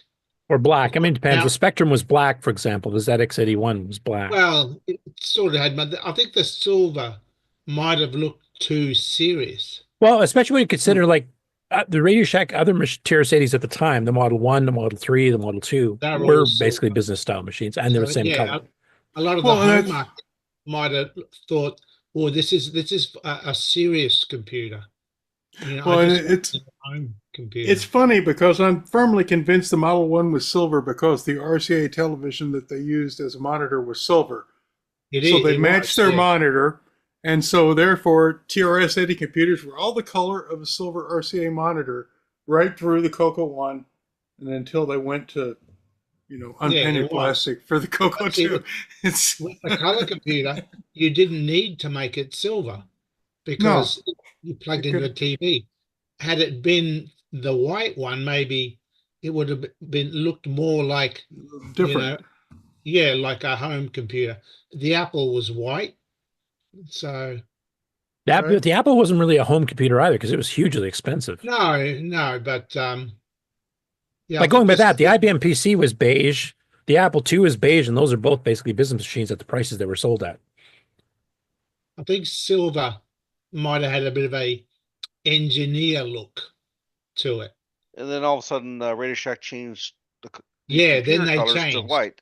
That's right, Yeah. the friendlier color. The Model. Well, that's because the 4 whole came out industry white. basically standardized in white. Before the 82, 83, it was a wild west of what do you want to make it look like? Apart from the TIs, of course. Well, the TI had a couple different colors they were going through too. I mean, they had the silver version, they had the white version. I liked me that sheet metal silver case. That was the only thing good about the 99.4A was the case. And the huge sidecar when you added in peripherals. Yeah, well, the keyboard wasn't bad. The case was nice. Sidecar was a joke. The expansion box was your great grandfather could afford it, maybe. Like how would you describe the color of an Atari 400, 800, the originals, not the XLs, which were silver and black? Well, it was kind of a weird yellowish brown or something. I don't know what you call that. Is it sort of a beige? They call it putty or something like that in the day. Putty. Yeah, it's not quite beige. It's a darker color than beige, but yeah, it's green. Kind of modeling clay colored. Yeah. And the PET was more of the like black, mostly white, but with a little bit of black border on the monitor and stuff. And silver had a bit of an engineer look to it, which, mind you, looked good. But yeah, I'm just trying to think for the average home market that they were aiming originally. The CoCo. Well, when the CoCo 1 was first released, I don't think anybody knew which color was industrial, which color was going to be like. And if all the different brands mixed different colors all over the place, there was no standard. And if your CoCo monitor was an RCA XL100 color television, it was this color. Mixed right in. They actually picked a kind of a brand standard color. Yeah. And here it is. The Battleship Gray, as we called it, was the standard Radio Shack color for all the machines up until 83, really. Even their PC2 was silver. 83, they started breaking the mold. The CoCo 164K model was white. The CoCo 2s were white. The Model 4 was white. The Model 100 was white with a black bottom shell. Maybe somebody at Radio Shack got a really good deal on some silver paint. What are we going to do with it? Paint the computers. Well, no, they matched their monitor. I mean, personally, I had one of the older cases done on the black plastic. The later ones were kind of a white plastic. If you rubbed all the paint off with your wrist there, the shiny black actually looked pretty good on its own. Right. Well, and the silver actually looked better over the black plastic than it did over the white plastic. I don't know why, some kind of bleed through, but it wasn't so ugly. The white plastic with silver looked like a GPX stereo, one of those cheap things they sold in the Kmart. And Brian Walsh is asking, wasn't the TDP 100 white? Yes, it was. It was the very first one I think that Tandy Radio Shack produced that was white because it came out in late 82. White with the blue trim? Yeah. I mean, most of the discussion here isn't on case color. It's more on the hardware, they're presenting it as a game machine versus a serious machine. And the CoCo wasn't really a proper game machine, et cetera. So good discussion. I mean, if you guys are on Facebook, I know not everybody is, but if you are, Oh, here's the TDP 100 if you want to check that out. Yeah, see, they tried to make it more mainstream. Yeah, and this machine flopped, so I guess, I don't know. It flopped, yeah. But part of that was, I think, the pricing. Like, if you're going to try to sell it at a standard retail store instead of a Radio Shack, which has a higher margin, you would want to have the prices a little bit lower, and they wouldn't let that happen. And no one outside of a Radio Shack customer wanted a CoCo. It was for computer heads. Yeah, and I mean, in this case here, I mean, I don't think people, unless you like read Rainbow or something, knew that this was 100% compatible with the CoCo. Like, they wouldn't have a clue. It's a separate new computer that RCA and Sears is selling or something, you know. What year did the TDP come out? Late 82. See, by 82. A year before the CoCo 164K and the CoCo 2 came out. I mean, yeah, VIC-20s and Commodore 64s and Ataris. This would have came out roughly the same time the Commodore 64 came out. Yeah, a real keyboard, and they'd probably look at this and think, that's not a real keyboard. Right, and the sound sucks, and there's no sprites, and yeah, that's unfortunate. Yeah. Now, on the other hand, if you compare with the Atari 400, which has an even worse keyboard. Well, the Atari 400, yeah, but the 800. But by 82, you had the Atari XL, and that did have a real keyboard. Right. Yeah. I mean, honestly, I don't think, because they were kind of strict on the pricing, they wouldn't let, you know, the resellers discount it. I don't think that would have made much difference. I think if they had allowed third-party software and hardware to be sold in stores, like a lot of the, you know, computer chains did, that would have made a difference. Because as Brian Blake just pointed out in the chat, he said maybe it's not a game-specific machine, but it had some of the best versions of games at the time. Donkey King was one of the best of the non-official ports. And that's true. If they had been showing stuff like Sailor Man and Trapfall and Lunar Rover Patrol and you know, Donkey King and a whole bunch of these other games that were third party in a Radio Shack store, I think it would have sold better because people would have seen it is capable of more than this, you know, Poltergeist is showing type thing.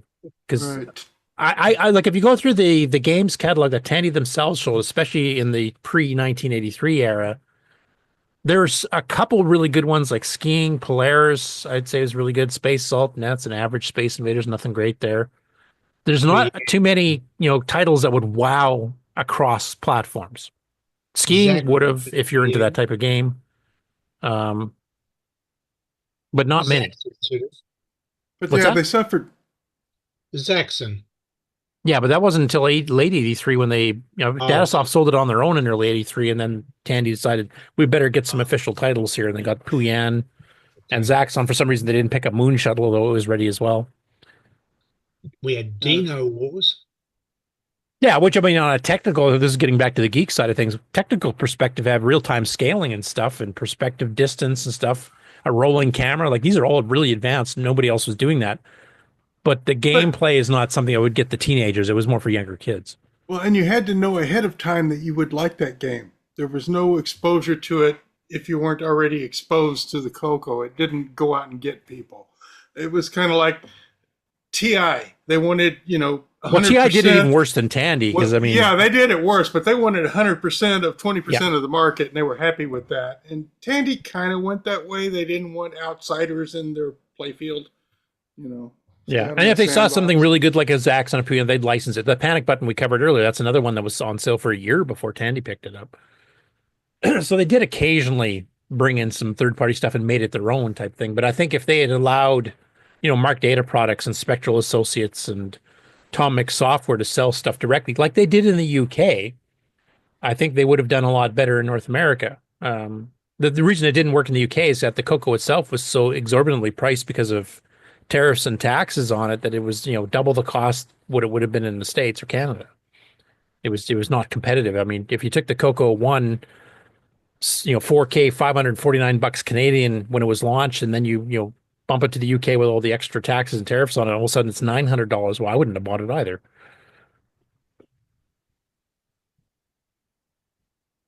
Anyway, interesting discussion. If you're on Facebook, if you want to participate in that, I definitely would recommend reading all the comments and maybe throwing your own. This one here from Juan Castro, and this is in the CoCo group on Facebook too, is something I was not expecting. I had no idea he'd done this. I'll just read what he said here on the very beginning of the description. He says, I guess very few people here are aware I've done this. It's a patch for HDB DOS to use a 16K ROM in a CoCo 1 and 2. And so, Nick, that answers our question. Yes, the CoCo 1 and 2 could do a full 16K ROM in a cartridge. This is not for the CoCo 3. It's been like this. I do something, years pass. I do another bit, years pass. I do some more maintenance to keep it applicable to the current toolshed source repository, rinse and repeat. This time I was pleasantly surprised it uses Git, no longer HG. So talking about where he's kept the development stuff at. He said, if you feel adventurous, try this with a Super ID, with a cartridge ROM, using an US-32, with a vintage FTC controller, floppy disk controller, or just an X4 V the Becker port. Here it is. So he's got all these different builds. You can download a zip file. So he's got support for Arduinos, Becker ports, Cloud9 SCSI interface, the CoCo STC, the Disto 4-in-1 SCSI interface, the Disto HD2, DriveWire 3 for the CoCo 1, 2, CoCo Link, Deluxe R32 pack, modem pack, Dragon and CoCo mode, IDE controllers, J&M disk controllers, the Canton SCSI interface, the Outertech controller. So it's all these different versions of HDB DOS will drive all these different hardware cards. So hard drives and floppies, basically, including no holds. Now, the best part is that what he did is he also patched BASIC, like the HDB DOS, to do a bunch more than just disk-related stuff. I'll scroll it up here so people can kind of take a look, but I'll just read it off in my little notes where I kind of compressed it a bit. So CoCo 3 basic tokens are recognized for listing and stuff. So instead of getting weird exclamation marks, it means if you load a program on a CoCo 1 or 2 that's CoCo 3 by accident, and then you save it back out, it's not going to wreck the tokens. It actually saves it properly so that you're not wrecking anything. It supports graphical text displays built in. So instead of just the 32 by 16 hardware screen, it also supports 60 or 51 or 64 columns by 24 lines with true lowercase. It has a locate command for locating the cursor by XY coordinate rather than print out where you have to do the math to figure out what line and column you want. DIR has been patched to handle the new screen widths of 51 and 64 columns. There's a second timer function. So the standard timer function extended basic gives you a 16-bit timer that counts every 60th of a second. This one actually has a 32-bit timer, shades of the deluxe color computer. It has commands built into BASIC itself to switch between ROM and RAM modes and to copy the ROMs into RAM, kind of like what the CoCo 3 does on startup. So you could run that, then you could patch BASIC. There's a built-in USR8 call. So you have defined users USR 0 through 9, I think it is. So he's reserved one that's pre-done. That has some special flags and stuff for graphics text supports. You can tell is inverse video on or off, is a cursor on or off, and all this other stuff. DriveWire printer support is built into it if you use one of the DriveWire builds. So he's got all these different extra things here. So it's kind of almost like getting pieces of Deluxe and pieces of CoCo 3 Basic, plus support for all the extra hardware for specialized disk and hard drive controllers that all run on a CoCo 1 and 2. So it's a pretty fascinating project, and I had no idea he'd done any of this. And like I said, it kind of shows, with a 16K ROM, what you could do with it. And just for a bit of perspective, even the disk 1.1 ROM, which added the DOS command to boot OS9 or Flex or whatever, is only 6.5K. So we're talking like 2.5 times more space being used. A lot of it for the HDB DOS compatibility and some of the extra hardware it's supporting, but also quite a few pretty decent enhancements to BASIC itself, including an entire graphics font built into it. So, and you can put it on a ROM and a cartridge and just plug it in. So that's pretty cool. I had no idea he had done this over the last however many years it's been. Yeah, Curtis, I'd be curious to try that out. The Kenton controller, when you pull the cover off of it, there is solder pads for a socket. And in the Kenton controller manual, it talks about using a RGB DOS ROM that you could have ordered at the time, and then add that to the Kenton SCSI controller. So I might be curious. And HGB DOS is based on RGB DOS, actually. Yeah, that's what I meant. I'm sorry, I got my acronyms there, but yeah, I might try that. Yeah, I wouldn't mind getting a report back and then maybe even a bit of a demo. Like I'd like to see like their graphic font screens and some of the stuff that it does there, because it did mention stuff like inverse video and a few other options that you can set too. So it's not just having a text font with lowercase; it's got some additional features added in. Yeah. Anyway, free download. You can grab the entire zip with all those versions for all of that hardware. So if you have any of that stuff, and there's like Becker port stuff for emulators too, so you can run the emulators and get this too. Just one big download and away you go. Nice. This one just showed up this morning. I had to add this one in. And I don't normally put stuff that's on for sale. So apparently this cartridge is being sold for $20 ship. And as he goes, no clue what they do. So this is a mashed up cartridge. Let me zoom it up here, which has got the music cartridge label. And then it's got part of the audio spectrum analyzer label taped over top. There's some handwritten notes on the labels themselves, plus a 3-way switch. And it's labeled the switches got the 3 positions are fast RT display, slow RMS display, and then detail F/F. And then it's got a mention of A, audio to TV. And what does the bottom one say? Can't quite read that. Something freeze, display freeze, maybe? So basically, this is a cartridge selling that somebody's hacked the living crap out of. Here's a view of the back. And I don't know what that says. Bayman Proto 1? Upside down. And there's some dip switches inside that the person cut a hole in the case to access. And then that's the inside. There's a ton of wiring stuff on there, which gave me a nightmare as soon as I thought of soldering. I'm scared. I'm a hardware guy and I'm scared. But does anybody have a clue what all this might be? I'm going to guess he's running the music program and audio spectrum analyzer, and he's got some options here. Oh my gosh. I'm going to have to go watch this or something. Like fast RT display and slow RMS display. What would RT and RMS stand for? Real time, real root time? mean square. Root mean square and yeah. Oh, okay. Real time. Peak. Yep. Yeah. Oh, modes of the spectrum analyzer. Yeah, the spectrum analyzer controls. Okay, so maybe the music card was just something that he... Oh, and then you freeze the display if you plop it down. Yeah, that I remember some of our club members had that halt the CPU so you could pause a game or whatever else. Or I don't know, it's a pretty interesting hack together project. I'd like to know the history of this. And the guy's selling it for $20. So kind of curious what wells in this sucker, especially after seeing this rat's nest. Yep. You get it back and there'll be one wire flopping loose on the bottom. Yeah, doesn't work. Where did that go? There must be more hardware in there. Besides two ROM cartridges. Yeah, we got toggle switches and all kinds of crap. That board's been hacked to more than the outside shows. Yes. Ryan Blake's comment was basically my reaction. Lord, that's a spaghetti mess. Yep. That's 2 cards. If you look down the bottom, the image on the left, look at the edge connector and look at the edge connector on the right hand. Oh, yeah, you're right. Like these two here have that cutaway with the dip switches, but this does not. Yeah. And here's something else. Actually, this looks like a connector on the back here too. That's a serial port connector. We're all confused now. That's 2 cartridges there. Yeah, 2 different ones. Oh, yeah, he says they, implying multiple. So yeah, you're right. It's 2 carts for $20. So that's a deal. You can see the 2. 2 mystery carts with extra stuff added of some sort. The picture on the left, though, the bottom on the left, you can see the 2 cartridges. Yeah. Exactly. So this one here, this is the original audio spectrum music combo, and this is the other one. IBA Mon Proto 1. And the one with all the wires might be that one on the right. Yeah, it's got the serial that. Yeah, the DB port 25 on top. Yeah. Confused. $20. Anyway, whoever gets this, report back, because I'm really curious what the heck all this stuff does. Right.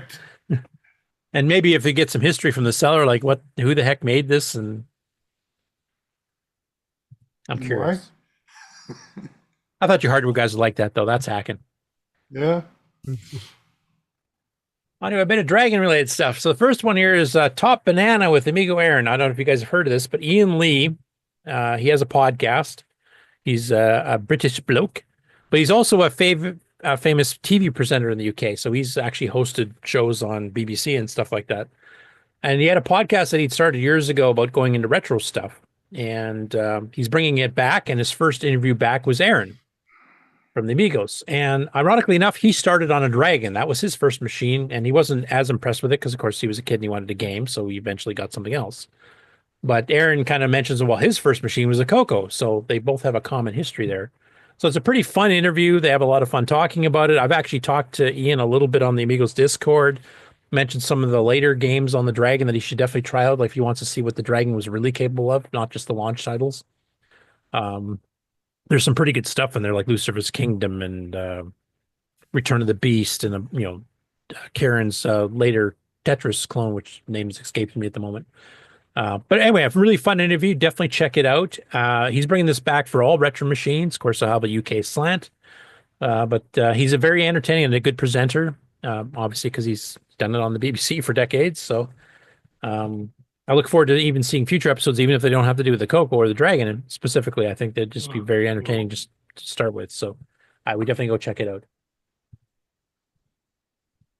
Next up, this actually showed up in a couple of spots. I think it was in the Dragon and the CoCo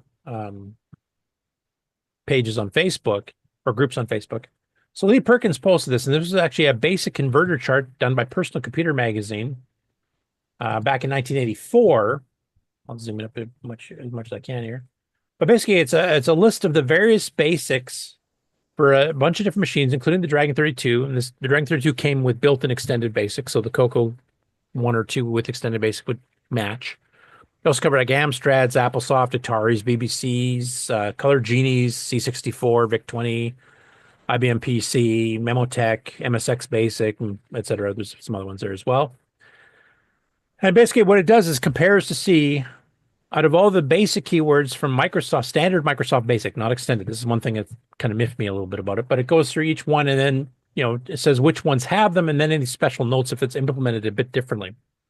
So doing stuff like ASCII, like ASC, Arctangent, Auto, one the Dragon the CoCo did not have. That was for auto line numbering. I know ADOS and a few other things actually did add that. Chain, which was going to be on the Deluxe, didn't show up on the Dragon or the CoCo at the time. And it goes through a bunch of these. There's 3 rows of this stuff, but they don't do any extended basic stuff, so they don't have any graphics commands at all. And that, to be honest, the Dragon and the CoCo would compare more favorably if you included that, because a lot of these other machines, especially the Commodore ones, because they didn't want to pay the licensing for it, they don't have much for graphics commands on their basics. It's basically poke this and poke that, and well, that's the point. Dragon, by extended basic, this would turn into a magazine, not a chart, because the Dragon 32 had extended basic. Yep, but this chart doesn't. This only covers standard basic. But it couldn't. To cover this many machines and cover the extended basic milieu or whatever, it would be a magazine. It would be a book. It couldn't be a chart. There's too many differences. There was no way to concisely. I don't know if I agree with that, because I mean the added commands in extended basic are mostly like draw, the graphics commands obviously, timer, print using, which is a huge chunk, and probably not all that useful. So basically, it's the graphics commands mainly. And I know like the BBC and some others had some really good graphics commands too, so they would have been competitive. But one of the things that always, I think, helped, and even Dragon themselves did through their ads, they said, we have extended basic, Microsoft extended basic on our Dragon, while a lot of the other machines are stuck in regular basic training, I think is how they worded it, or something like that. And that's true. I mean, if you wanted to draw a circle on a C64, you're going to have to learn sine and cosine, how to poke pixels. And we just do circle. Like it's quite a bit of difference. Now, some of these, like I said, the BBC Micro and some others do have basics that are competitive with that by, have a lot of really good stuff. Some even go further. Well, and you get people that aren't related to Microsoft, like the Sinclair QL. Yeah. Well, BBC Basic, I don't think was Microsoft either. There was no Microsoft way here is just the standardization of what do you pick as a base for basic.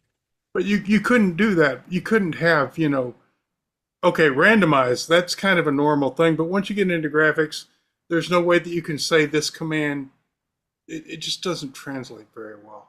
This would be... Well, no, I mean, this is just saying, does it have a command or not? And then if there's any, functional differences, like if you take IBM PC GW Basic, which was based on the extended basic that CoCo had, they have a play command, they have a draw command, the exact same draw strings and play statements work. But they do have some subtle differences. Like when you're doing like positioning text, it was the locate command, not print at, and there's a few differences. Their screen command had some extra options that ours didn't have, and even the deluxe version didn't have. So there's some subtle differences, but there would have been quite a bit in common. But comparing just the basics when the Dragon 32 comes with extended basic mandatory, I think is selling the Dragon a little bit short in this particular chart. Right. On the CoCo, it makes more sense because you could buy a CoCo 2 without extended basic. I don't know why you'd want to, but beside money. And my final one is an update here from Julian Brown. He says this idea of an FPGA breakout board plugin, and he's talking about his Dragon sequel board where he's actually going to separate some of the functions into separate little satellite boards and stuff like that, so that you can add, a different sound chip or a different graphics chip or switch between PAL and NTSC and all this other kind of stuff. It's working out nicely and turning into a real pain all at the same time. So many pins and traces and so little space. I think I've settled on a 65 by 65 millimeter tile with 480 pins out of a possible 484 BGA pads. Lots of those are used for power and ground, so I should actually have too many pins. 0.2 millimeter traces, which is the maximum to weave them between BGA pads, leading to a grid of 2.54 millimeter space pins. The result is remarkably similar in appearance to later 68000 series processors. And you could run a 68080 on one of these with space to spare. Look up the Vampire boards if you've never heard such a thing. The Vampire is quite popular in Amigas, for example. He's kind of laying it out here. So, I mean, if he goes full bore onto this kind of thing, I mean, the amount of power you could do in here. Now, is it truly a Dragon anymore at this point? That's debatable. Right, But so we're talking a board the size of your pinky nail, printed in the middle of your thumbnail, and all connected together. I ain't taking on that task. Holy smokes. Anyway, that's already generated 23 comments too, and it's just a 2-day-old post. So obviously there's a fair bit of discussion on that too. So that's just a single chain of molecules. Pretty much, yeah. Your microscope says, nope, not me. Sorry, that's all I have for the news. Actually, a fair bit. Lots of cool hardware projects going on, I got to say that. Oh, and a comment from the chat here from Tom Eric Gunnison. He said BBC Basic and Amstrad Locomotive Basic were quite advanced. And yeah, I mean, I know that BBC Basic and Basic 09 are actually fairly similar in scope, not with keywords, but power-wise, I mean, they're fairly close. And Basic 09 is pretty old. I mean, that's 1980. That was co-written with Motorola and Microware together as they were developing the 6809. It was meant to be one of the showpiece pieces of software for it. Interesting because Basic 09 is as much a database as it is a procedural language. Yeah, and it's also kind of like the best parts of Pascal mixed with the best parts of Basic type thing. So they were really going for it all right there. Yeah, and it was meant to be a showpiece. I mean, they developed that before they did OS9. Like they were saying, Motorola approached them, and we saw what you did with RT68, which is their real-time operating system for 6800, and said we want you guys to work with us in making a Basic. We're going to design the chip with that in mind with you guys, like 2 stacks. So that kind of helps because you have a hardware stack for handling all the interrupts, and you've got a software or user stack for other things. Adding in, the hardware multiply command. If you want to go calculate where do you want a table really quick with some odd number of bytes per entry, much faster and easier to do with a single instruction type thing. So they kind of did it in conjunction. And then when they finished the Basic 09 project, they said, we kind of need an OS around this. So that's when they decided to do OS 9. So Basic came first, then the OS, not the other way around.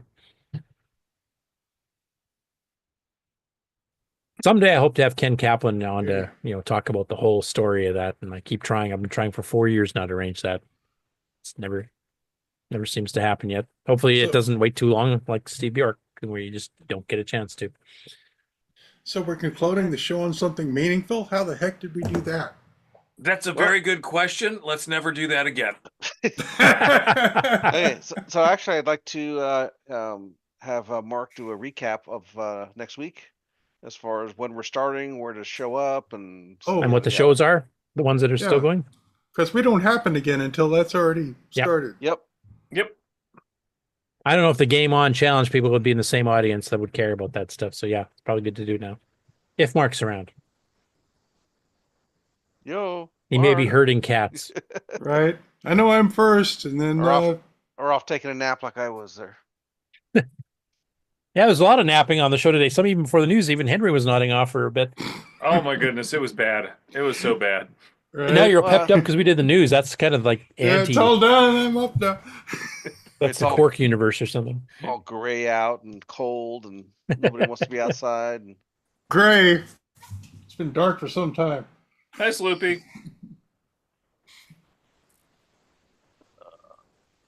okay. Oh.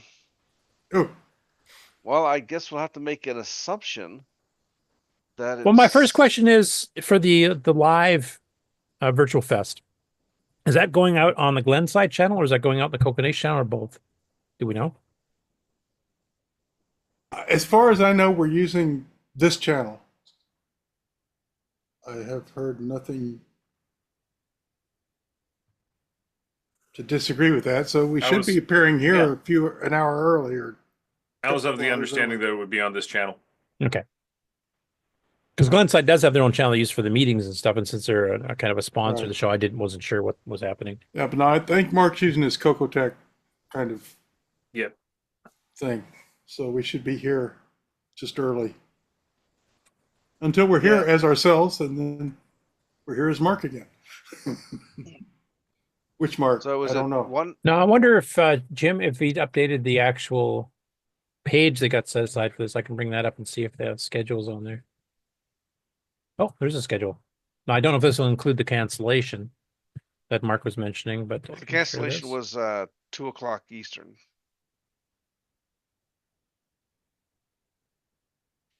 So he's got them listed in Central Standard Time, which is friendly to me, but probably not most of the rest of you. So 8 a.m. Central would be 9 Eastern or 10? 9. Be 1 hour. It's 1 hour different.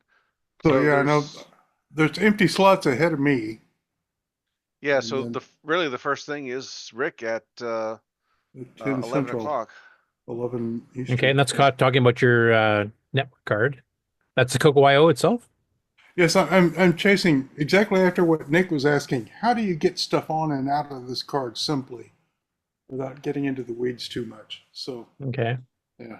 At 11 o'clock Central, Joel Evie is doing creating high color images on the CoCo using the DS69B video digitizer. I know he's also got an MM1 in the mix because he's talked about it on the Discord and on the MM1 group on Facebook for processing some of the images. So that's kind of covering both those. Peter Satinsky, of course, is one of the main guys behind both Tandy Assembly and Trash Talk podcast, and he's covering the Tandy 10, an incredibly rare 1979 piece of 8-inch drive goodness combined. It's basically an ads terminal, I think, or an ads computer rebranded. Basically, it was kind of their pre-Model 2, Model 2, I guess you'd call it.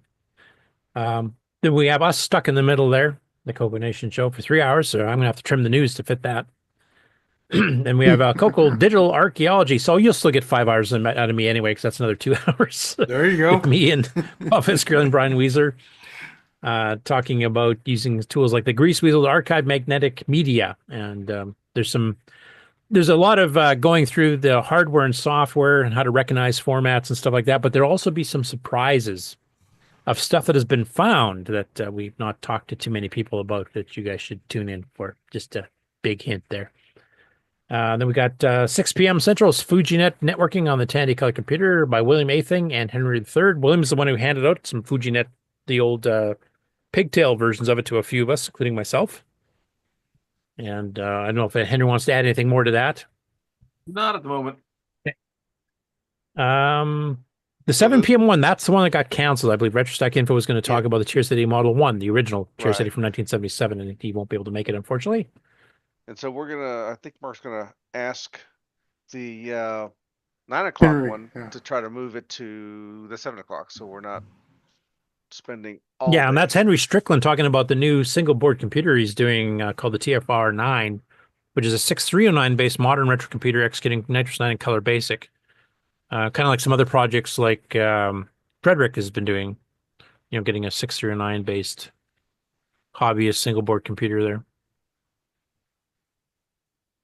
What date's this again? Next Saturday. Next week. Yep. And update for you on that. I looked at the Tandy Retro Show site, and it's going to be streaming on the CoCo Nation. It's going to be streaming on Glenside CCC. And if they can manage to get Facebook figured out, they're going to stream it on Tandy Retro Show on Facebook and Glenside CCC on Facebook. Well, if they get Facebook figured out, let me know how. Right. They can feed it back to us. So they're not doing it on the Trash Talkers channel on YouTube? That'd be appropriate for them because it's all Tier City related. Nah, it doesn't look that way. That's odd. That would have been a good way to get some people to try their channel and discover all the Trash Talk episodes that they've done previously. Anyway, that's all I got. Okay, so we'll do the outro. This concludes another episode of the CoCo Nation, the world's leading live interactive talk show featuring the Tandy Color Computer. For all things the CoCo Nation, visit us on the web at thecoconation.com. We'd love to hear from you. Send feedback, suggestions, even segments via email to show@thecoconation.com. The CoCo Nation show would not exist without the community and its cast and crew. The CoCo Nation theme song, copyright 2022, D. Bruce Moore. Mixed, mastered, and produced by D. Bruce Moore. The CoCo Nation is over. Join us on the CoCo Discord server. CoCo forever. Okay, remember, tune in Thursday. Hey, Bob's 8 o'clock East. Yeah, I just saw Bob's back too. He's home. Is the show done then, Bob? Conquered. Yeah, they ran us out about 4 o'clock, but I left a few minutes before 4. I did see that not too long after we had you on showing the show off that you actually had somebody come and talk with you for quite a while. Looked like he's pretty interested in the CoCos there. Yeah, there were actually quite a few people stopped by and were checking out the machines. And one of the guys from Tandy Assembly came by and was pressing me to bring them out there to Ohio. We'll see how that goes. But yeah, there was quite a few people showed a fair amount of interest in there. There was a good amount of Tandy representation. There's a guy playing synthesized music on a Model 1. Was it MIDI? Because that's something on the Tier City Discord that has been. It was MIDI plus some new hardware that's been developed in the software. So yeah, that's an active project. The guy's been giving us updates in the Tier City Discord. So if anybody's interested in that, there's a lot of stuff, including some demo videos and stuff showing it in action. It was a pretty cool presentation. It was just really a little too loud to share. I do think you guys might have to look for a new venue though, because that was starting to look a little bit crowded. Yeah. Yeah. It was a great turnout, I would say. Yeah. So. And erroneous, I am the Dark Lord Atari, not Commodore.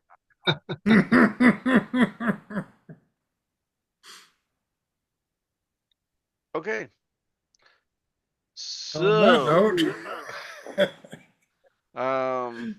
till next week. Yep. The marathon. Watch the entire thing. Watch all of the presentations. Watch everything. Just lock out Saturday all day. You're going to be with us. That's lots of coffee. Which mouse am I got? Okay, this one. All right. Bye, everybody. y'all next week.